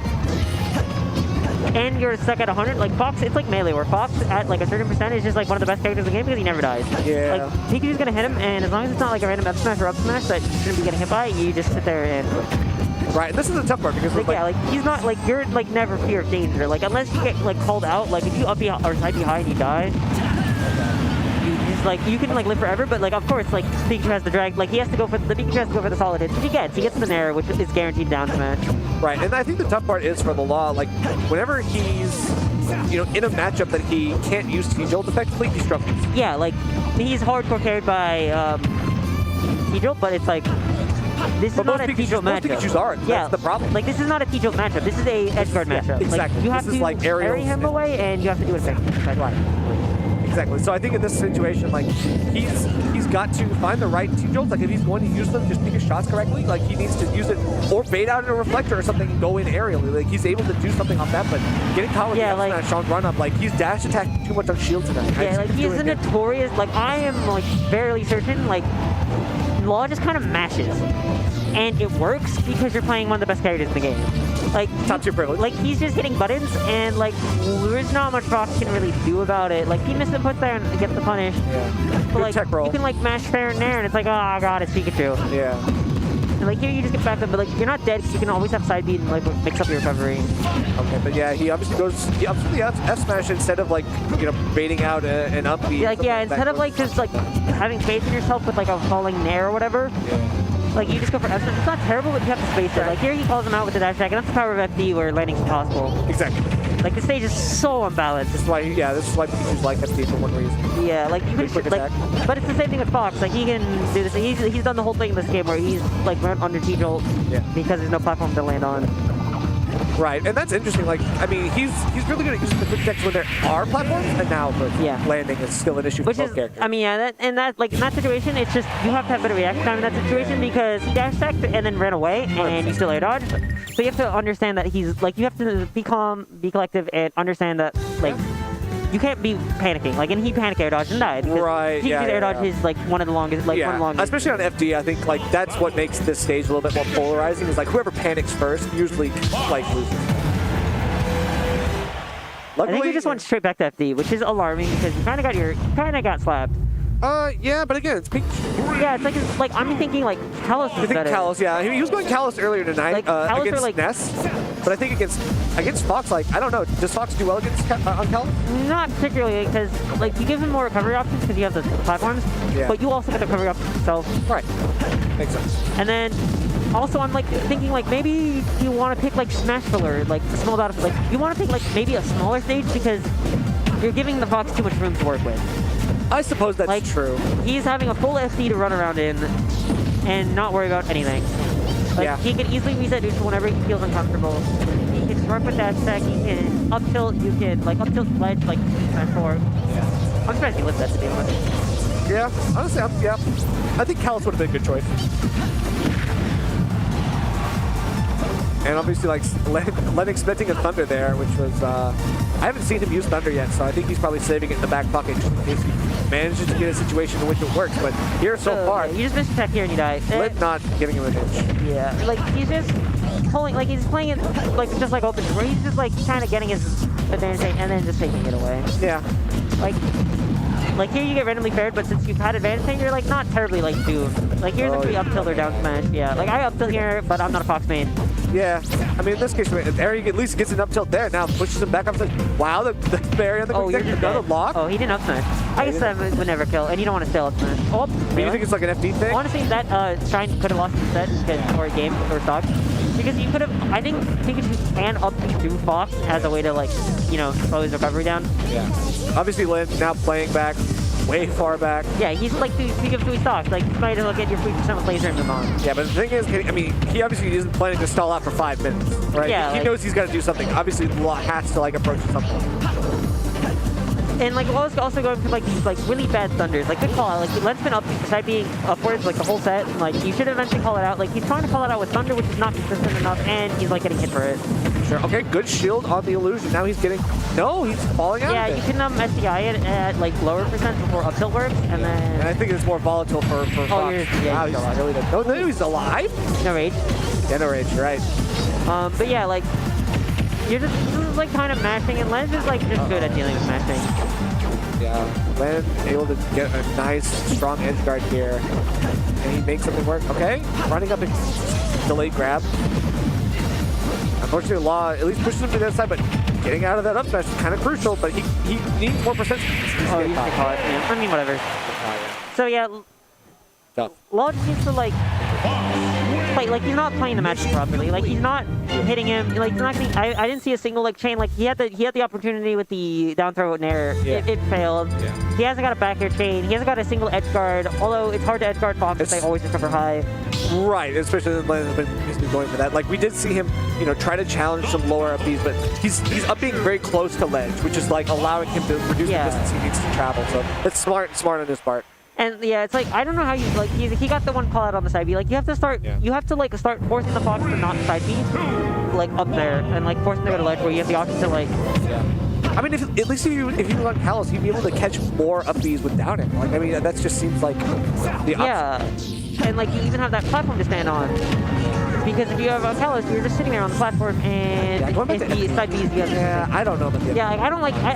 I would like to see Callus here, or I'd like to see like Smash Bros. Or something small. Because honestly, yeah. Like, but I don't know. I don't know his game plan. Like Len just did. Never mind. Len just There is did. a game plan. Len did 3 full hop short, like full hop fastball nairs, and it worked. Yeah, Len's getting away with murder right now. Actually. Like you gotta like not let that happen. Like you gotta parry. Like you have like just in this game you have to be parrying these spacing nairs because they are just abusing it. Agreed. Yeah, agreed. I think now, at least you get something here, but not catching the full forward air, like, that's just tough. Like, yeah, that's just unfortunate. Like, you just be like, Pikachu's mid-tier. Yeah, and he's missing a lot of these techs, so it's so tough. Like, you have to be on top of your techs when you're playing against Fox. 100%. Like, you can't miss more than, like, a couple. Yeah, like, you have to be, like, you have to punish Fox, because Fox punishes you much easier and much more effectively. For sure. Okay. Like, you should be dead here. Like, yeah, like, he side B's, this is a free back air. That works too. Trade will work. Yeah, for sure. Like 40% of the board, not like bad. that's like exactly like you need to be doing that since game 1. Like you have to be like hitting him. Be more aggressive off stage is the name of the game. Like yeah, you have to like not like this should be like a good chain. Like you should not be doing 20%. You should be able to nair off of that grab. Yeah. Okay. The air dodge will at least like get him out of jail for free. Now, Law needs to continue this this pressure that he's putting on Lin right now and not get hit in the process. I think, okay, a couple of up tilts, like obviously like the anti-airs, like Lin knows he's got to keep going for that, but. Yeah, like, I mean like Pikachu has like really 2 options, like run at you with fair and hope you pancake, and dash attack. Okay, yeah, like here, he's trying to catch him with the thunder, and it's so inconsistent. He hasn't hit one this set, and he's been hit punished twice. Understandable, And he yeah. still goes for it. Like, it's like you gotta learn to adapt with that, and like you have to like I think what the move would be is you have to bait it out and then catch the landing with like a dash tag. Yeah. Well, he's going for at least a couple up airs to try to combat Len in the air. Now the down smash is going to do it. That's a good call out. Catches the neutral get up. I mean, Yeah, covers neutral get up and rolls. But you like risk like if he doesn't like immediately get up and do it, he's done nothing, which is weird because like Len, it's like not a weird thing, but like Len or Law hasn't punished like his ledge. Like he can sit on like he's never tried to catch him. Yeah. So once he snaps to ledge, Len is pretty much like in like hope free. Like he's Yeah, pretty much like he never is like he's not getting too frame, and when he's on ledge, he can like sit on it because he's never like down tilting or up smashing. I mean, has he been using a lot of get up attack? Like yeah, and like no, really like Len like also he like He just jumps off ledge. You're just doomed. Yeah. If you like, he got the back throw at 20 and then he didn't convert like it's an obvious illusion and he didn't convert. Like he's not playing the matchup right, and because of that, Len just 3-0s him cleanly. You give him a fist bump. You don't handshake someone when you 3-0 them. You just move on, and then we have the finals. Damn, generic with the call out.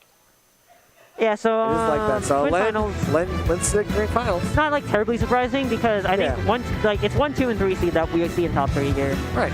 Not surprised that and it's like I think there's a gap between Sig and Law, and then I think Law and Len are probably closer. Yeah, that's close. For sure, but they do go back and forth. So yeah, it's like I think 1, 2, 3, and 4 were all close. Like we may very well see like a game tank right now. Yeah, like I'm down commentate for Game 10.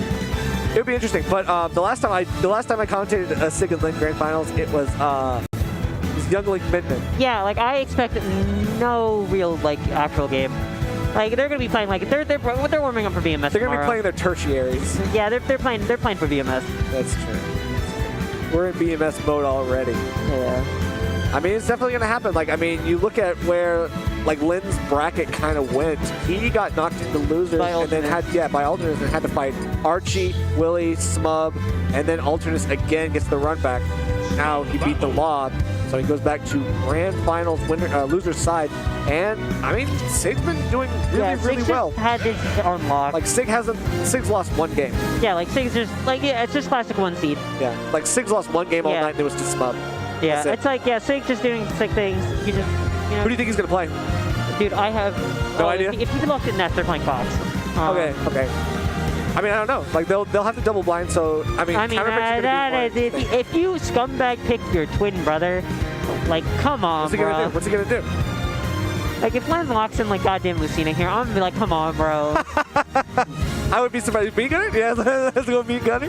The Fox. Yeah. All right. This is like it's like the same Pikachu thing where you gotta like punish Fox off stage, else he's gonna run you over on stage. Exactly. And I mean, don't get me wrong. Like Ness has some decent aerial tools, right? He's got the back throw at least. That's something. Yeah, like what Ness has here for the Pikachu is he has the stuffy aerials. He has the long-lasting parry. He has the nair. He has the up air. They're good disjointed hitboxes. Yeah, like and that can help against like nair spam. Like you can't like just nair into fair if you don't hit it. Right. But the problem is like he's just kind of getting just his teeth kicked in already.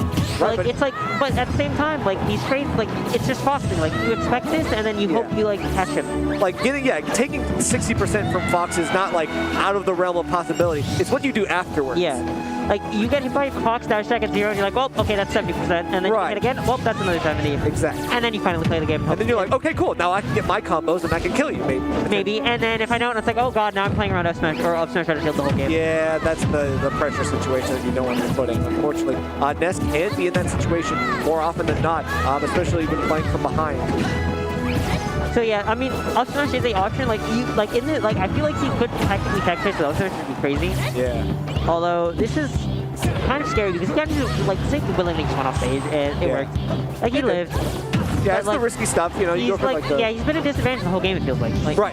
Like, Len's at 102, but he really hasn't, like, I haven't felt like Len's been... Right, but he's done twice as much damage to Sig, and that's the whole point. It's like, now he's like, okay, I've got a lot of ground to cover. He does get something here in the back air on ledge, but now, I don't know what the game plan is. He's got to find the approach options. He's still getting pushed out. Yeah, like, he actually just, like, Len just, like, kind of back air 4 times in a row, and each back air was just an inch closer than... Closer, yeah, exactly. He's like, the walls are closing in. in, and unfortunately you're stuck in the garbage compactor. Yeah, and then he like jumps into it, like, oh god, it's like, oh man, like you have to disrespect it, and then I don't even know what you do as Ness to break it. Like I'm guessing you just have to like fair backwards so you catch it. Yeah. Or you have to like dash back, which is risky. Exactly, because you don't want to go off stage because that's danger. Yeah. Like once your back is against the wall, that's pretty much it. Like you don't have a lot more room to grow. Like yeah, and that's like the problem with it. Like I think like Fox on big stage is crazy because he can just take control. Yeah. 100%. Okay, but he's getting back in with the magnet. That's at least getting him some approach option. But it can't work forever, right? That magnet stuff can actually be predictable once you get too reliant on it. But he hits something. Yeah, this is also another saving grace of the matchup is like Len can't safely 100% of the time recover high with the side beam. Right. Which he's been doing like the whole time. Yes, that's true. This is the one. And like PK Thunder like is like one of the few things to catch it. Right. Oh, Okay. we Untechable. Yeah, untechable. For sure. I mean, it's not bad. You're still up 100%. He dies to an up smash if he does anything stupid. Right. And we saw the log get hit by that. He tried to be too aggressive off stage against that, and then it just got caught by that. You know, the PK Rocket. Doing a downer that's like really not safe. Yeah. He even hits him before the downer even comes out. Yeah. Returning to base. The reaction time on these two players is crazy. It is really crazy, for sure. Watching these guys play each other is definitely like you like, wow, wait, I didn't even like the downer came out. Like I saw the downer, but I didn't like see the downer before it exactly. came Like, out. it feels like you're watching like NASCAR. Like I feel like I'm like a few frames behind, and it's like, oh god. I know. Yeah. Like he's just a few frames faster than me, and that's like insane. That makes a huge difference. A huge difference. All right, so we're sticking with it. Same characters. Ness into Fox and staying to PS2 as well. So this is going to be a crucial moment. Like, how does Montrose break the momentum that Len has been getting this last game and continuing into this game? Like, I mean, like, I don't know how he does it. Like, the down, like, the side B on like PS2 platforms where it goes the angle is like a really good like cutoff, but at the same time, Fox has the speed to go under it and just go up at you. Oh, that's missing, but it worked because oh, you're dead. Wow, he is okay, dead. I think he would have lived if he didn't air dodge, because air dodge actually kills you earlier because you like drift slightly back. Yeah, I mean, no one expected like the people, but I mean, come on, let's be real. Like, he got that for free and like, just like no worries whatsoever. So Len on the back foot this time, which gives like Len the ability to not like try, like he doesn't need to force anything. Wow, I think he might have thought he was gonna land on the platform, but he ends up like not technically landing on stage. That was interesting. That was interesting that he went for the 2-frame downer instead of going for the instead of the down smash, because it feels kind of free. But yeah, here's the up B that catches you, and he's dead. He's dead. Wow. Okay, so just like that, Montrose turning it right back around. 2 stocks to 1. Now, if you're Fox, like, you've got to play immaculately to like make this. Yeah, if you like want him in this game, you can't get hit. Like, you need to take this stock and then like kind of dumpster on him on the second stock and then it goes. Well, he hits the back hit of up smash, so it does not kill. Okay, good back there, catching the double jump. Okay, so now it's like you gotta get started here. You gotta get momentum here, or it's kind of doomed. Exactly. Like you can't be trading 1 for 1. Right. If you get combo, you get caught with PK fires. Trying to go for a reflector, like at that point, Montrose is like, I'm in range. I don't care. Yeah, like Six now just like kind of do what he wants. Like he's gonna like play it back. He's gonna try to like randomly miss it, like have a fair or a nair miss, and then use it to get like a free fair. Right. Yeah, for sure. And now at least he's like they're both just kind of like. To be honest, it looks like they're both just mashing out thoughts. A little bit. Oh, it's just a little bit. Like he kind of just did like every single aerial like twice in like the span of 10 seconds, and Len kind of just didn't hit him and didn't get hit. Like I saw like a fair downer. Yeah. That was a great bait by Sig there. I mean, he literally just a couple magnets and like Len's thinking, okay, I've got the point. Nice catch from the jump on ledge. So Len Sig looking a lot better. Yeah. He's got a few jump call outs. Like what you gotta do is you gotta call out the fox jump. Like if they like full up on nairing on you, you gotta like beat the bear. Yeah, like you gotta meet it. 100%. Because Fox, like no one parries Fox nair. Yeah. It's kinda tough. Yeah. Back to PS2 obviously. Character switch maybe? No. No, I doubt it. Like both players had their third time in the driver's seat. Yeah. You don't really like when you like absolutely kick someone's teeth in game 1, you like rarely swap off. Yeah, but I mean that's the thing is like both games were really decisive for both players. So yeah, so it's like you gotta just like I think it's like first stock most important stock. It's definitely going to be an interesting one here in Game 3. Whoever gains like the early momentum seems to have been setting the standard for the entire game, and I think that's going to make a huge difference here. Whoever gets the lead can probably hang on to it pretty well. Yeah, and I feel like this is another matchup where Fox is in control, and it's on the nest. It's on the stake to take control. Yeah. Because, I mean, it's like, that's every matchup with Fox. Fox just naturally has the advantage because he's Fox. Right. And it's interesting because, you know, you see them, they mix up their spacing a lot. Obviously, like, their approach options are kind of similar every time, but it's like, it just depends on how close you're getting with your aerials. Like, obviously, Ness wants to outspace Fox at every turn, but if he can't land, sometimes there's not really an option. I think Len misinputted his F tilt trying to go down because I don't think I tilt 2 frames at all. Yeah. But yeah, Len finally not going high every time, so he doesn't die to PK Thunder. Len is, or Six just trying to catch him. Like, he caught him there. Like, you gotta, like, playing up and catching his jump. And then, Catching the high recovery. Again, this still is smart. high and still get caught for it. Yeah. Only player I think in this venue who's done it so far. Yeah. I would definitely agree with that. But it's also like, does your character have the option to do it too? Yeah, like a lot of players who've been playing like didn't have that option. Yeah, like Nez absolutely does. You have PK Thunder if it's too high, you got your stuffy aerials if it's middle. It's so doable. For sure. And like after that, he's kind of been like, he hasn't got his like after getting the stock, he's been able to just hold the game. Like he's holding on, he's not dying, he's not getting mashed on. He just doesn't have an opening. He's just getting like straight hits. Right. And Len getting a little bit answer with up smashes is giving him that opening. I think so too. I definitely agree. Like he's throwing out these up smashes, trying to go for the Hail Mary. This time it does work. At least it punishes an approach option. But again, I mean, if he keeps throwing that out, he knows he's like ahead. He doesn't really need to go for that as aggressively as he has. Yeah, Len's like I hope I start to see Sig like retreating fair. Like he was doing it. Like he jumped forward fair and then immediately held back. He needs to probably be like jumping backwards. For sure. He's holding in. He's holding in a lot, and I think like mixing that up could give him more leverage. Yeah. So in this game, the story of this game is basically like, okay. Oh, wow. Call out. That. Wow, that would call out.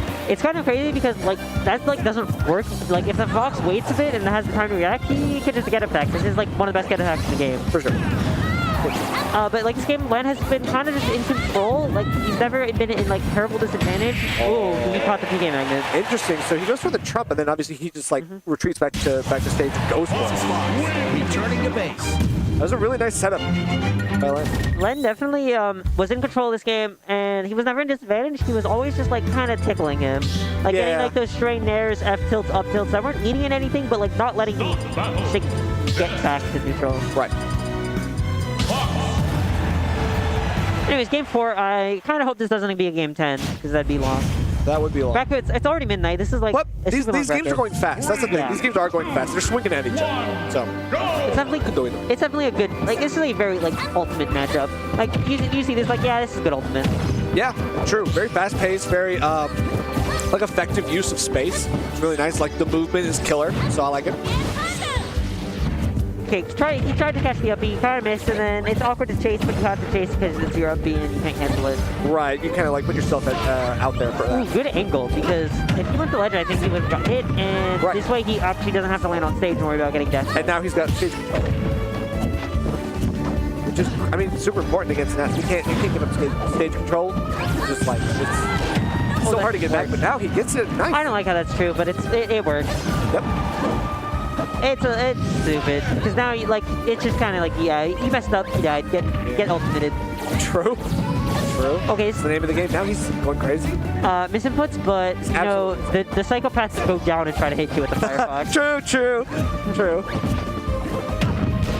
Okay, but now this is a nice little ledge situation for Len. He doesn't get the forward smash, though I respect it. A great air dodge from Sig to get out of that. Now the pressure continues. A couple up tilts.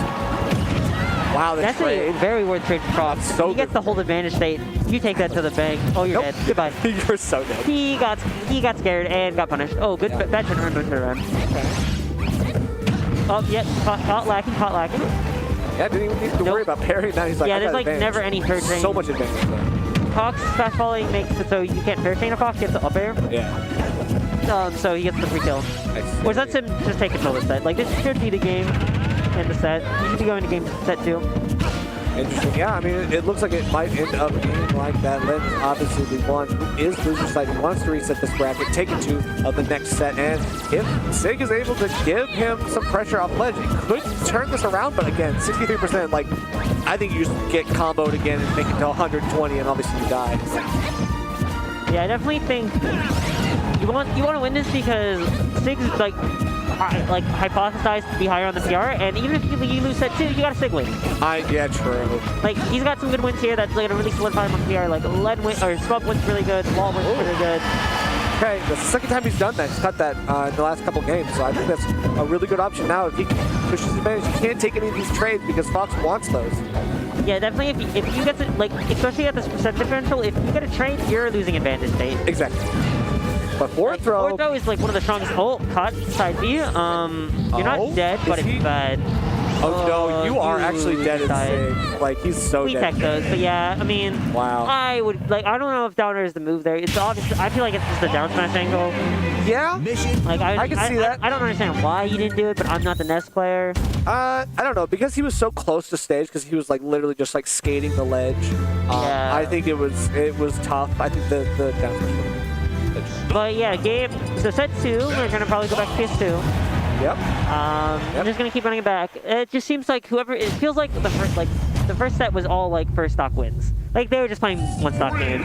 Yep. I think every single game they took the first stock, they won. Yep. So now we are in true finals. We have reached that point, the ultimate showdown between the two brothers yet again, going to another set in grands.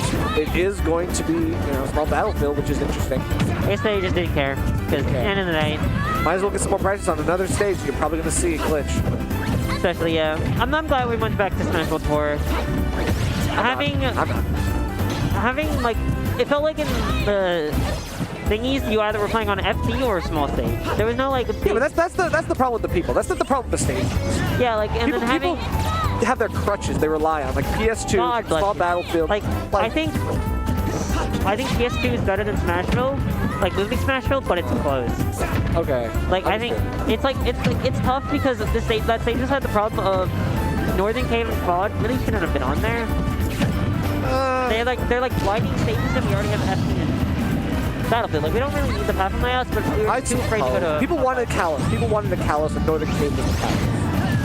But, like, at the same time, it's like, we only have 2 bands. No, definitely not. I agree with that. I don't know. Either way, we're hearing, down to 2 stocks apiece, right? Obviously. Back to Smash 4. Both of them have decided to take each other's stocks, so we are still just as even as it was before. Now back and forth yet again. Ness finding himself a little bit farther behind in terms of percent, but again, we were talking about that earlier. Yeah, it's just how Fox is. It's just Fox. You just gotta accept it, and then, wow, I'm surprised down tilt didn't work in the down tilt against Fox. Yeah. That was good. I mean, this is like, you just gotta like get the hit. Like, if you get a nair, it's doable. Like, a good nair, and then you get the punish here. Okay, the patience, I like it. I like the idea. I don't like the back air. I would have preferred fair because it's longer. Oh, and then you got caught smashing. It's kind of bad. Although this is a good call out. This should be the stock. Oh, He's done that angle before. He has done that angle. A great call out by Sig. He's able to. It took Sig only one angle to find the right angle to punish. Like, he only saw that once and he knew where he was going. Yeah. No, that's true. He literally kind of like took that and put it into his memory and just like was able to find the answer to that the second time he cleared. So that's smart. Oh, no jump. This is ideally scary, but he doesn't hold drift long enough to catch the air dodge. But I mean, it's still doable. Like, one solid nair or something and you're off stage and it's scary. Oh, or again, here it is. Yeah. High illusion yet again getting called up on the up air. Montrose finding his mark yet again with that. Very smart stuff. So Len, down a game here in the grand reset is going to be interesting. I think we're going to stick with the same stage. Yeah, I mean, I'm just thinking we're going to be playing on small battlefield rest set because they're too lazy to scroll all the way back. They had their PS2 set, now they have the small battlefield set. That's how it is. I would definitely just be like, it's already midnight, dude. It's been a long day. Let's just go small battlefield. Let's get faster to be I mean, no reason to like waste time banding and picking stage. So, yeah, I mean, that game was a lot closer than every other game we've seen. Like, it was even, and then you illusion high and top. I mean, yeah, literally both of their stocks, like, as soon as they were taking, like, it was back and forth, back and forth. They were at, like, 0% both stocks, like, every time. And it's back to even. So this is going to be a good set. It's probably going to go to game 5. Yeah. That's my call out. I definitely think you're right. I will not argue with that whatsoever. Like, unless, like, Len, like, keeps getting his, like, he's just getting caught with his pants down, recovering, like, I think he'll be fine. And I mean, yeah, that's the thing. The way they're playing, it's like, it definitely seems like they're finding the answers to each like, question that the other is posing to them. So it's tough. Like, I mean, that was weird. That's spooky. You're just like, oh, God, I hope this doesn't hit. I know.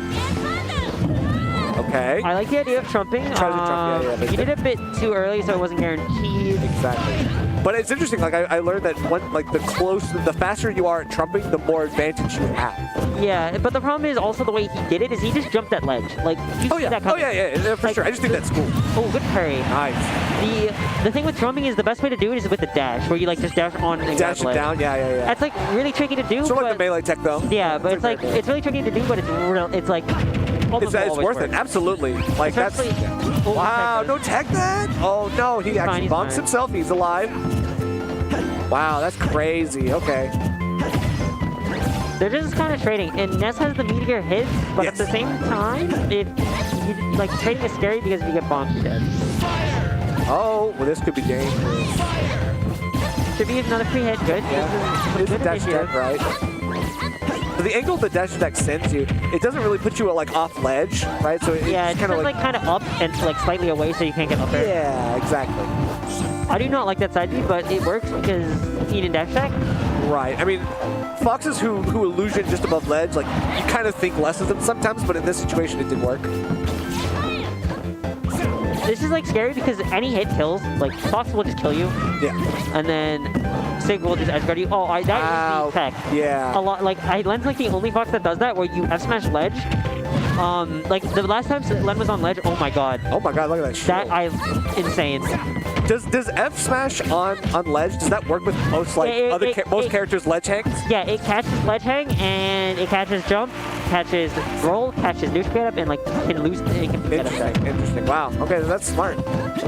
And the way it worked was because last time Len was or Sig was on ledge, he held on because he didn't throw it in trump, and he held on ledge, and Len knew that he was just gonna hold on to ledge again, especially after like your 130, you hold on to ledge and it catches.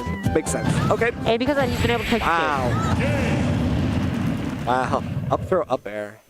Yeah, I think that happened twice in this game where Len up throws you and then he like kind of mashed and got punished. Yeah, I mean that's the thing. Like Len's been getting a lot off of his grabs. Yeah, the problem is his grabs have been like killer. Game is like you have to commit to an option to get out of tumble.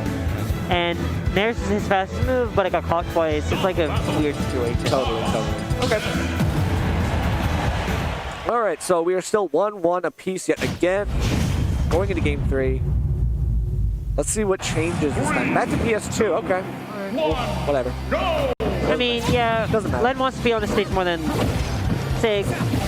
This is because he gets more space to work with. Like, that's a big thing. Like, small battlefield lets Fox kind of be oppressive, but also, like, he doesn't have that much range to, like, dash around. It's weird. There's, like, no bad stage for Fox. Except maybe, like, Lilac. Yeah, it's Lilac. It's Lilac. Makes sense. Okay. I don't like that illusion, but it works because you fake going down. Right. Clown Fiesta there with the PK Fire, but a little bit. It's a jank move. There's always a Clown Fiesta. True. I mean, it's something that can get you a lot of opportunities sometimes if you catch one.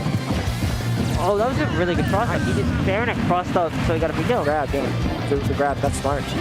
Okay, I like that. He's obviously the platform eating up the PK Fire. Unfortunately, he's not able to get anything more. Not that it really matters. He's still off stage. I definitely like, compared to like the previous set, Len's gotten a lot more meaty hits. He's gotten a lot more nairs, which do like 12%. He's gotten those up airs that link into each other do like 30. Yeah. Like he's been getting those meaty hits that he needs to trade to keep up with Fox.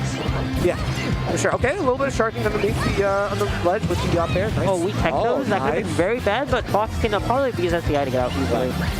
Yeah, Len's just kind of taking, or Sigmund's just taking the space, but yeah, pivot grab, for the grab, yeah. not as good as it was before in the previous game. Definitely not, but the down smash still reaches, and Len gets the kill off of it. So now he's in the game yet again. He's trying to find something to deal any damage to Ness's second stock, but right now he's getting combo to hell. Oh, that's a good wait on the up tilt to catch the air dodge. Now you gotta like take this 50%. You could have probably done more, but he wanted the tech chase, but it didn't work out. But yeah, the tech roll in was the Oh, that's a good nice call out. That's smart. Good call out. Just realizing that he's expecting a nair, so just hit a grab, get you a free kill. Grab, yeah. Yeah, I don't know. I mean, that's crazy. Both players' grabs have been really nice in this set, and the last one. Yeah. It's a shame Fox is just kind of bad and doesn't have a kill throw. Only's got like 8 other moves. We don't need a kill throw on Fox. Let's be real. That is a shield break tech. Like I would have broken the shield. I think if he was more in his shield. Right. I've never seen him go for it. Why did he go up? Why did he go up instead of like? Well, you need to hit him. Yeah. And if you go through, you risk like shield poking and like killing yourself off the side. True. That makes sense. Yeah, I figured he was so close to ledge, that probably. But if you're up being like that, you're assuming it's hitting. Yeah, that makes sense. Well, it was a strong attempt, and I think that now, at least even the game has sort of reared its ugly head yet again. Now, Sig has definitely just been getting these meaty hits. Yeah. Although there is going to be a string here, it's going to be like 60%. You're going to be like, oh well, whatever. I got Fox. Okay. But we take those. I'm 90% sure that was supposed to be like an up air or a down B. No, but whatever it was, but it worked. Whatever it was, Len did not want to screw around with it. Panic air dodge, but no kill. Oh, and then he kind of didn't press a button. Yeah, but I mean, perfectly timed. Like, yeah, like, I'm surprised that sweet spot. Yeah. Like Len really let it rip at the right time, and Sig gonna get caught with that. Len now up 2-1. Let's see what Montrose does to even it back up. Maybe double 3-1s him. Stop battle. Yeah. Very true. That would be interesting. I mean, I think that now is kind of like the time for Montrose to really kind of turn it around. He can't lose another game, obviously. So it's just like he's got to do something. You gotta step it up. You gotta keep playing well. You can't be like, oh god, what you can't have the what if. You can't have what if I lose. Yeah. If that the second that thought's in your head, you're kind of doomed. True. It's like if you're like down and you're like, oh, what if? You gotta be like, yo, I'm about to go crazy here and save this replay. I know. You can't. Yeah, you gotta be positive. He's been able to like.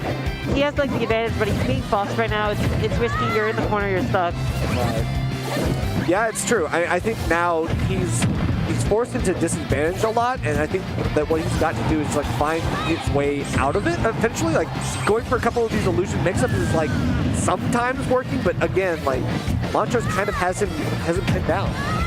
Yeah, Len or Sig definitely got that good edge guard, which you need to see. Got the illusion again. Yep. Len's been definitely illusioning, like, not at the wrong time. Oh, are you dead? Oh, he's dead. Oh, that's actually like that's smart. Yeah, because you actually reduce the distance that he goes. Yeah. Yeah. So you like kind of body block him. Be like, I'll take 20% to move on. Exactly. Right. Especially if you're like, okay, I'm on my second stock. I'm low percent. Yeah, I'm Fox. Really I'll just do this in like 2 seconds. Right. Give me one nair. You'll see. I'll be ahead. Right, for sure. It's definitely like not the percent where it's.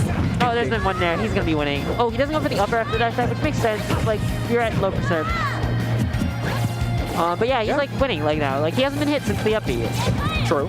Playing really solid. You can't really laser in this match, obviously because of thingy. So he's just kind of running back and watching him break. 2 uppers, just fat 60% for no reason. And you saw Montrose like kind of holding in on that second up there. He was like, he wasn't expecting it. He might have like had an issue with that. Okay, he's alive. As long as he's not dying. I don't think you can do that again because I think he'll kill you. Right. Spooky situation where you missed the tech, but Sig went for the up smash the wrong way, so the charging didn't hit him. Yup. But this is like anyone's game. He might be dead. He's alive, just barely. And then kind of mixing him up with the PK Thunder. He's actually dead for that. Yeah, I mean, yeah. He was predicting the up B or the illusion. He kind of did for the first time. He reflected it, and he got rolled. Right. At that point, he was like just kind of like circling the PK Thunder for way too long, and then Len saw an opportunity. He took it. That's smart. Good up smash call out because up smash and down smash for some godforsaken reason catch the spot dodge now. Oh yeah. But this is definitely Len's. Like it's definitely Len's game to lose. Right. Like he's feeling himself. He's getting all these up airs. He's at 100.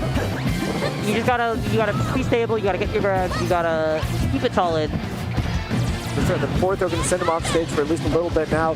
The PK Thunder does catch a little bit of the tail, but not enough to make Lens sweat. And now you're like, in Len's mind, you're just like, most of these players are like super worried about being nared into up smash. Yeah. Like, Len's going to be like wanting it. A raw up smash probably doesn't kill.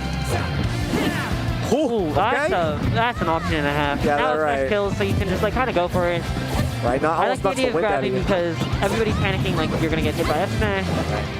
Like this is, I'm so glad Len's playing it patiently. Like a lot of players in Virginia would just smash here. And yeah, for sure. They'd just be like push advantage, like go they'd for be it. like, I want stuff smash now. Like I've got to do something here. And That's then, a like, really Len is just like, I will wait patiently, bide my time, and wait for the option. Like, Although this patient is kind of it's not helping him actually. You're right. Yeah, I was about to be like, yeah, he's kind of taken one from like 40% to 80, and then he illusioned again early enough. Yeah.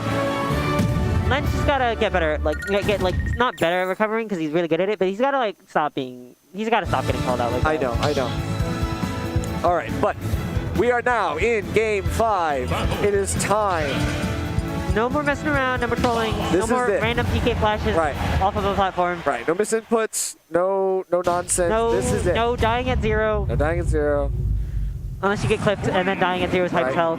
Right, no challenging PK Rocket at untechable percents. There's only one way that this ends, and one of these guys is going to take home the full pot. Other is like $100 or something. Hell, 63 players, baby. That's kind of nice money. And hashtag no Waddy. Which side, baby?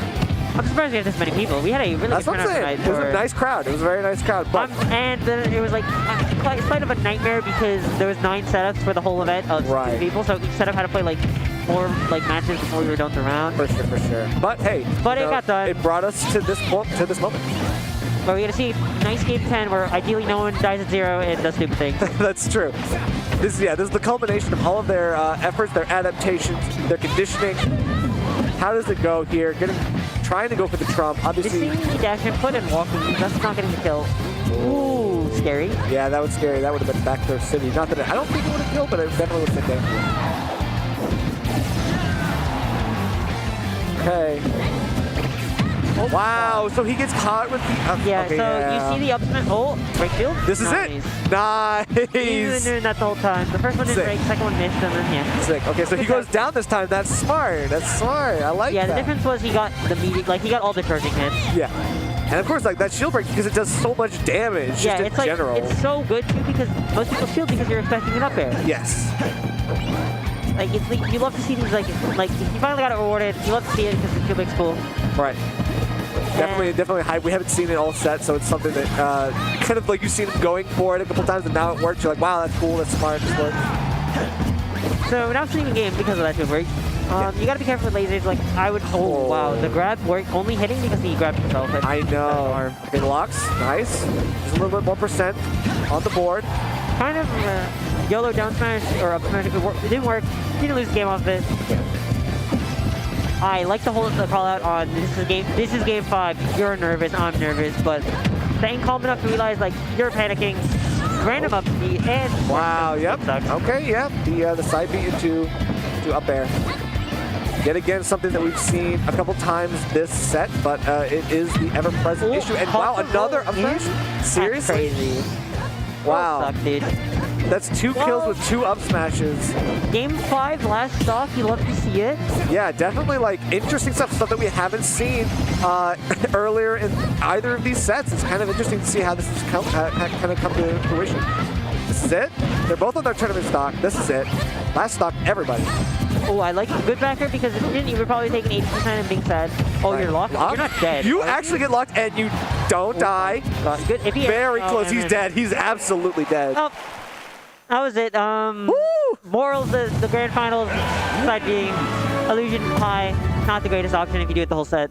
True. Good stuff from Len though. It was a really good run. Getting a reset, getting game 5, good PR wins. Beat Smub, big PR win because Smub's probably gonna be like high on PR. Like I would say like 15 range, like 10 to 15. Oh really? Okay. Like it is really hard to be top 10 in NBA. You have to beat Waddy. Like the top 4 is guaranteed. Yeah. Waddy, it's Waddy.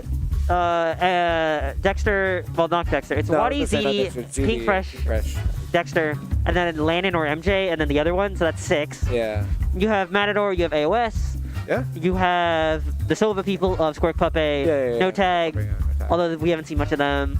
Yeah, I don't know. No Tech has been doing really well. You have Law. You have there's like so Yeah, many the good Law, players. the Law is like one of those guys because he hasn't been here most of the He weeks, hasn't been here, but but when like he does here, he's been he's like, absolutely killing it. So no surprise here. He did get third tonight, so good stuff to him. We want to thank everybody for coming out to see us on the YouTube machine. Hopefully everyone is enjoying these great stream matches, and we'll be back next week for even more. Remember, Glitch is coming up, so we should have some of our next weeks are going to be really big in MDVA. Always check out the Cave. We're going to have some big tournaments. I think Glitch is in 2 weeks, the 24th. So next one's gonna be like not small. It's probably gonna be the same size, maybe bigger. But then the one before. And then after that, it's gonna be like 120 person bracket. A huge. We're gonna cap. We're gonna have waves. Yeah. So File's gonna be here, and if not File's here, I'm gonna scream because I've run that event. Definitely. But tune in for that one. Make sure to check us out on the YouTube that you're seeing right now. Also, we have our VODs here as well. I don't know if this is here, but tomorrow's BMS. Tomorrow's go BMS to it if you're here. Yeah, it's for sure. Free local hype. No one plays their mains except like. And it's held here at the Cave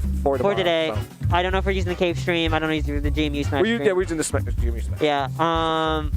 Most people don't care. It's like a very chill event. Like the dream, my VMS dream is we have 4-person commentary like in Summit. Yeah. Because the Summit vibe is amazing, and that's why I really like Summit. Is the vibe's just amazing. That's and cool. BMS wants to do that. Yeah, I'd be down with people, that. That'd be sick. If you're bad, no one cares. Like you come, it's free local. 90% of people. There's no money on the line. You might as well I'm playing have fun. Diddy Kong. Everyone plays secondaries. Yeah, like it's like a really good place to like play your experimental characters, play your squad strike, get your squad strike rolling. Exactly. We're probably gonna mess around and do some triples. Sick. Sick. I want to influence BMS to do triples more. All right. Okay, good night, boys. But we will see you next time. Everybody, see you next time.